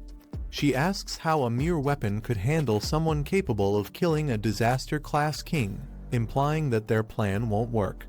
Her tone makes it clear they must rethink their entire approach. A woman places her sharp claws over the image of the Flame Warrior. She quietly repeats his new title, acknowledging him with a cold, calculating tone. She suddenly grabs the paper and slices it with effortless precision. The man on the image remains unfazed, his expression calm as if he doesn't care about her threat. Dark purple energy bursts out around her. She declares that no matter who stands in their way, everything and everyone will be erased. The aura grows stronger, filling the room with pressure. Her true form appears in the darkness, floating eyes glowing violently through swirling purple flames. The presence spreads like a monster awakening, hinting at a far greater danger preparing to move. A sudden knock interrupts the quiet room, and both of them look toward the door. When it opens, two visitors step inside, an older man in formal attire and a girl carrying several gift boxes. They greet them politely and ask if Fong Yi is home. The atmosphere shifts as the older man explains why they came. He mentions that during the recent S-Class anomaly invasion, their organization made a serious mistake, and only Fang Yi's actions prevented a major disaster. To show their appreciation, he formally expresses the Spirit Association's gratitude and presents the gifts they brought. Fang Yi listens calmly and then steps aside, inviting them in. He tells them to come inside so they can talk properly. They take their seats as water is served around the table. While glancing at Fang Yi's simple home, the girl quietly wonders why someone of his level still lives in such modest conditions. She thinks the Spirit Association should help him secure a better place. Once settled, the older man explains the second reason for their visit. The association wants Fang Yi's approval to promote him under the title Entamer. Fang Yi listens and asks him to continue. The man then describes the current situation across Xia Nation. Several powerful pioneers have appeared in different cities, each gaining recognition quickly. Their influence is spreading fast, and they are becoming widely known within pioneer circles. They continue explaining that the recent S-Class anomaly was the most terrifying disaster so far. Because of what happened, the association wants to promote Fang Yi under the title Entamer, aiming to stabilize Tai City as a major strategic zone after the spiritual resurgence. Fang Yi listens quietly as they outline the city's current situation. After the S-Class crisis, they realize the city needs a strong pioneer leader, someone recognized and capable of acting as captain. The girl adds that celestial phenomena will occur more often, and anomaly invasions will continue to rise. Without a powerful protector, their city risks being pushed into a state where it feels completely abandoned. Fang Yi questions her choice of words, and she clarifies that if he hadn't stepped in, the entire city would already be gone. She explains that the danger is always the same, it's only the manner of death that changes. Fang Yi listens to them carefully before giving a calm response. He admits he understands their concerns and realizes that his focus on cultivation made him overlook how much the world has changed since the spiritual resurgence. He tries to ease Yi's worries, telling her there's no need to think so negatively. As he reflects, he explains that Tai City, although once an important provincial center, was never among the top cities in terms of development or strategic depth before the resurgence. Across Xia Nation, the strongest three cities remain the capital, Shen City, and Gang City. Beyond them, there are other major cities like Hai City, Yuan City, and Chuan City. With so many powerful regions already established, the current crisis becomes an unexpected opportunity for Tai City to rise in importance. The older man explains that every city is now gathering reports on their pioneers to build their own combat power. Stronger pioneers raise a city's rating, bringing in more resources. Because of this shift, even unaffiliated pioneers in different cities are now willing to join the spirit associations. He adds that both pioneers and ordinary citizens need someone to look up to, someone who represents stability and hope as the world evolves. But at the same time, he promises that the association will protect Fang Yi's identity, keeping a degree of mystery so the public continues to speculate rather than fully understand him. Fang Yi agrees that maintaining some mystery is safer than complete exposure.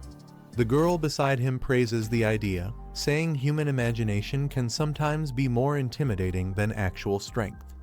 In the end, Fang Yi has no objections. He accepts the arrangement, acknowledging that it benefits both him and the people around him.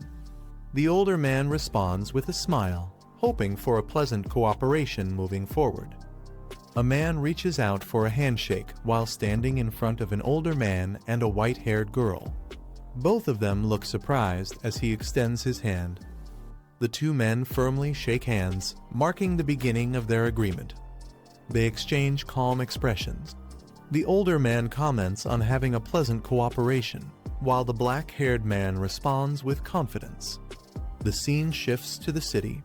With the support of the Spirit Association and the military, repairs begin quickly, and workers organize the reconstruction in an orderly manner. North City, Spirit Research Organization HQ. Officials confirm that the one who resolved the S-Class anomaly in Tai City was the Entamer.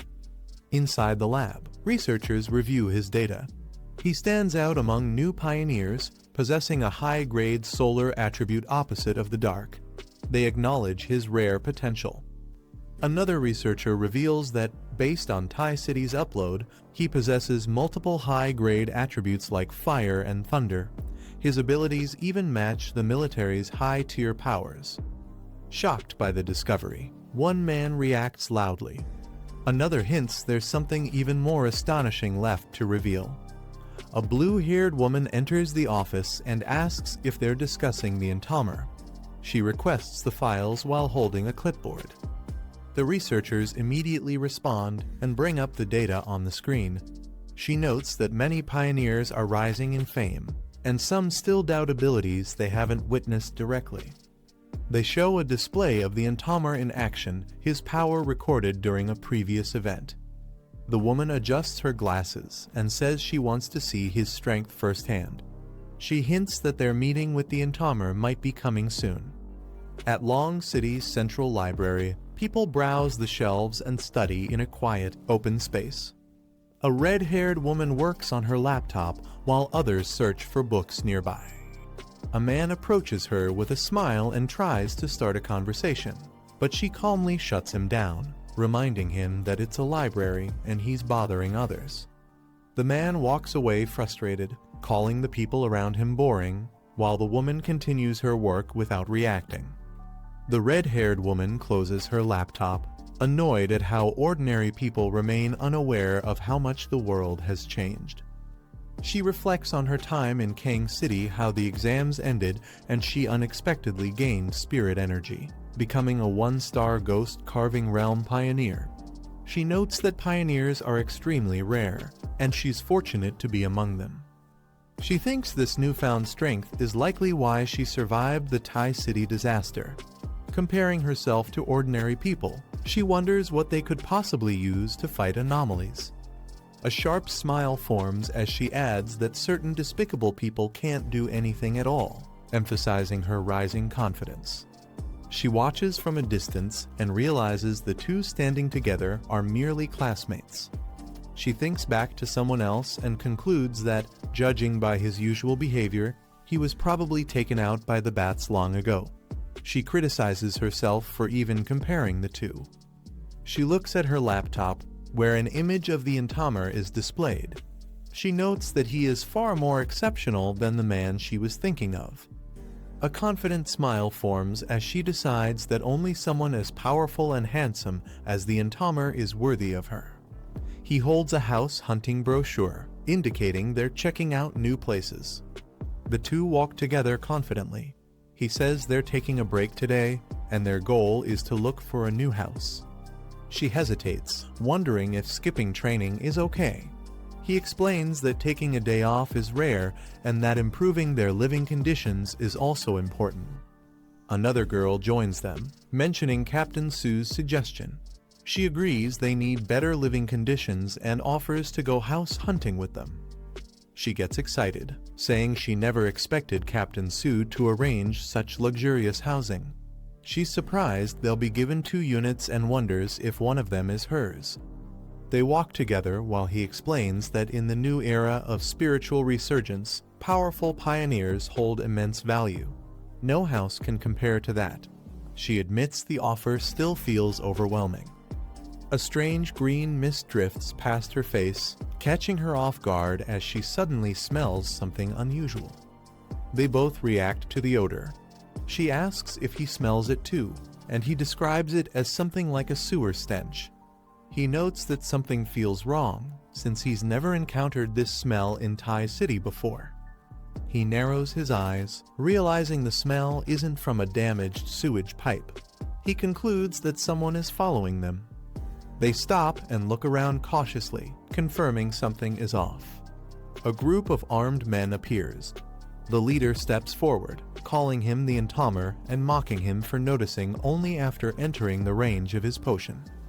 The man insults Thai City, calling him an overrated captain with no real strength, while the attackers move in aggressively. The attackers rush forward, shouting that they're going to teach him a lesson and demanding all the benefits Thai City gave him. She reacts instantly, meeting one of the charging enemies with a powerful, glowing strike. One of the attackers raises his weapon, preparing to swing as blue energy flashes across the scene. She blocks the attack with a burst of energy, forcing the enemy back while bracing herself from the impact. She warns him that the attackers are all in the spirit forging realm. He steps forward and grabs one enemy's weapon with ease. The attacker freezes in shock as the weapon cracks under the force of his grip, unable to process what just happened. Flames swirl around his arm as he gathers power, the fire wrapping tightly around his fist. He prepares to strike, calling the attackers trash for trying to rob him in broad daylight. A masked man attacks, but the black-haired boy blocks him instantly as flames burst from his arm. The strike overwhelms the attacker before he can react. Another thug panics as his partner collapses. He can't believe the boy is still moving even after being hit by his special paralyzing potion. The masked man watches in shock. He expected the boy to be fully numb by now, yet nothing seems to be affecting him. The boy steps forward calmly, flames rising around him as he adjusts his glasses. His unchanged expression makes the attackers realize the situation is already out of their control. One of the thugs activates a glowing green device filled with a pungent penetrating potion. The text explains it's a refined paralysis mixture created to weaken an opponent's spirit energy shield, though it has a terrible stench. Both attackers rush forward again, claiming they only lowered their guard earlier and insisting they're not afraid since they're in the spirit forging realm. They charge at him together. The boy observes them calmly, noting their variant earth and wood attributes. He comments that such underhanded tactics match their usual style. Fire ignites around him as he walks forward, unaffected by the potion. He states that a normal spirit shield might fail against their method, but unfortunately for them, it has no effect on him. A thug leaps high into the air with a weapon raised, aiming to strike the woman standing below him. She reacts quickly, dodging the attack and flipping him over with a powerful counter, slamming him into the ground. The boy watches them calmly, thinking about how he didn't want to cause a scene, but their constant interruptions are becoming annoying. He removes his glasses slightly, his red eye glowing as he mutters that the whole situation is simply troublesome. The boy, surrounded by blazing flames, tells Yi to step aside. The attackers hesitate as the heat intensifies around him. A massive burst of golden energy spreads outward, trapping the enemies inside a radiant sphere that begins to collapse in on them.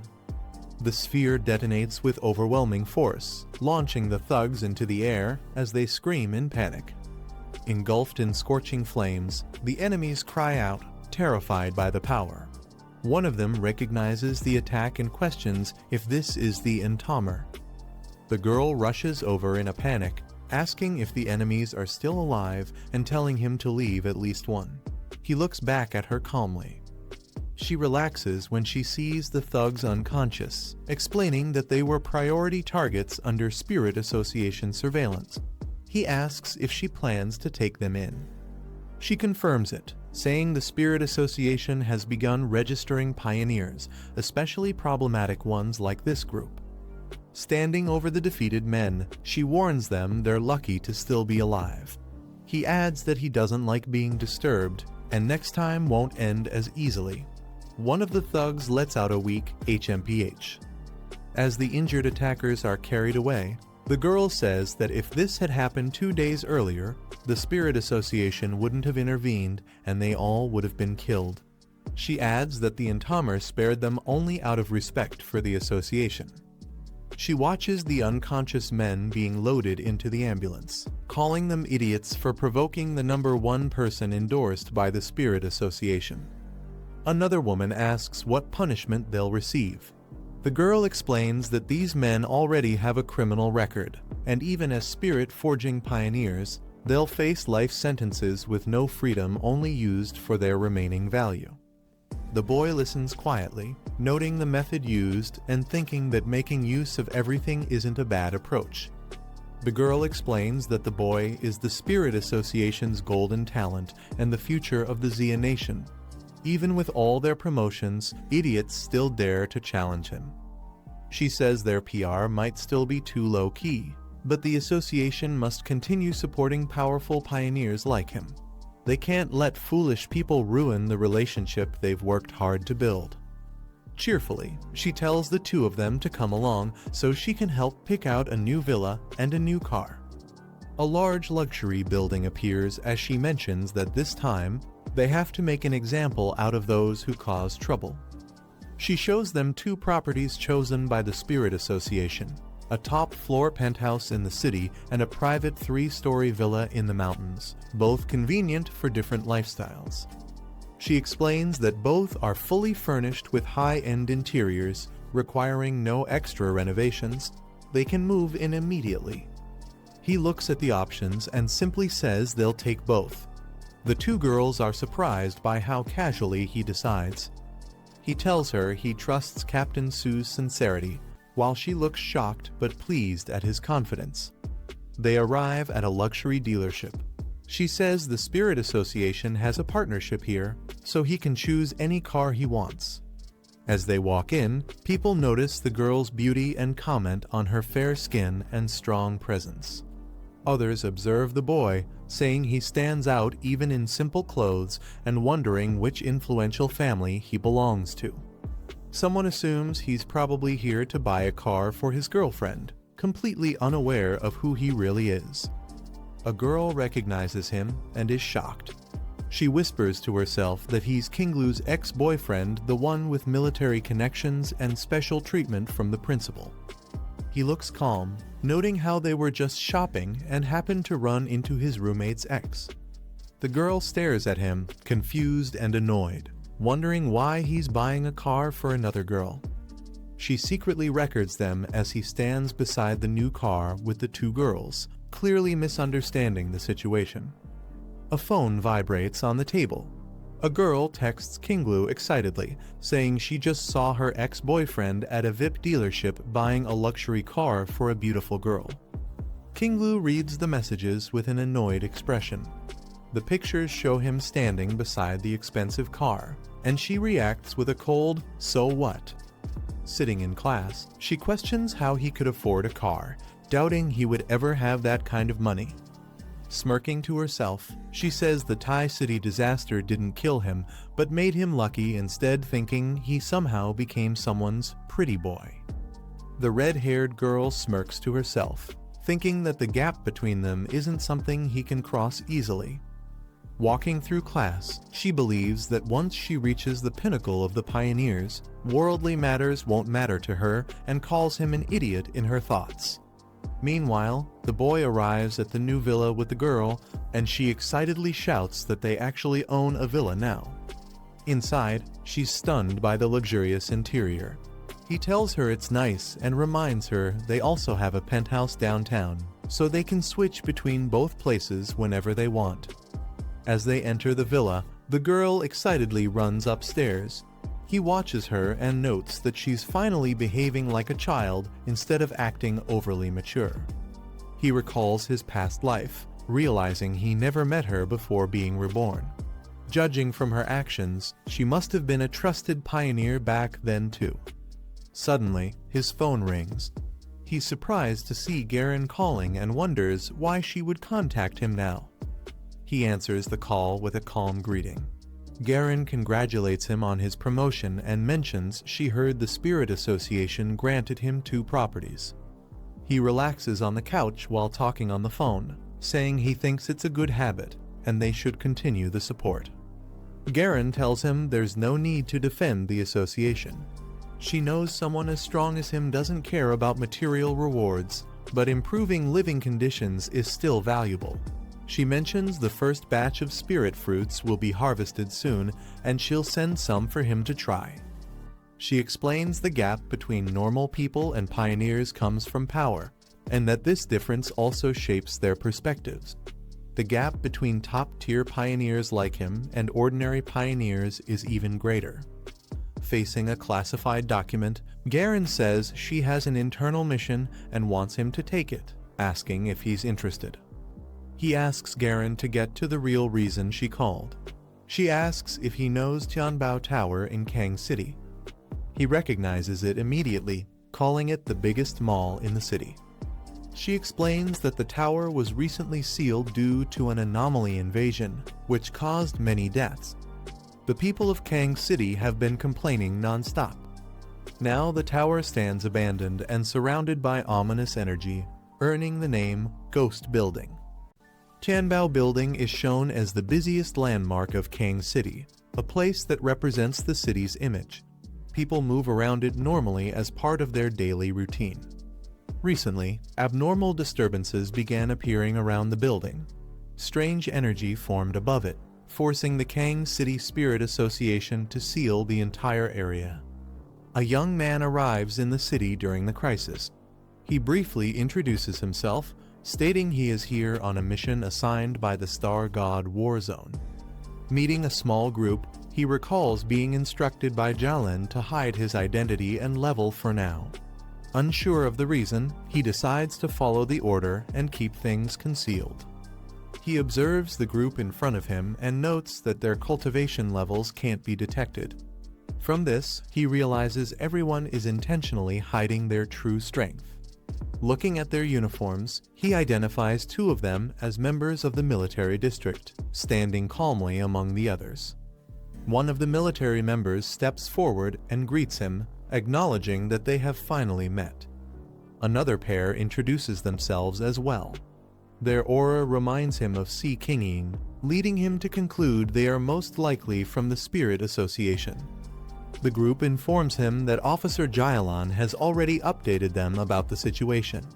Members of the Kang City Spirit Association step forward, stating they'll be working with him for this mission. They quickly move out. A vehicle races through the heavy rain, showing they are heading toward their destination without delay. Inside another car, two operatives discuss the newcomer. One of them admits they still don't fully understand his strength. Meanwhile, the main team sits together in silence. Each person remains focused, preparing mentally for the mission ahead. Inside the vehicle, one of the girls suggests that once they enter the mission area, everyone should help each other. The others respond awkwardly but agree. He quietly observes the team, noting that members were gathered from multiple places, making the lineup unusually mixed. He also thinks about Kang City's reputation as a major metropolis, yet its Spirit Association members show inconsistent strength. Meanwhile, two teammates whisper among themselves. They recall Sister Lan mentioning a great master, but doubtfully wonder if it's him, saying he looks too thin and resembles a student. He thinks quietly to himself. Without an official wristband and with his aura completely suppressed, no one can detect his strength. The purple-haired woman suddenly reacts. A shocking thought crosses her mind, the possibility that he might be the mysterious Sealed One who stopped a natural disaster and saved Tai City alone. She compares the rumor to the person sitting nearby. The Sealed One was described as overwhelmingly powerful, yet the newcomer looks far too young to match that image. Still, something about him doesn't add up. The uncertainty only increases her curiosity, making her more interested in who he really is. Inside the Star God Warzone's military office, she receives an urgent call reporting a major crisis at Tianbao Building. The caller explains that the building has completely fallen. All contact with the previous team is lost, and the abnormal energy level has surged to dangerous numbers, with dozens already confirmed dead. Hearing this, she closes her eyes for a moment and acknowledges that the situation is worsening faster than expected. She assures the caller she will not take this lightly. The team she sends this time will not fail, she guarantees it. When asked who she plans to send, she doesn't answer immediately. She ends the call by reminding the other side that once a mission is handed over to the Star God Warzone, they should not ask further. That is the rule. At Tianbao Building, the abnormal vortex grows stronger. Energy storms twist around the structure, showing how unstable the area has become. The team arrives at the entrance. The ground and sky are covered in red light, hinting at the threat waiting inside. He observes the building calmly. Based on the pressure he feels, he states that the situation is severe. Whatever is inside is no weaker than the dangers they have faced before. The team examines Tianbao Building from outside. Strange marks cover the windows, and he notes that what they're seeing is highly unusual. One member explains that the building is narrow inside but has 40 floors. Over 2,000 people were evacuated before the seal was completed. However, some people refused to cooperate earlier, leaving many still trapped inside. Previous rescue teams were sent, but none returned. When asked if anyone inside can be contacted, the answer is no. Ever since the abnormal event began, no message has come out. One member adds that he assisted outside during the early lockdown. He explains that on the first day, the building appeared lifeless and abandoned despite being brand new. No figures were visible inside, only thick fog. When they tried to enter through a window, they saw corpse fragments being forced out by anomalies. After that incident, the abnormal aura inside grew stronger each day. In less than a week, the entire structure became dangerously unstable. Hearing this, he criticizes the Kang City Spirit Association for being too careless, pointing out that their casualty count is only based on the pieces of bodies that fell out. The man defends himself, saying they had no choice. He concludes that ordinary people stood no chance inside. In a sealed space filled with anomalies, the weak were simply prey unable to escape a predator. He ends the discussion and declares that there will be no more delays. They are entering now. He warns that anomalies grow stronger by devouring humans, so the casualties inside will only make things worse. One of the military members grabs his shoulder, demanding that he share his strategy if they are expected to follow his lead. He responds calmly, asking what strategy they expect when they still have no information. For now, they need to go inside and assess the situation directly. The others complain that he isn't even officially registered and lacks proper training. But he ignores the criticism and prepares to move forward. She cuts everyone off, telling them to stop arguing. Time is running out, and they need to focus instead of wasting energy on unnecessary chatter. She explains that he accepted this mission because Officer Jailan personally recommended him. Everyone already knows how skilled Officer Jailan is, so they should trust her judgment. He adds that internal conflict is the last thing they need before entering. Without waiting for further debate, he heads straight toward the entrance. Standing at the doorway, he warns the others, if they don't want to enter, they can stay outside. The rest call out to him, realizing he's moving ahead without hesitation. The team steps into the building. The interior is dark, damaged, and stained, creating an eerie silence that makes the place feel completely lifeless. One of them wonders why there isn't a single sound inside. The structure is massive, yet it feels empty, as if everything has been swallowed by the darkness. Suddenly, a shadowy figure flashes across the upper floors. Its movement is sharp and fast, immediately putting everyone on alert. One member reacts with confusion, trying to identify what just passed by, while the others tense up, realizing something is watching them.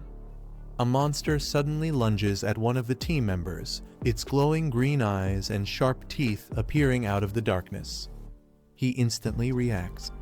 His eyes sharpen, locking onto the threat the moment it appears. A burst of intense flame erupts from his movement, cutting through the air with overwhelming force. He strikes in a single sweeping motion, unleashing a fiery arc that destroys the attacking anomaly before it can reach anyone. He focuses again, his blade glowing with fiery energy as another anomaly charges forward with a distorted, twisted face. A barrage of sharp, blue slashes traps the creature mid-attack, shredding its movements before it can react. He follows up immediately, swinging his flaming sword through the opening, finishing the creature in a single decisive strike. The team watches in shock. One asks if it's already over, surprised at how quickly he ended the threat. The others stare in shock, unable to understand how he suddenly produced a flaming blade. His weapon appears as if it came out of nowhere. He kneels beside the monster's remains and picks up a torn piece, examining the fragment closely. He identifies the creature as some kind of hybrid between a bird and a gecko. Judging by its mutated state, he concludes it must have devoured many victims to evolve this far. One of the women realizes what this means: the mutation level is far higher than expected, confirming the threat inside is far more dangerous than they assumed. As the group examines the creature's corpse, someone suddenly recognizes the mutation level and reacts with shock. They identify it as an A+ level anomaly, a classification far stronger than what should appear in a place like this. Scene opens with a group standing in shock as the smoke clears. One of them realizes the man in front of them holds a + level power, something they compare to Creation Stage 2, even though they themselves have only just reached Stage 1. The black-haired man begins walking forward calmly. The two people behind him tense up, whispering that someone at his level could defeat them with a single slash. As flames swirl around his blade, one man steps forward in disbelief. He asks if the black-haired man is truly the burial sealer, and whether the glowing weapon he's holding is the legendary Heavenfire blade. He admits he never expected this identity reveal. Another man comments that, according to everyone's impression, the sealer is a reclusive master who never leaves his sword behind. Yet here he is, standing before them with that very blade, proving his identity beyond doubt. The man explains that after advancing, he fused his Tang blade with spiritual power, allowing him to summon and reshape it as a spirit weapon. He adds that he's sure he's not the only one capable of doing this. The group begins moving, and one member urges everyone to move faster, saying there's no time to waste. Another replies with an okay, while someone quietly mutters that they're lucky he's on their side. A close-up shows flames gathering in the man's hand as he summons more power, the fire swirling intensely around his fingers. The group follows him down a long corridor. The man walks ahead with the fiery blade and burning energy in his hand, while the others trail behind, watching him carefully. The group reaches a staircase area filled with bloodstains. The man holding the flame blade pauses silently. Someone behind him comments that at this rate, casualties might exceed 500. A close-up shows the man's eyes glowing red as he observes the scene, his expression turning serious. They enter a destroyed aisle. One member notes that the area has been cleared, but another points out that although there is blood everywhere, there are no bodies. He adds that even anomalies that consume human flesh wouldn't leave absolutely nothing behind. Suddenly, a monstrous figure with glowing green eyes appears behind them. One teammate turns around in shock while the others stand frozen as the threat reveals itself. The girl suddenly shouts, warning everyone that something is behind them. The man turns quickly as flames intensify around his blade. He leaps forward immediately, striking the creature before it can attack. The others react in shock as his blade cuts through the monster with a swift flaming slash.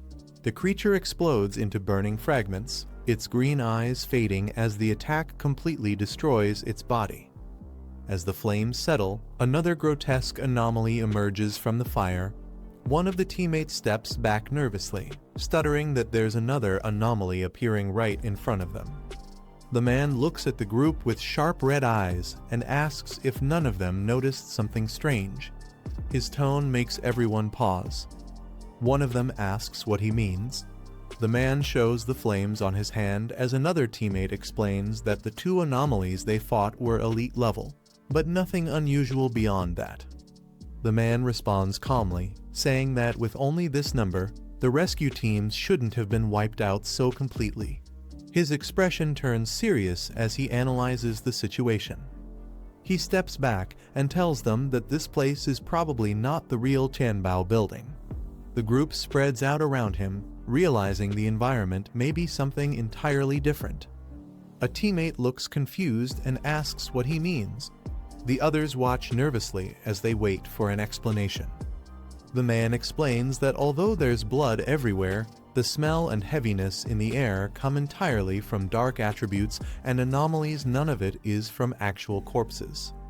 He grows more serious, saying they're moving like headless flies right now, and he needs to run a test to confirm his suspicion. The group steps back slightly as he considers his next move. he quietly wonders whether he should reveal the boundless dark realm in front of them to test his theory. One teammate agrees with him, saying he's right, the place feels tragic, but the emptiness around them isn't caused by mass death. It feels as if no living beings were ever here to begin with. Another member adds that it resembles a simple hollow model, as the visual shows a structure stripped of life while dark energy swirls around it. The man confirms it with a calm "correct," extending his hand as he begins preparing a technique to test his theory. A vortex of purple energy forms around his arm as he explains that if he's right, this entire place has been turned into a hollow shell by an anomaly, and the real location of the missing people should be somewhere else. The man slams his hand onto the ground and summons a massive sphere of dark energy. The others stare in shock, realizing he's invoking the boundless dark realm, and one of them exclaims that this power is actually dark attribute.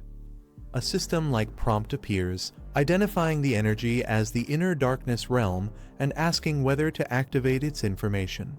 The man simply answers, yes. A swirling void appears, and the explanation states that the dark inner realm is a space formed by dark attributes, essentially the nest of darkness, capable of absorbing the real world. It also mentions its similarity to the deep dark zone and the boundless dark realm. A massive structure becomes enveloped by purple darkness, and the information concludes that to enter the true inner darkness, one must locate its gate. He quietly says he understands now. He explains that to enter the real Tianbao building, they need to locate the gate, and the same applies to anyone trying to escape from inside.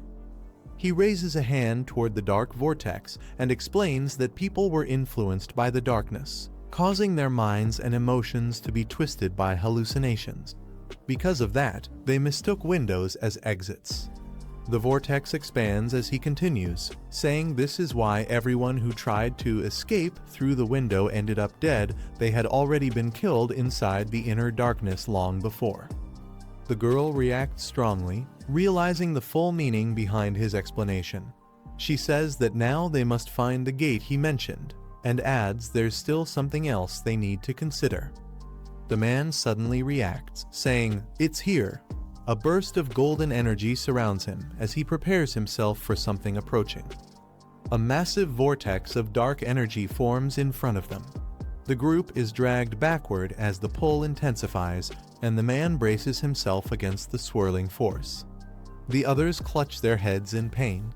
One says he's being attacked by dark attributes and doesn't understand why his spiritual shield isn't working. Another says the same, while a third screams that something is trying to crawl out of his mind.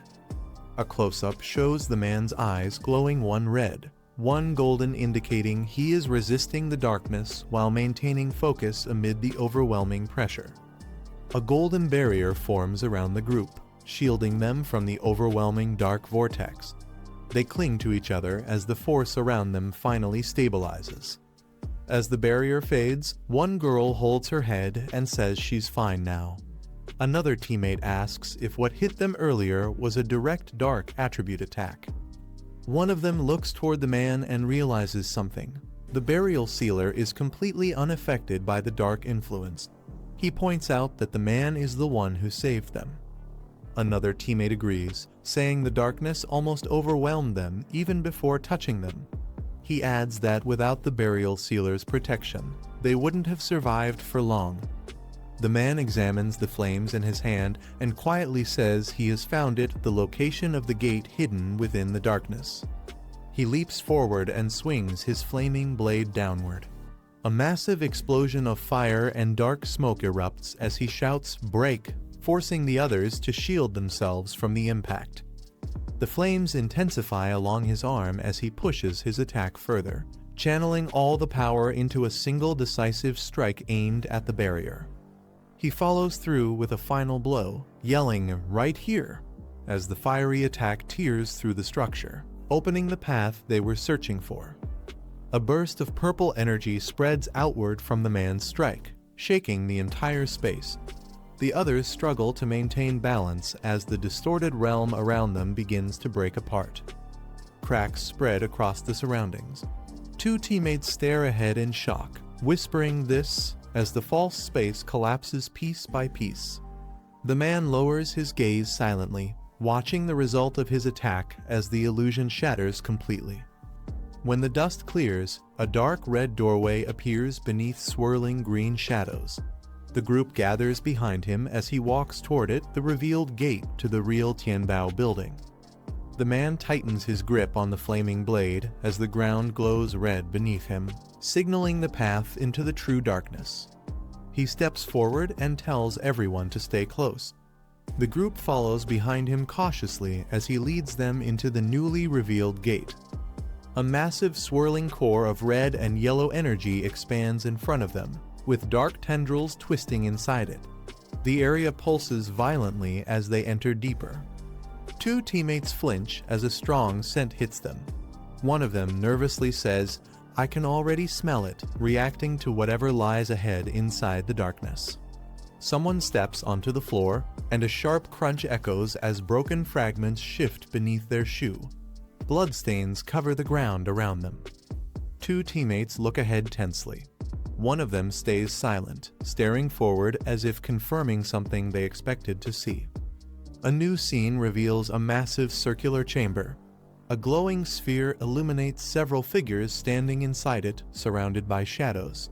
From above, a voice or thought explains that the creature inside was drawn here by the scent of corpses and the blood of its own kind, revealing the true nature of what lurks in this space. A dark creature suddenly drops from above, forcing the group to step back as its wings spread open. The students freeze as the monster's red eyes lock onto them. Jihen stands among them, watching the creature descend. The group circles a glowing vortex on the ground, each of them trying to claim whatever is inside. Their voices overlap as they argue, insisting that the reward belongs to them while the swirling energy grows more unstable. Before they can react, a second creature bursts out larger, faster, and far more vicious. Its jaws open wide as it lunges toward them, the ground cracking from the impact of its emergence. Blue-haired student Minho and the brown-haired student beside him stare in shock. They quickly pull back, realizing this is another A+ rank dark anomaly, something far beyond what they expected to encounter here. The moment the creature charges, the boy lifts his hand and ignites a blazing flame across his fingers. The light spreads instantly, matching the monster's incoming attack. The dark anomaly swoops down from above, spitting a stream of fire straight toward him. Instead of retreating, he steps forward and focuses the burning energy in his palm. Both flames collide mid-air, exploding into a burst of heat. The force pushes the creature back as the boy keeps advancing with his arm extended. In the final panel, he faces the monster head-on while its golden fire rains down, refusing to step away and preparing for the next strike. The monster drops behind him with a roar, but he quickly slams his flaming hand into the ground, letting the fire surge upward and block its strike. The impact pushes him forward, his coat whipping as the blaze spreads around his arm. He clenches his fist, tightening the flames until they compress into a sharper, stronger shape. Sparks burst out from his grip as he steadies his stance. The creature dives again, but this time he swings the burning blade across its path. The attack forces the monster back, splitting its charge with a streak of golden fire. In the final panel, he unleashes a full arc of flame around his body, shaping it into a sweeping strike as the shadows behind him pull away from the force. Flames erupt across the entire room as he releases his full power, creating a blazing wave that engulfs everything ahead. The heat surges outward, leaving the other students staring in disbelief. Two of them shield their faces from the blast, shocked that the dark anomalies melted instantly. They realize he never needed anyone's help from the start. As the flames settle, he stands alone in the center, still holding the burning blade formed from his inner fire. The others keep their distance, watching the heat radiate around him. In the final panel, the fiery blade fades slightly as he lowers his hand, the last sparks drifting off his fingers and marking the end of the fight. His flames spread across the ground, burning through the fallen bodies and the last traces of the dark creatures. He looks down at them, acknowledging how unfair it was for innocent people to die beside monsters. The others watch from behind as the fire rises even higher. One of them whispers that this single strike alone proves why he's known as the Burial Sealer, recognizing that his reputation is completely earned.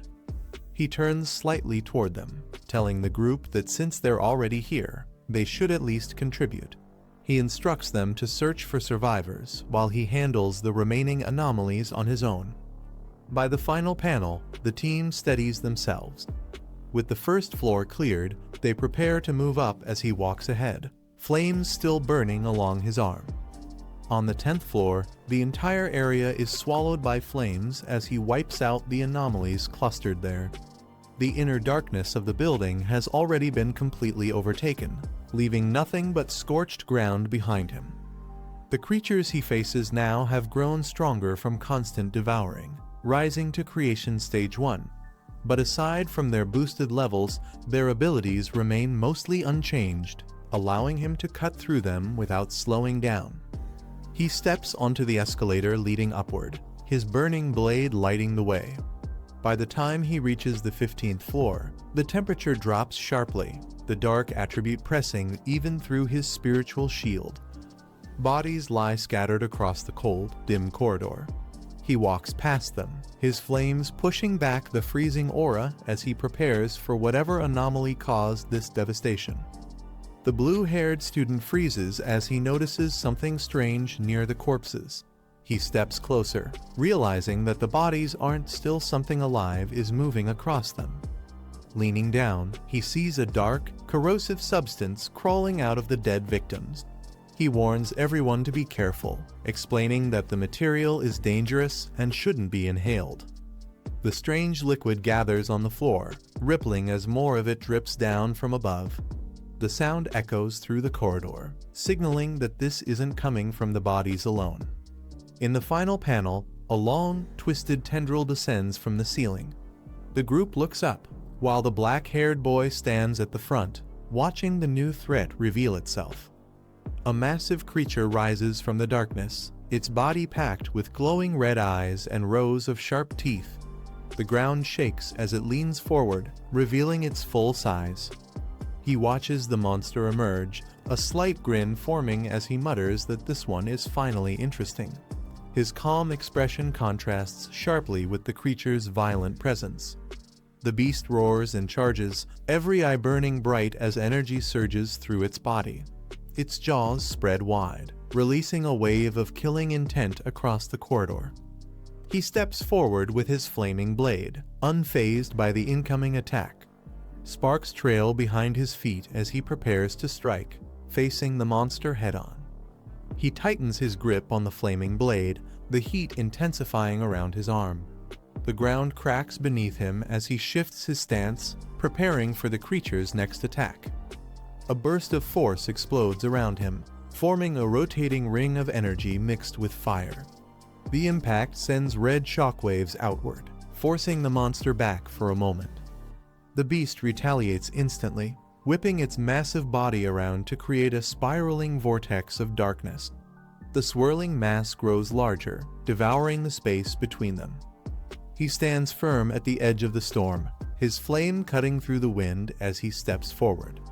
The corridor shakes as both forces collide head-on. He raises his flaming blade overhead, the heat spreading through the air. With a glance at the monster, he notes that it's only trying to buy time to evolve. Before it can react, he leaps forward with explosive speed, shouting that there's no chance he'll allow it. His strike cuts straight through the vortex of darkness the creature created. The monster roars in panic as the flames approach, its many red eyes widening in fear. It lunges back, but its movements are far too slow to escape.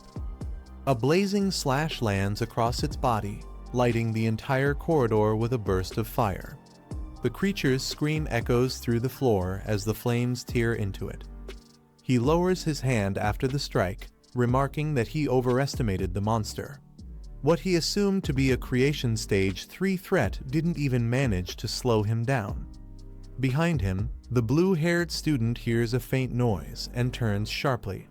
The sudden movement catches everyone's attention, causing the group to tense up. He asks who's there, stepping forward while the black-haired boy narrows his eyes. A weak voice answers from the shadows, trembling as it gets closer. A frightened survivor peeks out from behind a metal panel, asking if they are pioneers. The team shifts toward him while the black-haired boy simply questions the man's condition. Inside the hidden room, a trembling group reveals that only 5 of them are still alive. They sit huddled together, their fear obvious from how tightly they hold each other. The team enters the room, noting that the space seems like a storage vault.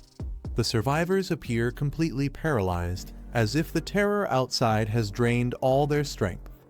The black-haired boy steps forward and reassures them, explaining that they're here from the City Spirit Association and that all the monsters outside have already been dealt with.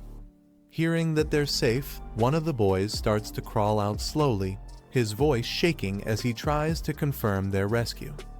The boy repeats the word instant, confused by what he heard.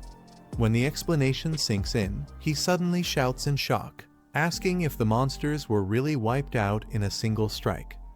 Outside the Tianbao building, the support team stares up at the red-covered structure. For the first time, they feel like the situation might actually have hope, noticing bursts of spiritual light on multiple floors. The monitoring team confirms that the energy they're detecting belongs to the burial sealer. They can't reach him directly, but faint signals show he's still moving upward. A technician checks the readings again and reports that he's already on the 40th floor. Their leader is stunned, questioning how he climbed so far in such a short time. The monitoring team announces the impossible: he reached the top floor in just under 10 minutes. The news spreads instantly, shocking everyone across Kang City's pioneer community. But their celebration stops when another alert comes through. A sudden spike appears on their detectors, revealing an S-level anomaly waiting at the top of the building. Upstairs, he steps forward calmly, his body wrapped in faint sparks of golden energy. He studies the presence ahead and mutters that the king of anomalies is here. A towering, green, distorted figure emerges from the darkness, its massive form filling the room. He faces it without hesitation, flames gathering along his blade as the final confrontation begins. A massive green skeletal creature unleashes a surge of energy as Lu Fang strikes it head-on. The narration explains that although this anomaly looks like a skeletal bird, the insect-like pieces covering it are actually part of its true body. Lu Fang faces the creature calmly, studying its shifting form. A warning echoes for him not to drop his guard as the monster's real structure becomes clearer. Reacting instantly, Lu Fang leaps upward and swings his blade with explosive force, sending a golden slash crashing down on the creature. The moment he lands, Lu Fang senses something and sharpens his focus, realizing the threat isn't over yet as another movement catches his attention. The creature absorbs Lu Fang's attack, its massive frame cracking but refusing to collapse as green energy swirls violently around its core. Lu Fang steps in closer, watching the creature regenerate. The others react in shock, realizing even a sealed anomaly can't restrain something of this level. The group behind him panics, questioning what the point of interfering even is. They admit no one they know could possibly defeat such a monster. Lu Fang lowers his gaze and clicks his tongue in irritation, preparing himself to move despite the overwhelming odds. Lu Fang steps forward, electricity gathering around him as he tells the creature that its testing ends now. His expression hardens, showing he's done holding back. Power surges through his arm as he unleashes his next attack, calling out the name of the skill, Divine Thunder. A massive bolt of blue lightning crashes down on the creature, ripping through its body and overwhelming its defenses. The monster screeches in pain as the lightning tears it apart, its entire form shaking under the impact of Lu Fang's attack. Lu Fang keeps the lightning roaring through his arm and tells the monster to stop screaming, clearly annoyed as he holds it down with overwhelming force. The creature struggles under the strike, and Lu Fang questions whether it can even fight back, saying that something this weak doesn't deserve the title King of Anomalies. His expression darkens as he notes the truth. Even if the creature absorbed everything around it, its power still wouldn't reach the level of the real calamities he has faced. He slashes again, releasing another wave of lightning, stating that he'll let the monster experience the helpless agony of facing death with no way to resist. The observers watch in shock as Lu Fang overwhelms the monster. One admits they were wrong earlier. This isn't a fight at all, but a completely one-sided slaughter. They can't believe he's casually toying with the King of Anomalies. Another group wonders how someone this strong ended up in Taishi, wishing he was part of their own forces. They note that every move he makes is precise and perfectly calculated. They analyze his strikes, pointing out that his attacks are symmetrical from every angle with zero deviation, showing flawless control and technique. Meanwhile, the King of Anomalies screeches in agony as its body continues to crack apart under the pressure of Lu Fang's relentless assault. Lu Fang watches the creature twitching and attempts to regenerate. He asks if it's still trying to heal, then reminds it that he isn't joking around. He releases another burst of lightning, the energy exploding outward as the creature's body begins to tear apart again. The King of Anomalies screams in agony, unable to withstand the overwhelming force as Lu Fang's attack engulfs its entire frame. The lightning surges skyward, splitting the red sky above the city as Lu Fang's power shakes the surrounding buildings. A massive shockwave erupts through the sky as the creature's core shatters, releasing red and blue energy in every direction. The storm clouds above slowly part, sunlight breaking through as the city begins to calm after the destruction. Observers conclude that it's over. The King of Anomalies' energy is fading. They're stunned by Lu Fang's overwhelming level, realizing the huge gap between themselves and top prodigies. One admits he finally understands why there's always someone stronger. Reports confirm the S-level anomaly invasion was classified as Hell of the Sacrificial King. The hatchling was sealed, and all remaining information is locked in Tai City's top secret files, though this kind of miraculous solution is nearly impossible for anyone else to reproduce. As the dust settles, Lu Fang stands atop the shattered rubble, the sky burning orange behind him, marking the end of the battle. He confirms that the bone bird is dead and the dark inner realm has disappeared. With everything stabilized, he allows the team to contact the outside world and report the situation. Song Yu immediately calls in, announcing that the Tianbao building incident has been resolved and all anomalies have been eliminated. The officials acknowledge that the mission succeeded thanks to the sealer. They express hope that Kang City's Spirit Association will formally recognize Tai City and the sealer for their contribution. As Lu Fang stands silently, the officials request cooperation from Kang City's Spirit Association and express formal gratitude toward Tai City and the sealer. Song Yu receives urgent news. Kang City's newly appointed captain has suddenly arrived at the scene.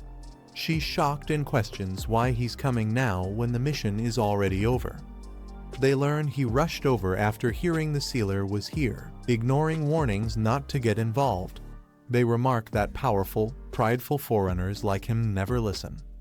The military grows tense, declaring that this mission belongs to them, and the Star God Warzone personally invited Tai City's captain. They insist they must take responsibility and escort him immediately, calling Kang City's interference a challenge to military authority. Officials emphasize that the sealer is a crucial captain appointed jointly by the Star God Warzone and Tai City's Spirit Association, warning that anyone who provokes him will face consequences. Lu Fang walks toward the sealed entrance of the anomaly site as the dust settles, his presence calm and steady after the battle. He pauses when he senses something approaching, quietly reacting with a simple HM as his eyes sharpen.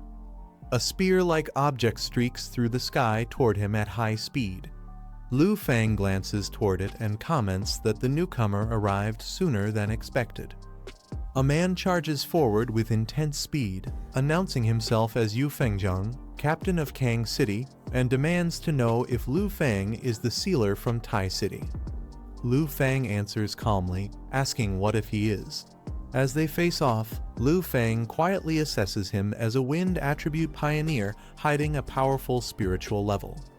Yu Fengyang launches his attack first, releasing a burst of wind energy as he thrusts forward with full force. Lu Fang responds instantly, countering the strike with a sharp kick that sends Yu Fengjung flying upward in a violent impact.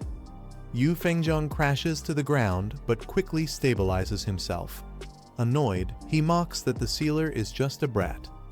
His expression sharpens as he thinks to use this opportunity to raise the prestige of the Yu family, seeing Lu Fang as a stepping stone. He then approaches with a smile, thanking Lu Fang for resolving the Tianbao building crisis, but accusing him of overstepping by coming to Kang City. Lu Fang answers calmly, stating that Kang City had no captain when he arrived, and he came only by military request. He then asks what the newly appointed captain wants from him. Yu Fengjung speaks with a soft, patronizing tone, telling Lu Fang not to be nervous and claiming young people are always impatient. He insists that the Yu family bears no malice and respects talent. But as spiritual energy swirls around his hands, he reveals his true intention. He wants to borrow Lu Fang's blade. His aura turns threatening as he declares that if Lu Fang refuses, he won't be allowed to leave Kang City. Lu Fang stands unmoved, his expression calm and unbothered despite the pressure rising around him. A sudden command echoes as a powerful figure launches upward, flames erupting beneath him. His movement sends shockwaves through the area, instantly overwhelming the enemies in front of him.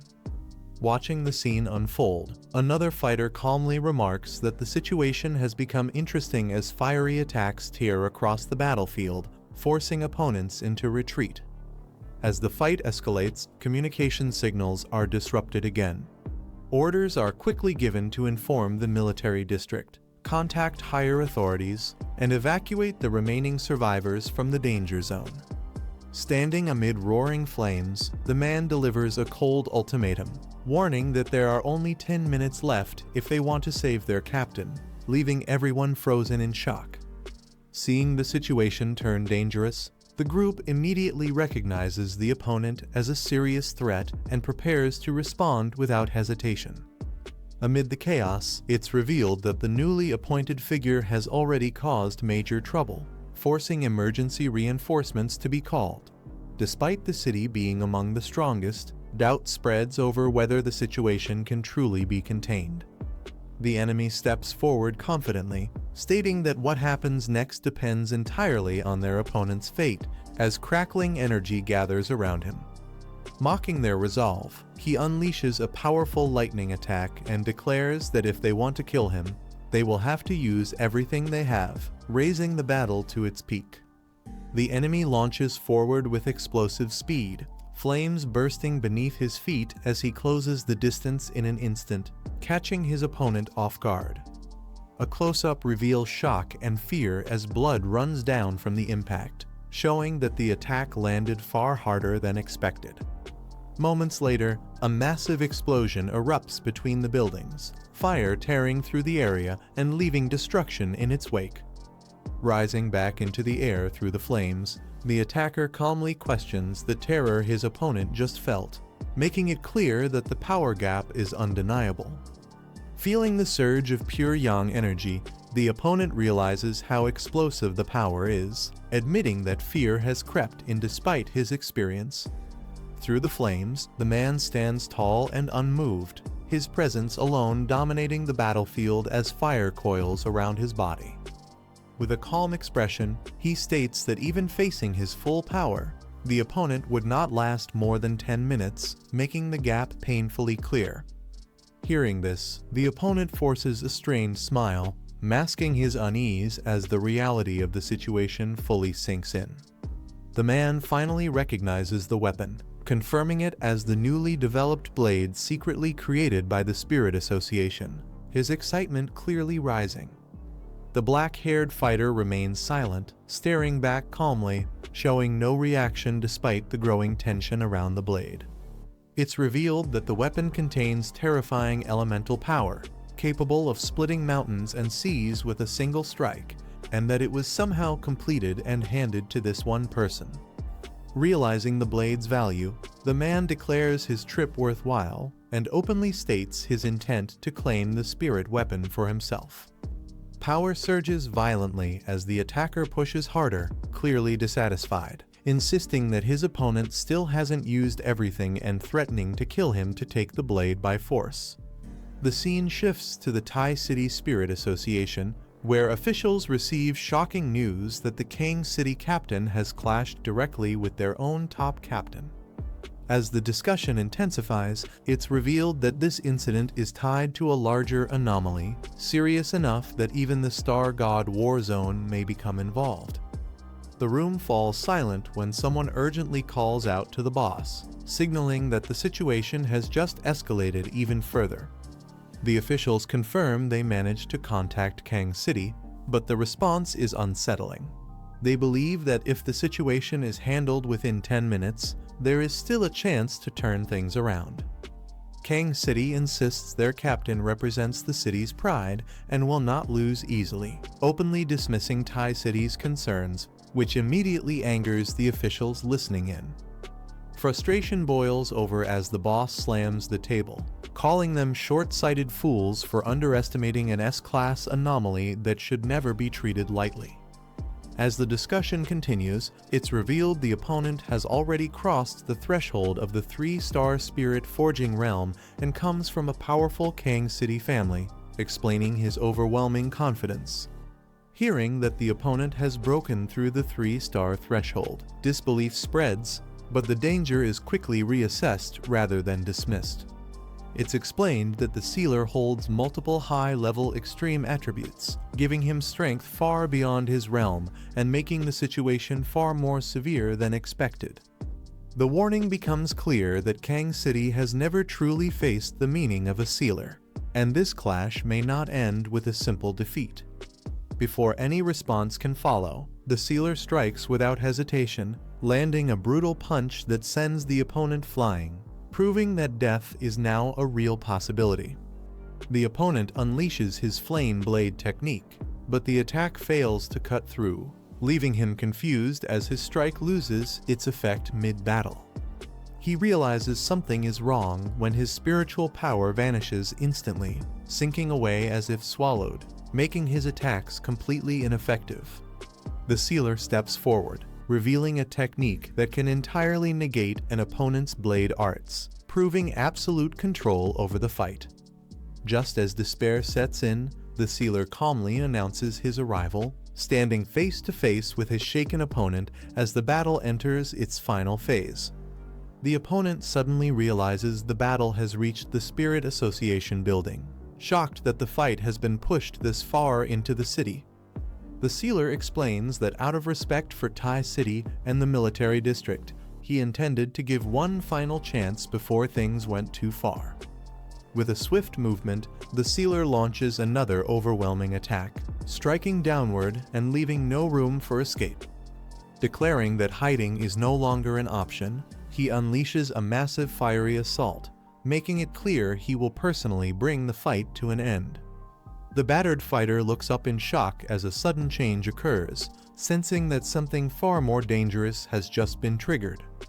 In the city below, people notice massive flames spiraling through the sky, confused and alarmed as they try to understand what's happening nearby.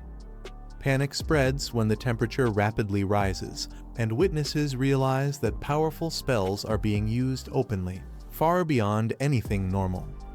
As the flaming phenomenon grows larger, some recognize it from recent news, confirming that spiritual resurgence is real and that a terrifying battle is unfolding in plain sight.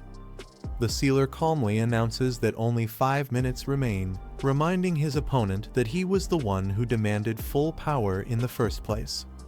Gritting his teeth, the opponent gathers himself and charges forward again, forcing his body to move despite the growing pressure and fear. As flaming pillars crash down from the sky, the sealer points out that the opponent is already pushed into a desperate state while he has barely used a fraction of his strength. Staring ahead in disbelief, the opponent realizes the horrifying truth that even now, this overwhelming power still isn't the sealer's full strength. The opponent freezes as he senses an overwhelming shift, his expression tightening when he realizes the power being released has reached a dangerous level. High above the city, blazing energy gathers and descends like a burning spear, signaling that the attack has escalated beyond a normal clash. Inside the monitoring room, alarms erupt as instruments detect a massive energy surge spreading across Xian Nation, forcing immediate attention. The source is pinpointed at the Kang City Spirit Association building, where warnings are issued that the energy level is still rising and the situation is rapidly spiraling out of control. Officials realize the strange energy isn't a dark attribute, and confusion spreads as they confirm no anomaly reports were ever submitted from Kang City. Urgent intelligence arrives revealing the truth. Kang City's newly appointed captain is battling Tai City's captain, the Sealer, after failing to seize the Divine Blade and attempting to kill him. Shocked by the recklessness, leaders condemn Kang City's actions and immediately order them to stop, warning that this situation is spiraling toward disaster. Recognizing the scale of the incident, the association decides to dispatch reinforcements at once, declaring this a major crisis affecting the entire Spirit Association. A young girl looks up with wide eyes and points outside, telling her mother that something bright is falling from the sky. Her expression shows pure surprise as the light reflects in her eyes. Outside the window, a blazing object streaks down toward the city. The mother immediately pulls the child close and urgently tells her to stop looking and leave quickly. Inside a messy room, people hurriedly grab their belongings. One of them mentions that news online says the world is about to change, questioning whether those rumors are really coming true. In another room, a man tightly holds a frightened child while shouting for everyone to move faster. He tries to calm them, saying they will find a way, as the burning city looms outside the window. A violent explosion erupts as a burning figure crashes down, sending flames and shockwaves outward. The impact shakes everything around, signaling that the disaster has already begun. A heavily injured, muscular man struggles to stand while bleeding. Someone firmly tells him that no matter what he says, the city will not let him escape. Several people stand near a window, staring at the intense light outside. Orders are shouted to immediately stop all actions near the city center, emphasizing the seriousness of the situation. A calm, black-haired young man with glowing red eyes looks ahead without panic. His expression is cold and composed, hinting that he is different from everyone else watching the chaos unfold. The black-haired young man stands with his back turned as officials warn that attacking the city's top captain means declaring war on the entire city defense force. An angry officer clenches his fist and shouts that their power will not stop here, ordering him to be ready to face the consequences of his actions. The black-haired man looks ahead calmly, questioning why the city association is reacting with such an attitude, showing no fear toward their threats. In the sky outside, he suddenly moves as massive arcs of blazing flames spiral around him. His power erupts openly, proving he is ready to confront the city head-on. The black-haired man launches forward through the air, flames trailing behind him as he cuts across the city skyline, drawing shocked reactions from below. A wave of fire crashes past a building, blowing through windows as people inside react in panic and scramble for cover. Suspended midair, he swings a blazing arc downward toward his opponent and remarks that they may have misjudged him, questioning if this level is really enough to face him. The muscular man grits his teeth as the impact lands, blood spraying from his mouth. His expression twists in pain, showing he is being completely overpowered. A blazing strike shoots downward from the sky toward the black-haired man. The attacker mocks him, claiming this attack is something he won't be able to endure. The muscular man lunges forward with a twisted grin, reaching out as he declares that the city association is useless and that such power should be taken beyond the city. His eyes widen in madness as he shouts that this kind of treasure belongs only to him, fully revealing his greed and loss of control. The black-haired man lowers his gaze calmly, his red eye glowing. He states that he cannot accept such a way of thinking, making it clear that overwhelming power is not something to be seized through violence. Dark silhouettes loom in a blood-red scene as it stated that such extremists are no different from disasters themselves and could become one of the causes of humanity's destruction. A split close-up shows madness and calm side by side. The black-haired man decides firmly that this threat must be eliminated. A massive sphere of blazing energy forms in the air, compressing and roaring as its power reaches a critical point. Standing amid burning fragments, the black-haired man explains that the blade is not some ordinary spirit weapon. He declares it as a weapon made by him alone, one that acknowledges only a single master. A gigantic sphere of blazing energy expands in the sky, swallowing everything in its glow. People below scream for help and flee in panic as the destruction closes in. From the ground, several officials stare upward in shock. One of them questions whether the city's top captain was really only at a lower rank, realizing the gap in power is far greater than expected. The city association's responsible leader trembles violently, his face twisted with fear as he understands the situation is completely out of control. Elsewhere, shadowy figures gather as it's revealed that the sealed captain is the city's only 3-star spirit master. It's stated that with his talent and added resources, he could soon fully awaken the golden spirit blade. The city's enforcers surround the scene, but it's stated clearly that none of them are a match for the sealed captain anymore. His strength has already surpassed the limits of a team-level fighter. The black-haired man walks forward calmly with a flaming blade in hand. It's acknowledged that he possesses the power to destroy an entire city if he chooses to. Panic spreads among the officials as they argue about what to do next, fearing he might wipe out the entire city association. They desperately shout for him to stop, claiming responsibility lies with them.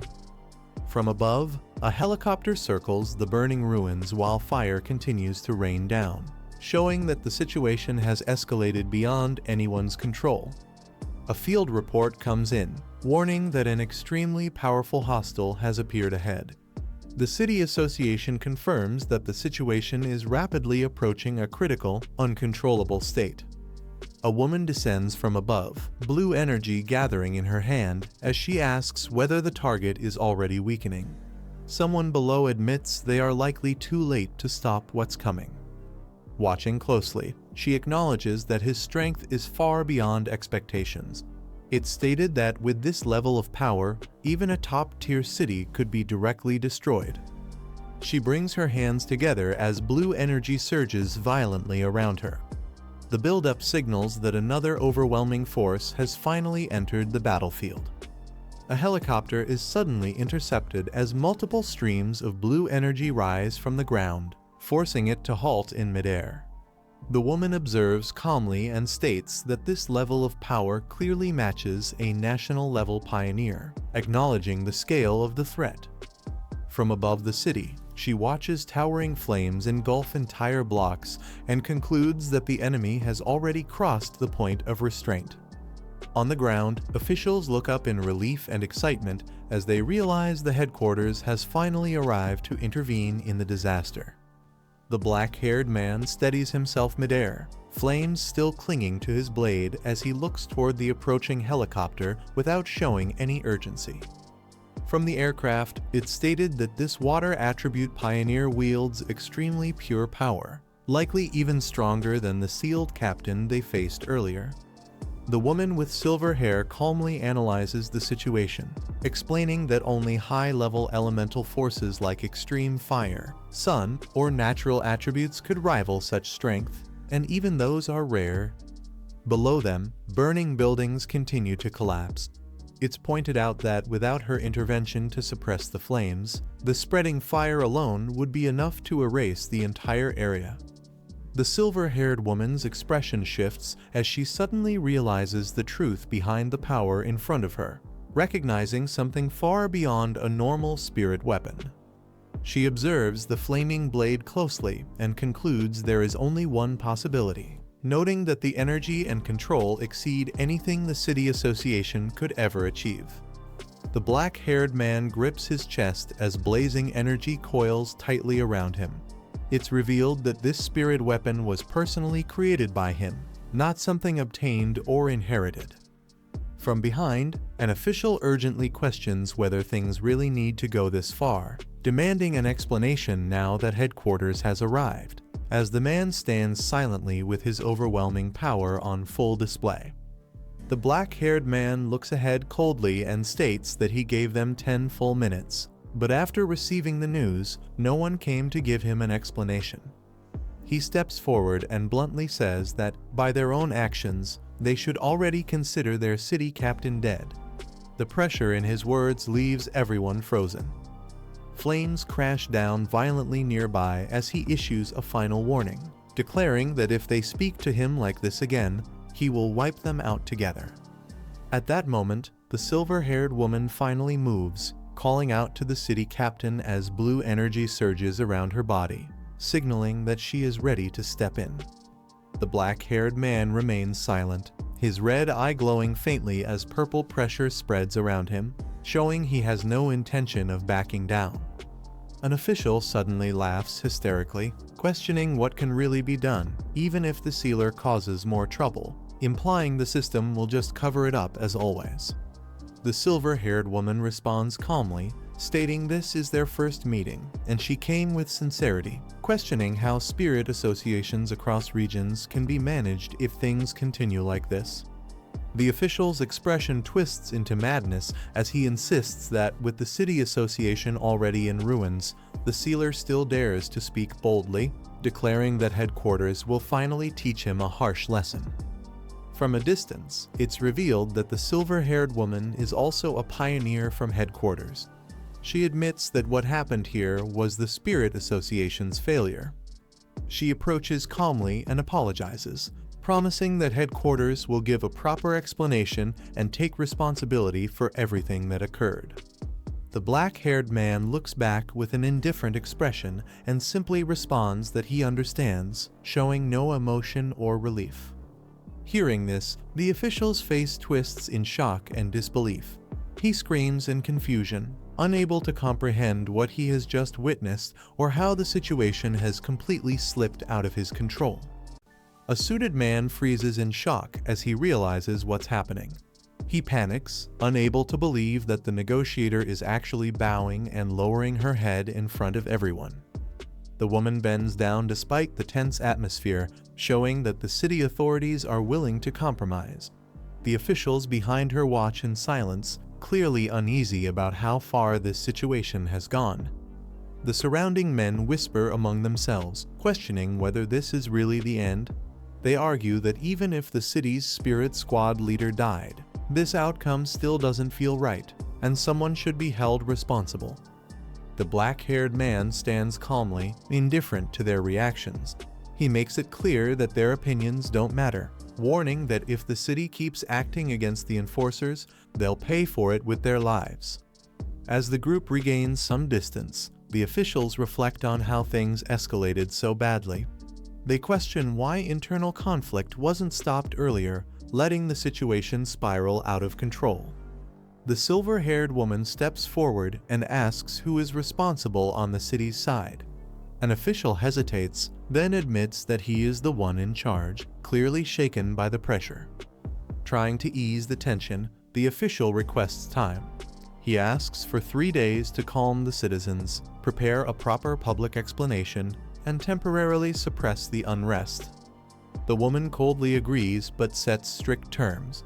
She declares that after 3 days, everyone involved must resign from their current positions, and the central authority will take direct control of the city. The officials react in shock as the warning sinks in. They're told clearly that if nothing is done within 3 days, the consequences will fall entirely on them. The black-haired man stands quietly behind, observing. It becomes clear that the city's spirit department is being stripped of authority, with all local spirit personnel now under direct scrutiny. The silver-haired woman speaks firmly, stating that this time the central authority will personally intervene. Anyone who shields the enforcers will be treated the same as them, with no exceptions. Turning away, she makes her final stance clear. She doesn't care how they handle the situation, only that such incidents must never happen again or the central authority will step in without mercy.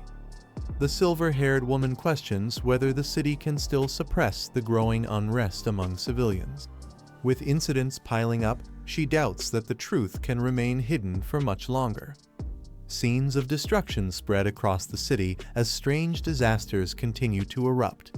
She explains that similar events are already happening worldwide, and many people have sensed something is wrong. She warns that once everything is made public, the world will change instantly.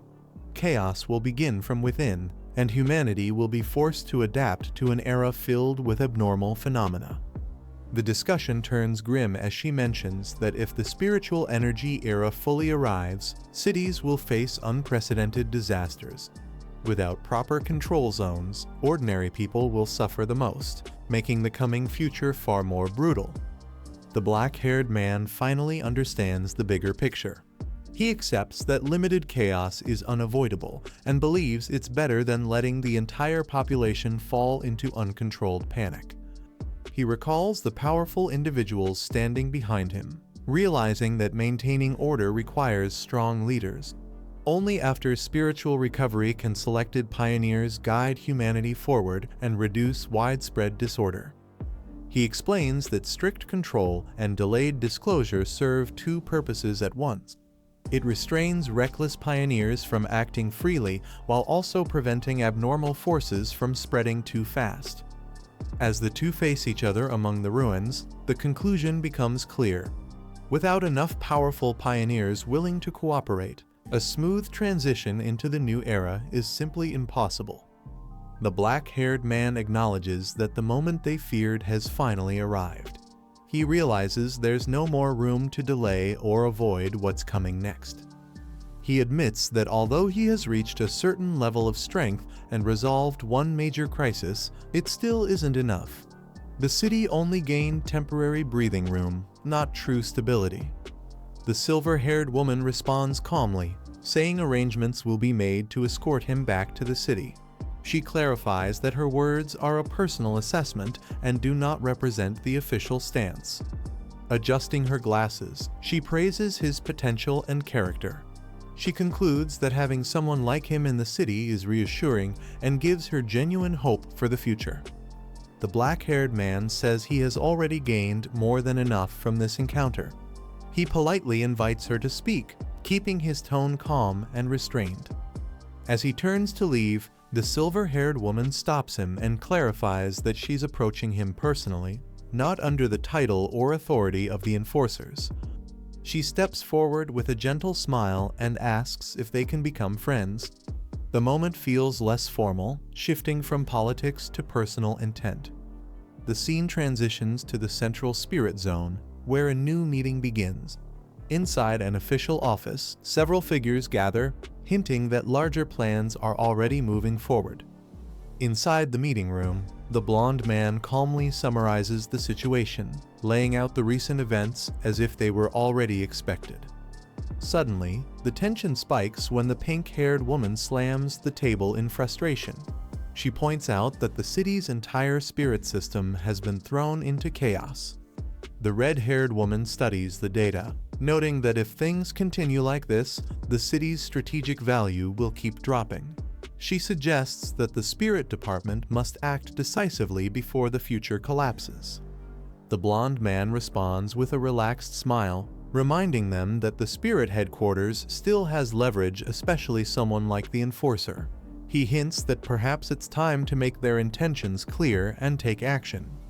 The red-haired woman admits that the enforcer's actions can't be ignored. Even if his behavior is hard to control, His strength makes him someone the spirit headquarters cannot afford to lose. The blonde man openly acknowledges the enforcer's power and character. He agrees that someone with that level of resolve is suitable to stand at the front of a city. With a confident smile, the blonde man decides that a special reward should be given. He believes only someone like the enforcer truly deserves it. The decision is finalized as a sealed document is placed on the table. A major reward is approved, signaling that the enforcer's status is about to rise even further. The red-haired woman reacts sharply, suspecting that the decision might look like deliberate pressure on the enforcer. Her silence shows she understands the implication but doesn't fully agree. She points out that if she didn't know this was genuine recognition, she would assume it was intentional obstruction. Her tone suggests concern about pushing him too far. The blonde man responds confidently, explaining that hardship and opportunity always come together. He argues that the enforcer must face greater trials to truly grow stronger. The vision shifts to a long stairway stretching into the sky, symbolizing faith and ascension. The plan becomes clear. Only by forcing the enforcer to advance rapidly can he survive the darkness of the coming future and rise to the top. The red-haired woman agrees with the conclusion, stating that what was decided makes sense. However, she admits that the path laid out for the enforcer will be far from easy. The discussion is suddenly interrupted when someone rushes in, urgently calling out. The calm atmosphere breaks as important news arrives. They announce that Wu has awakened and wants to speak immediately. The red-haired woman and the blonde man lock eyes, realizing the timing couldn't be more critical. A few hours later, the scene shifts back to the city under clear skies. Life continues on the surface, but major changes are already set in motion beneath the calm exterior. The black-haired man sits alone in the quiet living room when his phone vibrates. He checks the screen, slightly surprised by the sudden notification. A transfer confirmation appears, showing a massive sum deposited into his account. He calmly processes it, realizing this is the reward that was decided earlier. A woman rushes in, relieved to see him back safely. He reassures her that nothing serious happened, keeping his tone relaxed. As they sit together, she mentions that news about him has already spread, with pioneers discussing his actions in the city. The moment ends quietly, but it's clear his name has started carrying real weight. The girl complains that he ignores everything except training and forums, pushing himself non-stop to grow stronger. He casually brushes it off, making her flinch when he pats her head. From above, she watches him move through the living room with calm confidence. He announces that he's heading out to train again, clearly focused on another breakthrough. She suddenly realizes something is off and questions him directly, pointing out that he was injured not long ago, yet now he's already pushing toward a 3-star breakthrough. He laughs it off and avoids answering, leaving the room without explanation. Watching his back, she grows uneasy, sensing that he's hiding something important. The black-haired man enters deep training, steadily drawing energy inward. The surrounding space vibrates as his power circulation intensifies. He focuses on a refined dark attribute within his body, compressing and stabilizing it. Golden energy spirals around him as he carefully controls the flow. The energy surges violently, forming a distorted vortex that manifests a shadowy presence. The pressure spikes as the power threatens to spiral out of control. He confirms his choice without hesitation, merging the dark attribute into the void domain. The absorption completes, marking a decisive step in his advancement. A system notice confirms the fusion is complete. The dark attribute fully integrates into the void domain, and anything swallowed inside it will now be converted into his combat power. Inside the void, multiple terrifying shadow creatures gather around the core. They react to his presence, showing that the domain is no longer passive but actively responding to his will. Standing at the center, he realizes the implication of this change. Instead of reacting instinctively, he can now take the initiative and command the abnormal forces directly. Purple shadows surge as a massive entity forms behind him. His power stabilizes at a new level, signaling that he has crossed into a far more dangerous and dominant stage. A massive surge of power erupts as his breakthrough reaches its peak. The surrounding space twists, and energy gathers violently above the area. A blazing golden formation descends from the vortex, radiating overwhelming pressure. The phenomenon signals that his advancement has crossed a critical threshold.